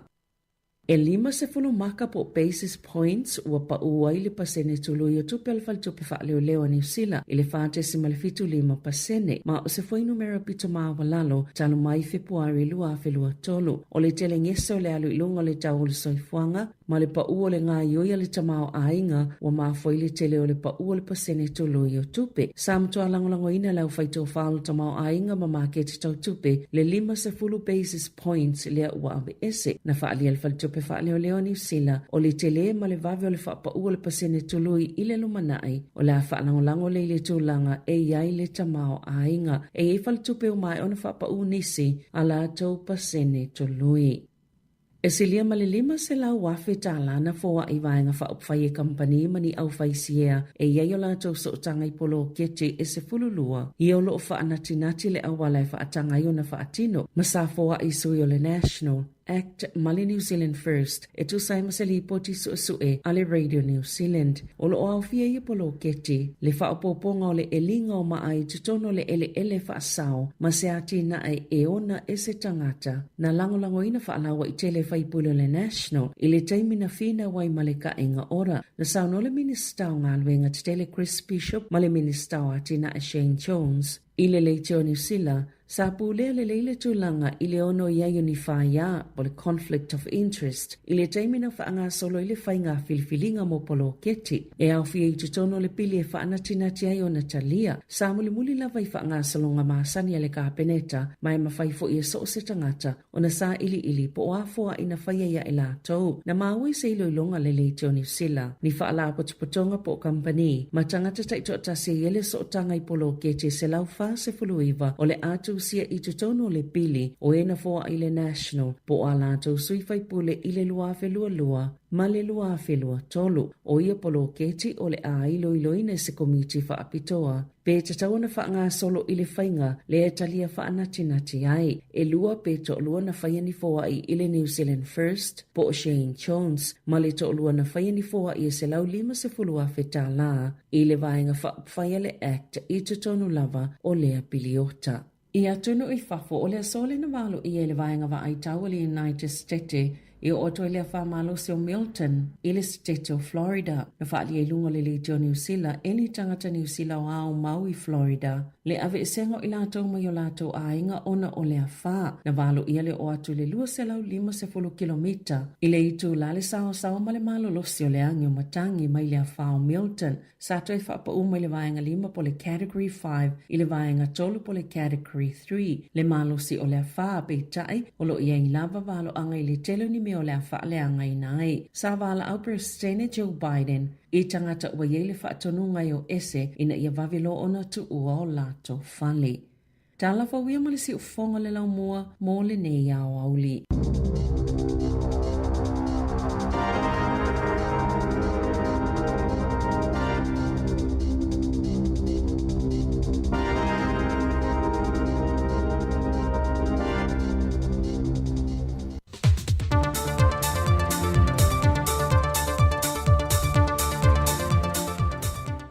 Talofa lava, o si mai le whaafonga le isi whaopoponga le nei o telefou, i meolo o tutupu i lo tātua tunu i Samoa. O le toi taliu mai o le fionga le teitai o le atunu, le fionga fia me Naomi mata afa, mai lana whainga malanga mai au se tālia i Samoa. Na vei o ia o le ulua i malo whaalolongia, e uia awala oma le a uia e teitai o malo le taupulenga i le masina le nei, le asia leo vaenga oma o le fale whaapitoa le o le ato ai tau nui ei malo whaapitoa. Mai nei mori mawina i la nā sia singa, le la atua sa moa e leisi la sanga whaavao malolo i ei atunu o le laulangi, e ala le i ona malaiwa alele whaavao malo, e tali ei ni malo whaalolongi e asia atunu. Mai ua moli mawina fo e le fionga le pālemia, tu langa le leon tāpeneina o vaenga le pui ngā po le vaenga le security, i le fale ato vaenga ua umana fausia. Wa amata o na ngaso mai ia leo mai atunu o le Pasifika, le wa si o latu a au e feso swani mai i ngā ruenga a li mtama i ta imalu le malo Samoa. E leo ina ma pui a le saonga le mu o le au sufono, ai mai se o ta i o malo le tau pulenga, i le fontanga o le au swia. O le whai ungo le vaiaso e tau nuu mai ele to se fulu mai le malo tonga, mai vai le to se fulu le i vaengo le pui nga, ma le au whaafeao i ta vale ma wilafi. O isi vaenga tau nuu mai le asonga fua, ma whaasolo atu i lavai i le vaiaso fau. E tolu se lau ma le ono le au whai o leo tu whaantasi mai atunu SS o le Pasifika, le o le anga lue whaantasi ma malu le malo Samoa. Wa amata le apitanga a leo Samoa, e launa no fuanga autua o onga makole ninga alimtanga luenga i ta whaingata. Mai ole no fuanga foi le ole afa mautu uma iai, ia leo feso swani mai atu motu o le Pasifika, ma vai atua i le pui nga le teimi le fontanga, e le ngata o fale usui ai fono, o au onanga i lunga le altele, o le malaiva alele, o fale apitanga o le afa mautu i ei malo, o le wafu whaavao malo whaape foi le malaiva alele whaavao malo i faleolo, o lunga le altele mo o unanga lau tele, whaape nā foi le vaenga e mate i tuwina me poeata, i le whaanga solonga o ta vale, ma le whiawea ina o malo. Ai mo le tupo Peritania, o loo malanga whaatasi mai lava ma leo lana ia lava pui nga, peitai, wa mai a foi o na whaia whiutanga inga, e ngā lulue whaatasi ma leo o tofia, e fesoa swani i la lātou tiu te tau ave, i le mālam le maanga, i awala ma vaenga umolo tātou atunu. O le isi ripoti la mai o sa i linga ma su enga, e leo no liki mai eo se swau o mai le vaa su e le malo ni usila leo o lo ngoto nei le tu i sauti sifo, e ngātai whale o le atunu. E ripoti mai le aswana nafi le au maulo ni usila, e leo va ia se swau o liki mai i le teimi le nei, mai o lo ta atia le fo le vaa i le vaenga na ngoto ai. E se mai i le vaenga maulo e mate i tu vaenga ia, ai o lo sauni foi ia masini ma leisi foi vaenga ni usila, e lato te au ina ma wha maina se swau i le teimi e tu lai mai e se tu langa wha pēr. Wa mai e ona to e se mai nisio vaenga mai le vaa, e wha tino isu e su enga le mafu anga wangoto i le vaa. Na toi wha fo ia ne nisio tau le leo a fio anga latane i le vaenga o lo mangoto i le vaa, me to tino nisio le au vaa na tafta whea, e au fiei telefoni fe a veai, o tusi folau, o kātu te ngā tupe i la tauwia, mai o lo saunga le mo uma. Wa tata mai tu langa manui o tau mawhainga mawhinaunga, o lo tui e pēle to telo mamalo le atunu o Samoa i New Zealand, i le fina wina leo le toe wha foi pe toe wha mautu wina, le tula fono o le sitseni na ave se ina New Zealand le a feiva se lau walu se fulma le lua. I le report al Committee New Zealand no lato wilo ina le mata opo, na fautua ina ile toe wha foi leo le sitseni tangata Samoa, na wha leo ngā ina ele tula fono. Mai wo wha li ai le suia leo le lango a le vaengo lo tula nei i le malo, i le lango ina leo le tula fono tau wha ofi. E te tono le tu la fona tau whaafi mo i lātou e anga waa. E mo i lātou na soifua mai la so se fulmal tolo me te sihiva lua whaa. A ngā i lea so mo Januari awhi se lau whaa se fulmal iwa. Ai e au fia i fo i mai lātou uma na tupunga mai ai. O leisi vai ngol tālu sanga, o lo fautu i nai le wha leo ngai na leo le ātuanga, o le tula fono i le awhi se lau valu se fulmal lua, e nā o le whaia i ai oni te unga. O le mawhai o nanga wa o masulio i lanto mai le tausanga awhif se la wono se fulmale lua na tuto tasi e lo tātou mālo. Wanga nā i lanto na soifua mai a o le i o atu i le aso mua Januari i le awhif se lau wha se fulmale iwa. Ma wata o tole whaita wina wha alua o le tula fono tau wha awhi. Ai ua manino le langlanguina e vaenga wha apufai e awhi ai le Green, le Labour, le National ma le New Zealand First, se i vanga na ai nisi o vang wha apufai au fia le Maori o lo ta lia so lato fina ngalo. O tala ia mai sa mo le ni aso, wha mnuia le tue fua whanga le awhianga iai, wha soi foia.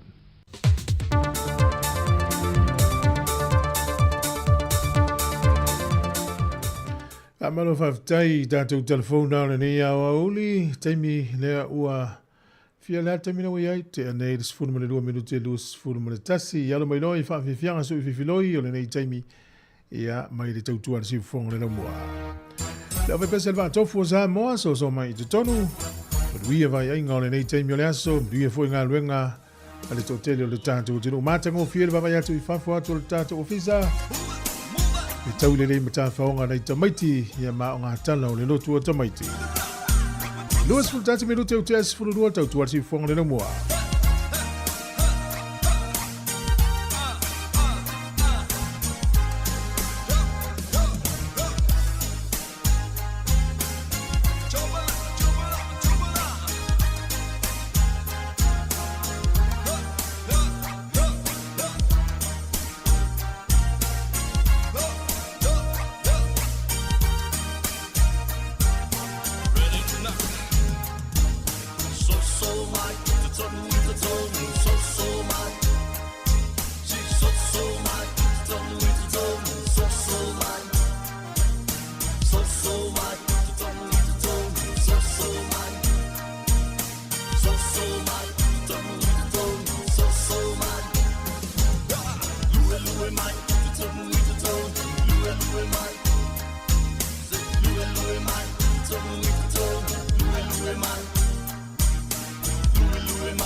Shiva mai, tonu i te tonu. Shiva Shiva mai.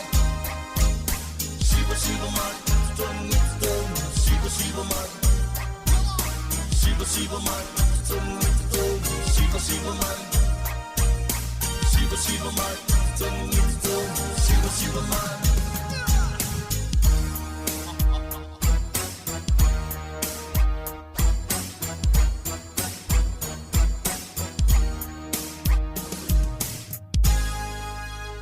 Le tonu mai at oe I le sa lusu fito e topa I le lima I le fiafi I loa Heart Event Center I Wellington sa so leinei mo oe na ia e malolo ai ma maua I le mana o le tua I lo soifua la so vavenga mga luenga mamana le tua la fatinoina ia te oe la e mawaina I fo I swau o whamaniana I le aisonita oni MC le nea wanoa tau mo nisi whamtalanga whamolmoli whafsotai mai o lua tas lima o tasi lua fitas soifua Sifofona ole Samoa. Samoa Capital Radio. I love Samoa Capital Radio.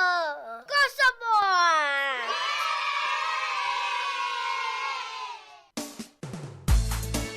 Yup, yup, yup.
Vianga se filoi si fonga mata ko fina le sunga taulanga tangaloa ma le pese na faiva o le lau niu. Si fonga la mua nei toi 2 minuti ona tane o le tasi fa fonga le fa poponga o tatu telefou du tanu le tasi le nei yawa o le mata ko fia o le astofi o le aso se furu le masino o ktopa le tausanga lua fe lua se furu mo le fa. Ia maru te reina ia tapenanga lo to tamaiti.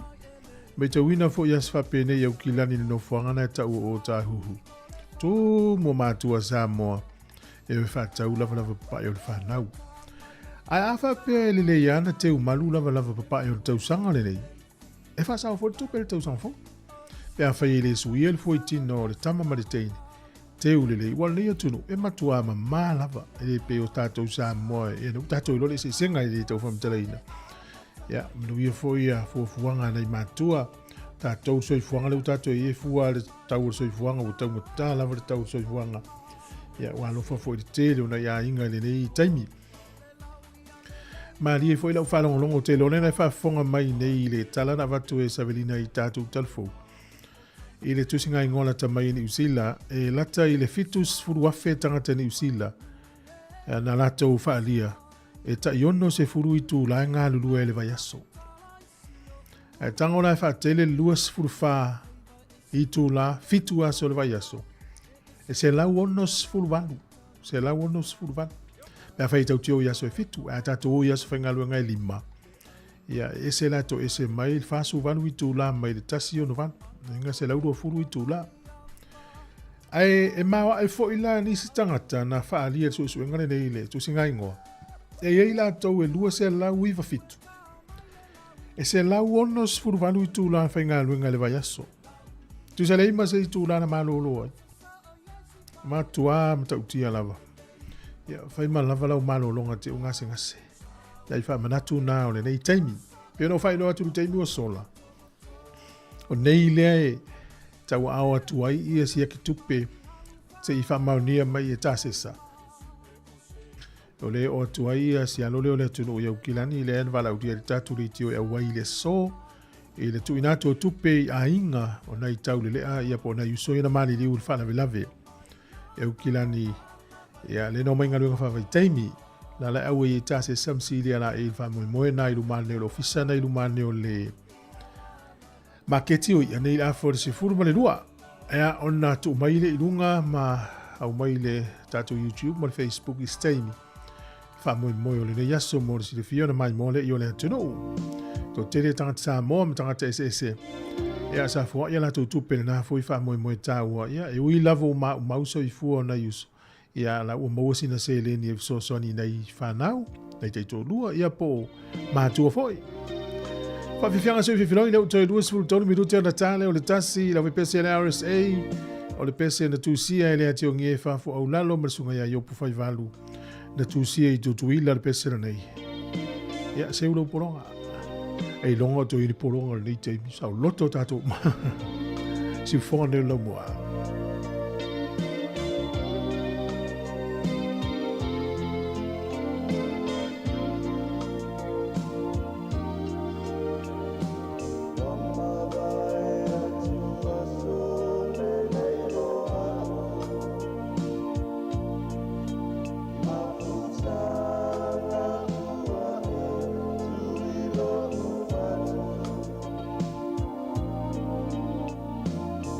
Sorry.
sika o malo longa ma tau mafutanga o leo au li si fofonga o le laumua.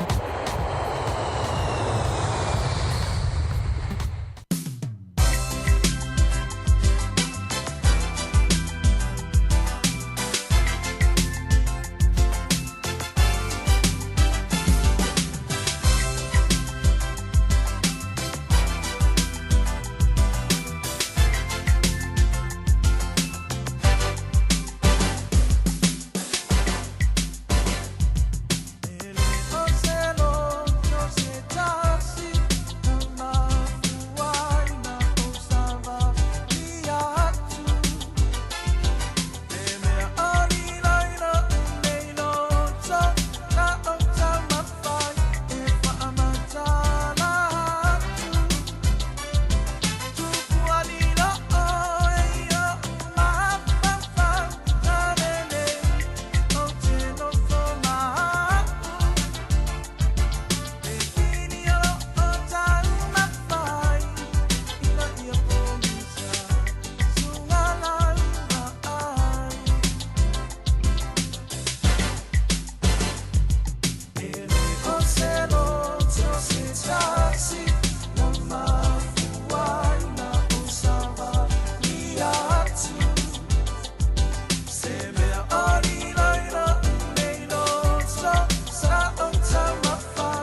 fonga o le la mua. Ladies and gentlemen, welcome to the magic translation of Then Vai. Welcome to my island. Yo, check 1, 2, 3. Bye. Sing along. Come on, kids. Yeah, yeah. Hey, hey, hey. Yo. Falongo ila umusika means listen to my music. Ule lava oi means however you choose it. Don't worry. It only cost 40 tala, people. Savali valley means go for a walk. Come here. Taul tala tala means too much talk. But don't worry. Don't you worry means I went up a bullet. That's right. Yeah. Come on, kids, one more time. Ba, ba. Right there. Bam, bam.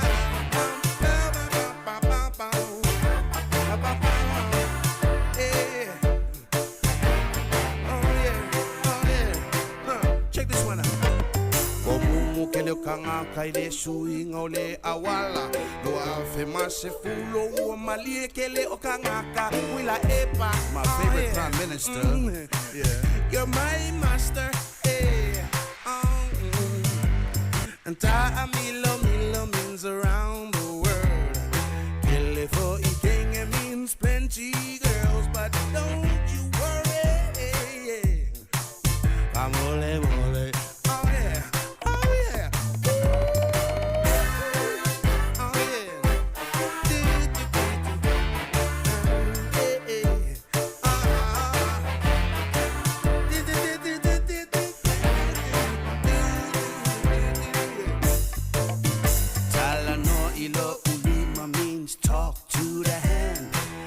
if I leave you, take it easy, man. Don't worry, hey.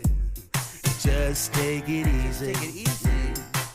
Vaila, ole kanga kaya sola maka ukia le la kapi. I will keep my koye, sole le lewa sole kiuma. Man, my name is Michelle. I used to be a boy, but how you like me now?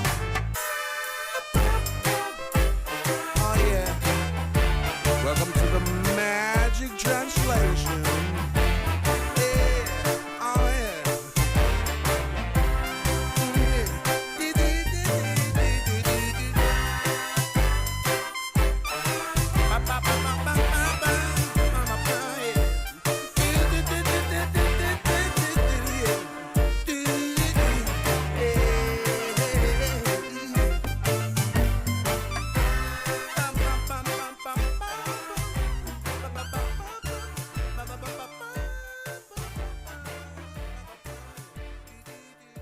Talofa, I'm Tiana from Miti. Keep listening to Samoa Capital Radio Wellington.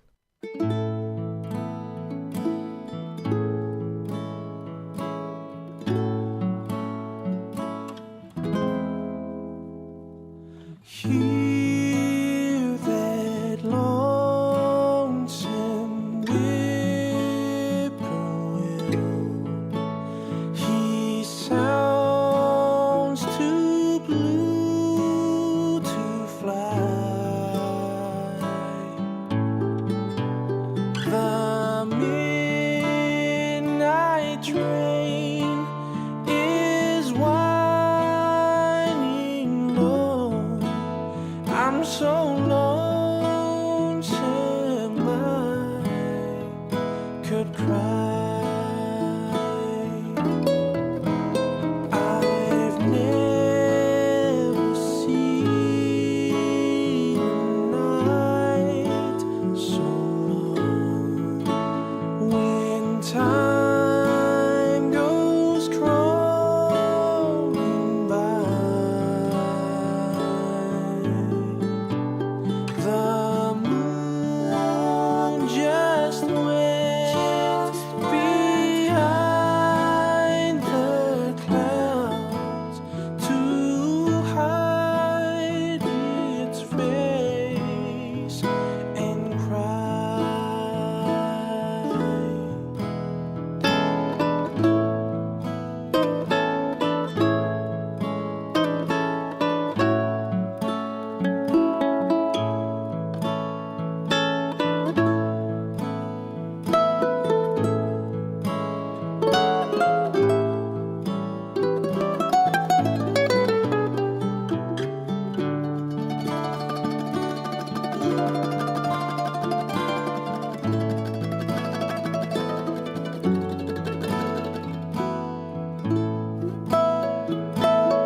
Trai whaatalo whātua le whaapoponga o tala fō mai le si ufonga le laumua mō le nei au auli.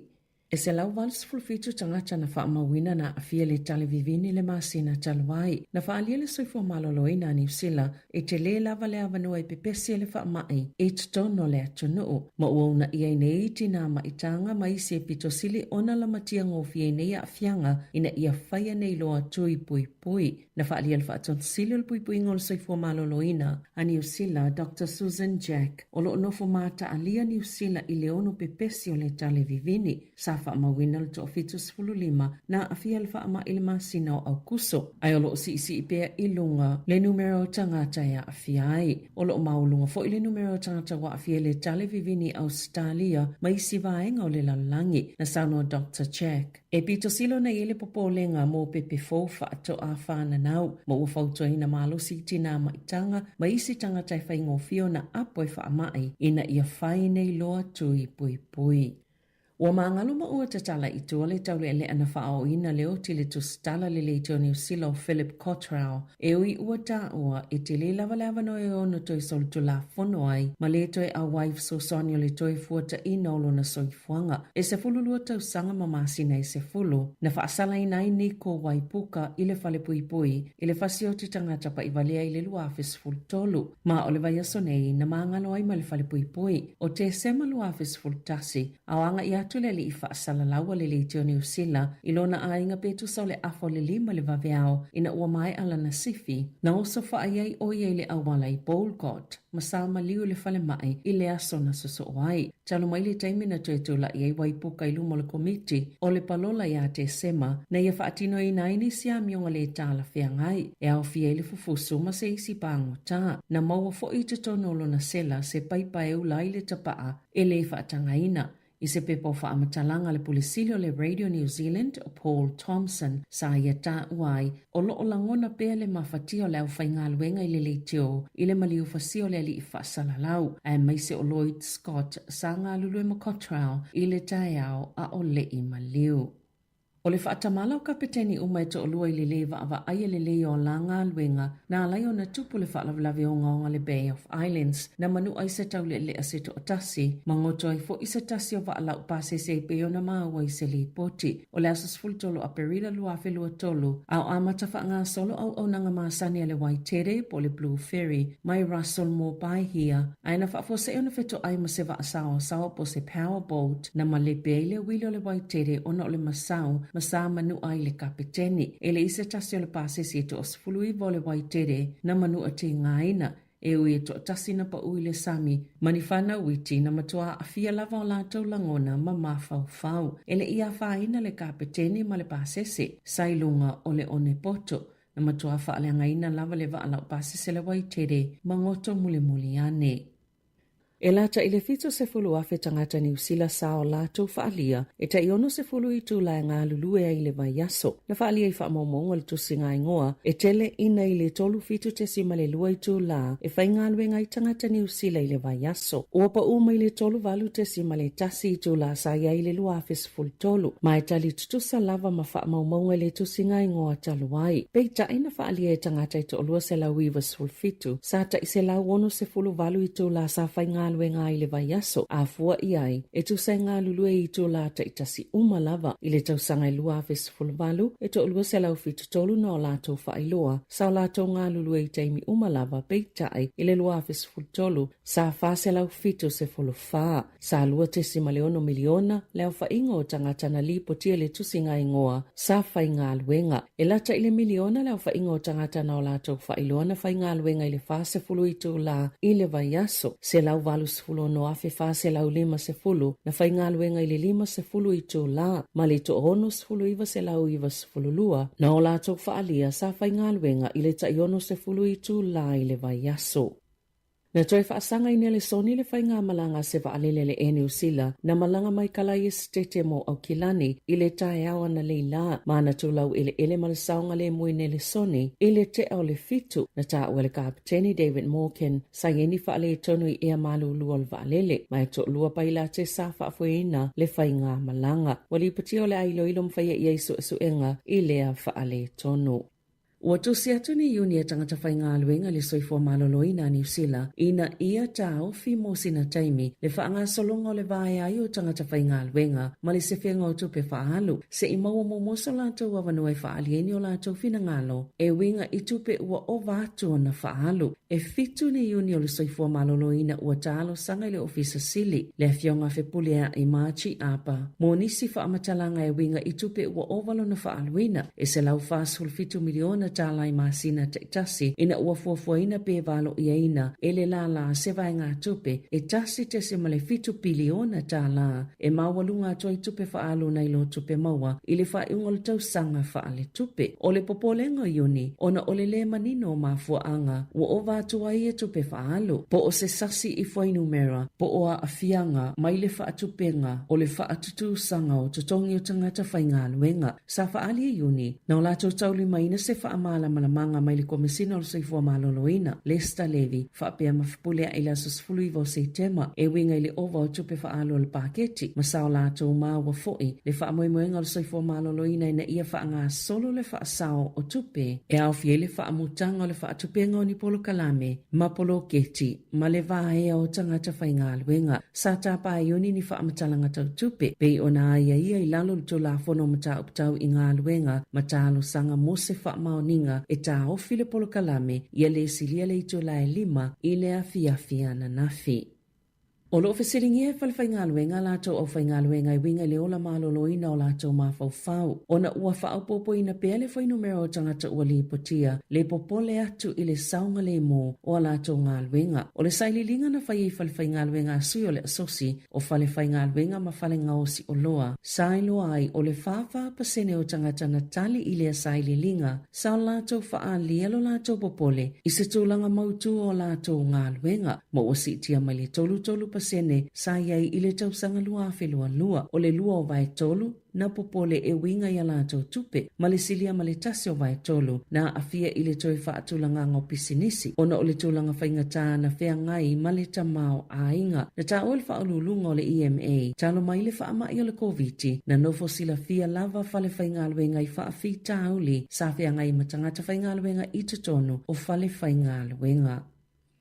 Ua whaalia ngā whiawhia o le vaenga whaopwhaia le Labour, ina ua whaailoa le langolango atoa ua iai le pili o le Citizen i Samoa, a o whaanga solo atu le whaitaunga lo na lua, peo na lausila fia o le pili le nei, o le amwhai i tangata Samoa na whaana nau mai le asos fultolo me. Tasi iwa lua whaia o atu la sumumua Januari tasi iwa whaiva, o na maua le Citizen i New Zealand, ma o lātou Citizen na ve isea le tula fono i le tasi iwa valulua. Na sauno le tamaita i whaipule Carmel Sepuloni, o le so upo le leipa mo tangata Pasifika, o le toi whaasaonga lea o se sise na whai i tangata na soifua i Samoa. Ia sa ave isea o lātou Citizen i lalo to la fono tasiva valulua sa anga waa iai. Sa ia mumuliaila na whaaftai le whaita wafe o tangata. Sa whao o ina ato lātou finangalo tustusia ma whaale o ina o ina sa vavali mga ala ma whailo o lātou finangalo i le komiti. Sa ia whaaftai e fo ile li whaipule o tēna au tu yono. Ono o le tu whaatasinga o le apili sa whaui atu le pālota. Wa whailo aile tāua o le ia i whaipule Pasifika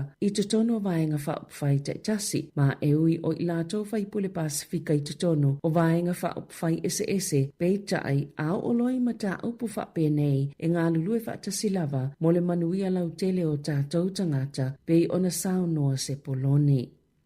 E tu samale 5 afe mita sikuea o le au o whaaleanga ina le va o le Navy New Zealand, le HMNZS Manawanui, a o mangoto i fuisi o ngā sami whaasao, i le tala whātai leitu i Sauteo Samoa, i le aso sa talwai pe o na lipoti ai e le leiti o New Zealand. O lo whaanga solonga alwenga i puipui e ngā tai whale o Samoa, a o whaawa waile te itasi o na salalau ise mai o ni ota po o ni la apise mai le vaa, e tolu ni pusala o lo o tawhia ise mai le Manawanui, e au fie le lua o lo o peo pea i le sami, ma le tasi ua mau pe paulia i le au. O lo o mau popo ma mawhaiona tau fia pea i tutono le vaa, le swa ue iwa se lau 5 tone, pe ona lipotia i Louise Trenouth, le sui whaasala lau le leitio New Zealand, sa i whaatasi ma le vaenga le puipuinga New Zealand le asoana nafi, sa i whaamatalaina i lunga le polokalame le checkpoint, sa o lato whaatalitali se i mauti noa ua saunga le mo, o na nga i le vaenga o ngotoi le vaa vaa ai le i whailo atu ia i lātou ua tau nuu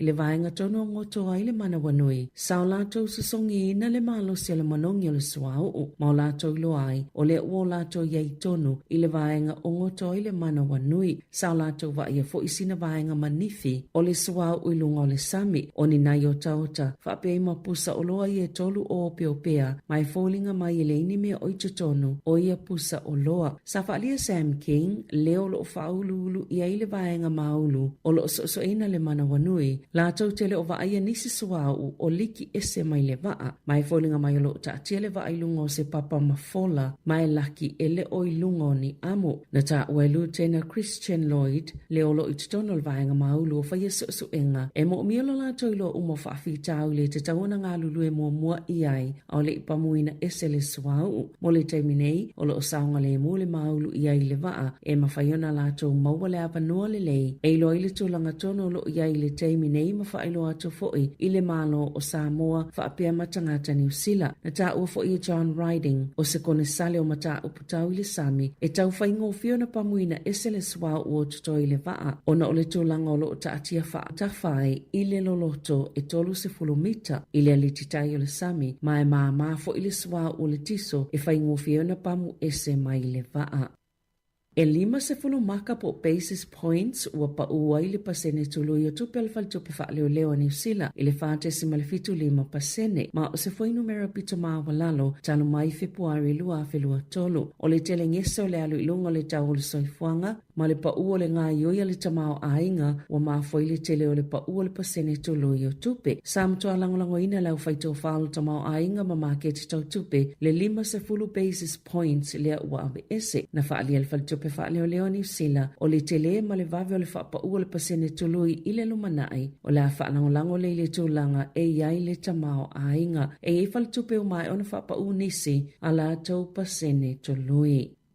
E silia ma le 5 se lau wafe tālana fōa i vaenga wha upwhai e kampani mani au whaisia e iai o lātou so tanga i polo kete e se fululua i o lo wha anatinati le awalai wha atanga i o na wha atino ma sa fōa i sui o le National Act Mali New Zealand First e tu sai masali poti suʻe ale Radio New Zealand o lo au fia i polo keti le whaopoponga o le elinga o maai tutono le ele whaasao ma se ati na e ona e se tangata na langolango ina whaalawa i tele whaipulo le National i le taimina fina wai maleka inga ora na sauno le minister o ngā luenga te tele Chris Bishop ma le minister o ati na Shane Jones i le leite o New Zealand sa pule le leile tūlanga i le ono ia unifaya po le conflict of interest i le taimina whaanga solo i le whainga filifilinga mo polo keti e au fia i tutono le pili e whaanatinati ai o Natalia sa muli lava i whaanga salonga maasani ale ka peneta mai mawhaifo i e so se tangata o na sa ili po afoa ina whaia ia i la tau na maui se ilo ilonga le leite o New Zealand ni whaala potupotonga po company ma tangata taitota se iele so tanga i polo keti se lau wha se fuluiva o le atu sia i tutono le pili o ena fōa i le National po a lātou suifai pule i le luafe lua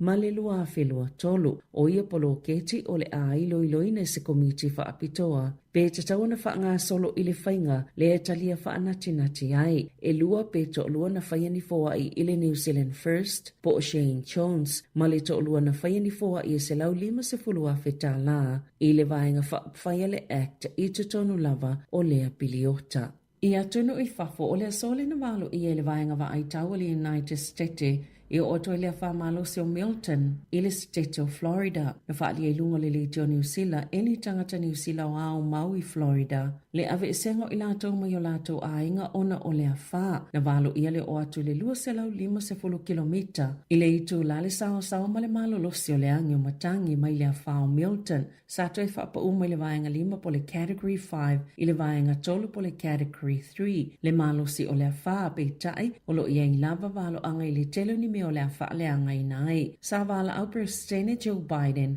i tangata ua iele whaatonu ngai o ese ina ia vavilo ona tu ua o lato fali. Tala whawia malisi ufonga le lau mua mō le nei au auli.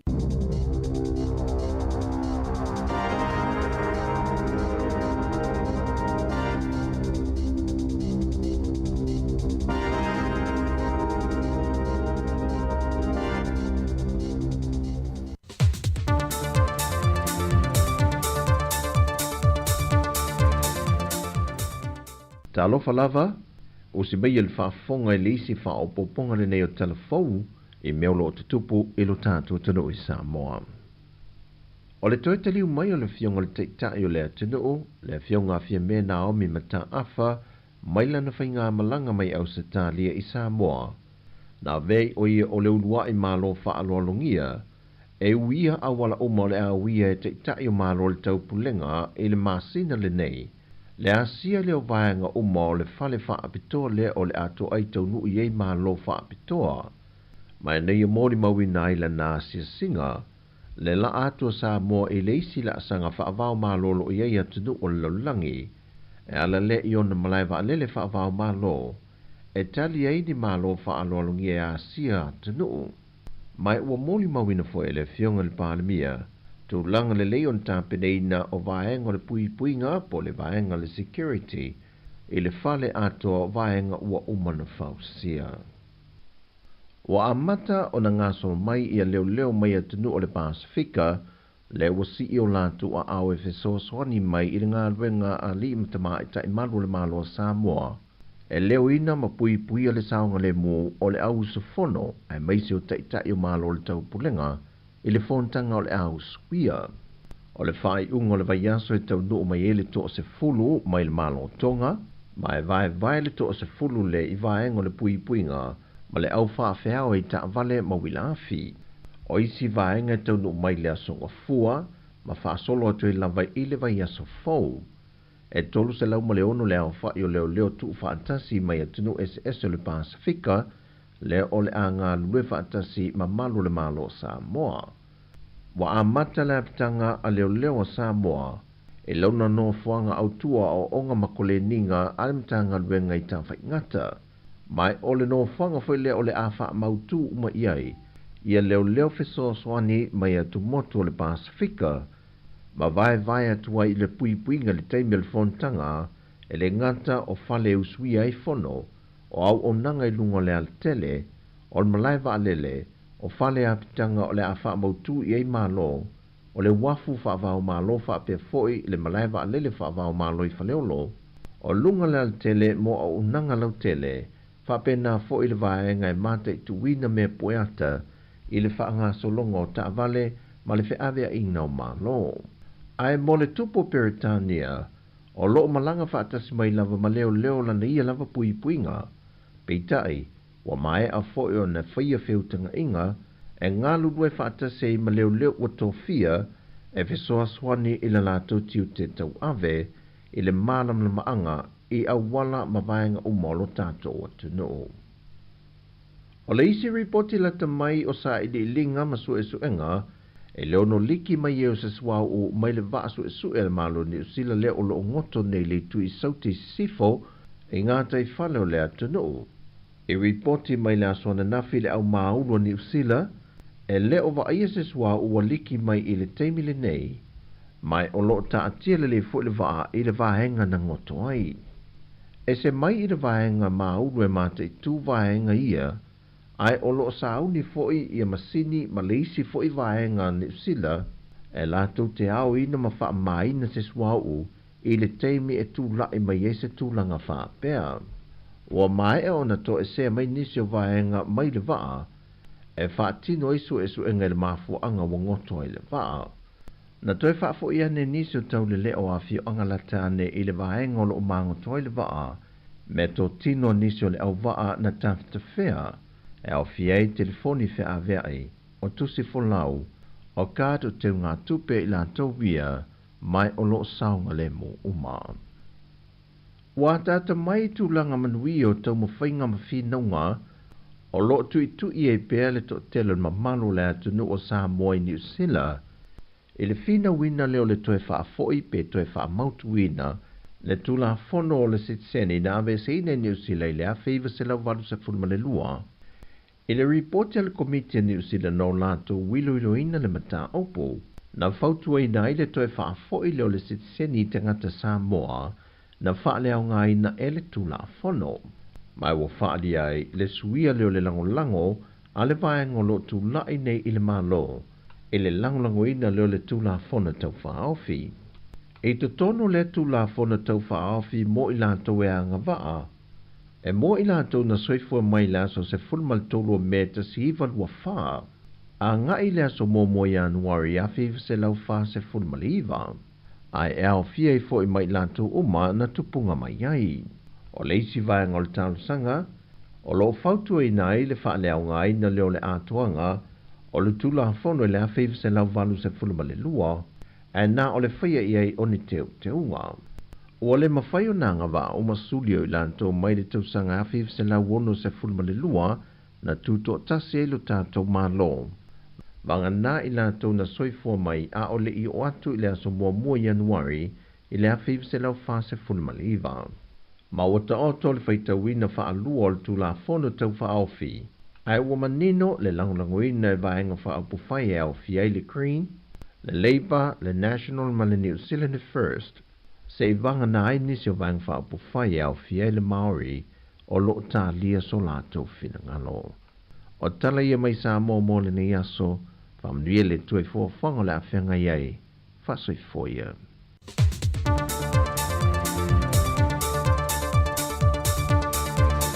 A whongana tunu tātou telefou o le whapoponga tae au pe au lia i le taimi masani i le walu o le taimi nei e o le whafonga nei whawhiwhianga su i whiloi au whaipese na minute o le tātou tau ma vailea i le tautua si whonga le na mua swingo le nei aso e pe o le masani e tautua mai Samoa o lo au wai tautua mai Samoa i le poenga o le ofo i nātou sia ki tupe mona i a inga i aina i tau le ana maari liu ni usila nei ngā lunga whawai taimi pe o le silfia le whalave lave staimi o le nei aso po le nei i vai aso ona mai mole ia yata o le tatou fa moe moe na fatau teia ia pia i le nei au auli o le afa i le afa le sfurulua. A le ulusu fa minute u te enel tasi.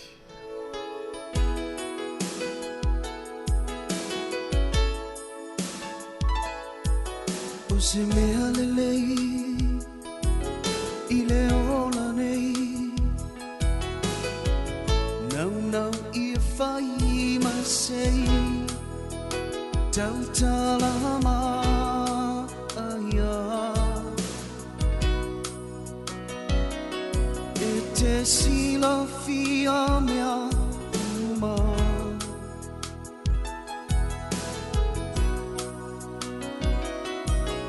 ia mana tua ole ola nei so se mea uma masei Tautalama aya e te sila fia mea uma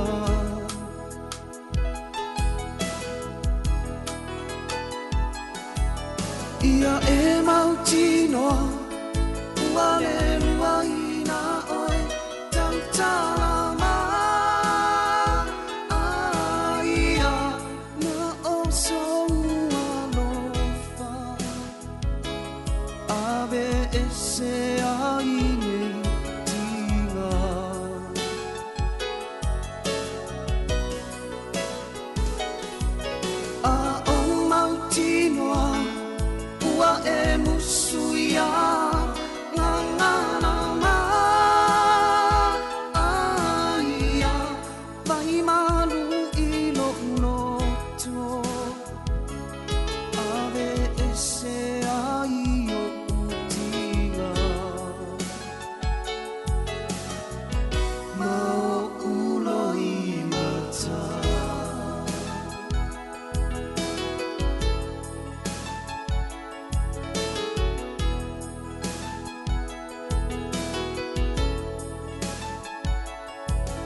Tautalama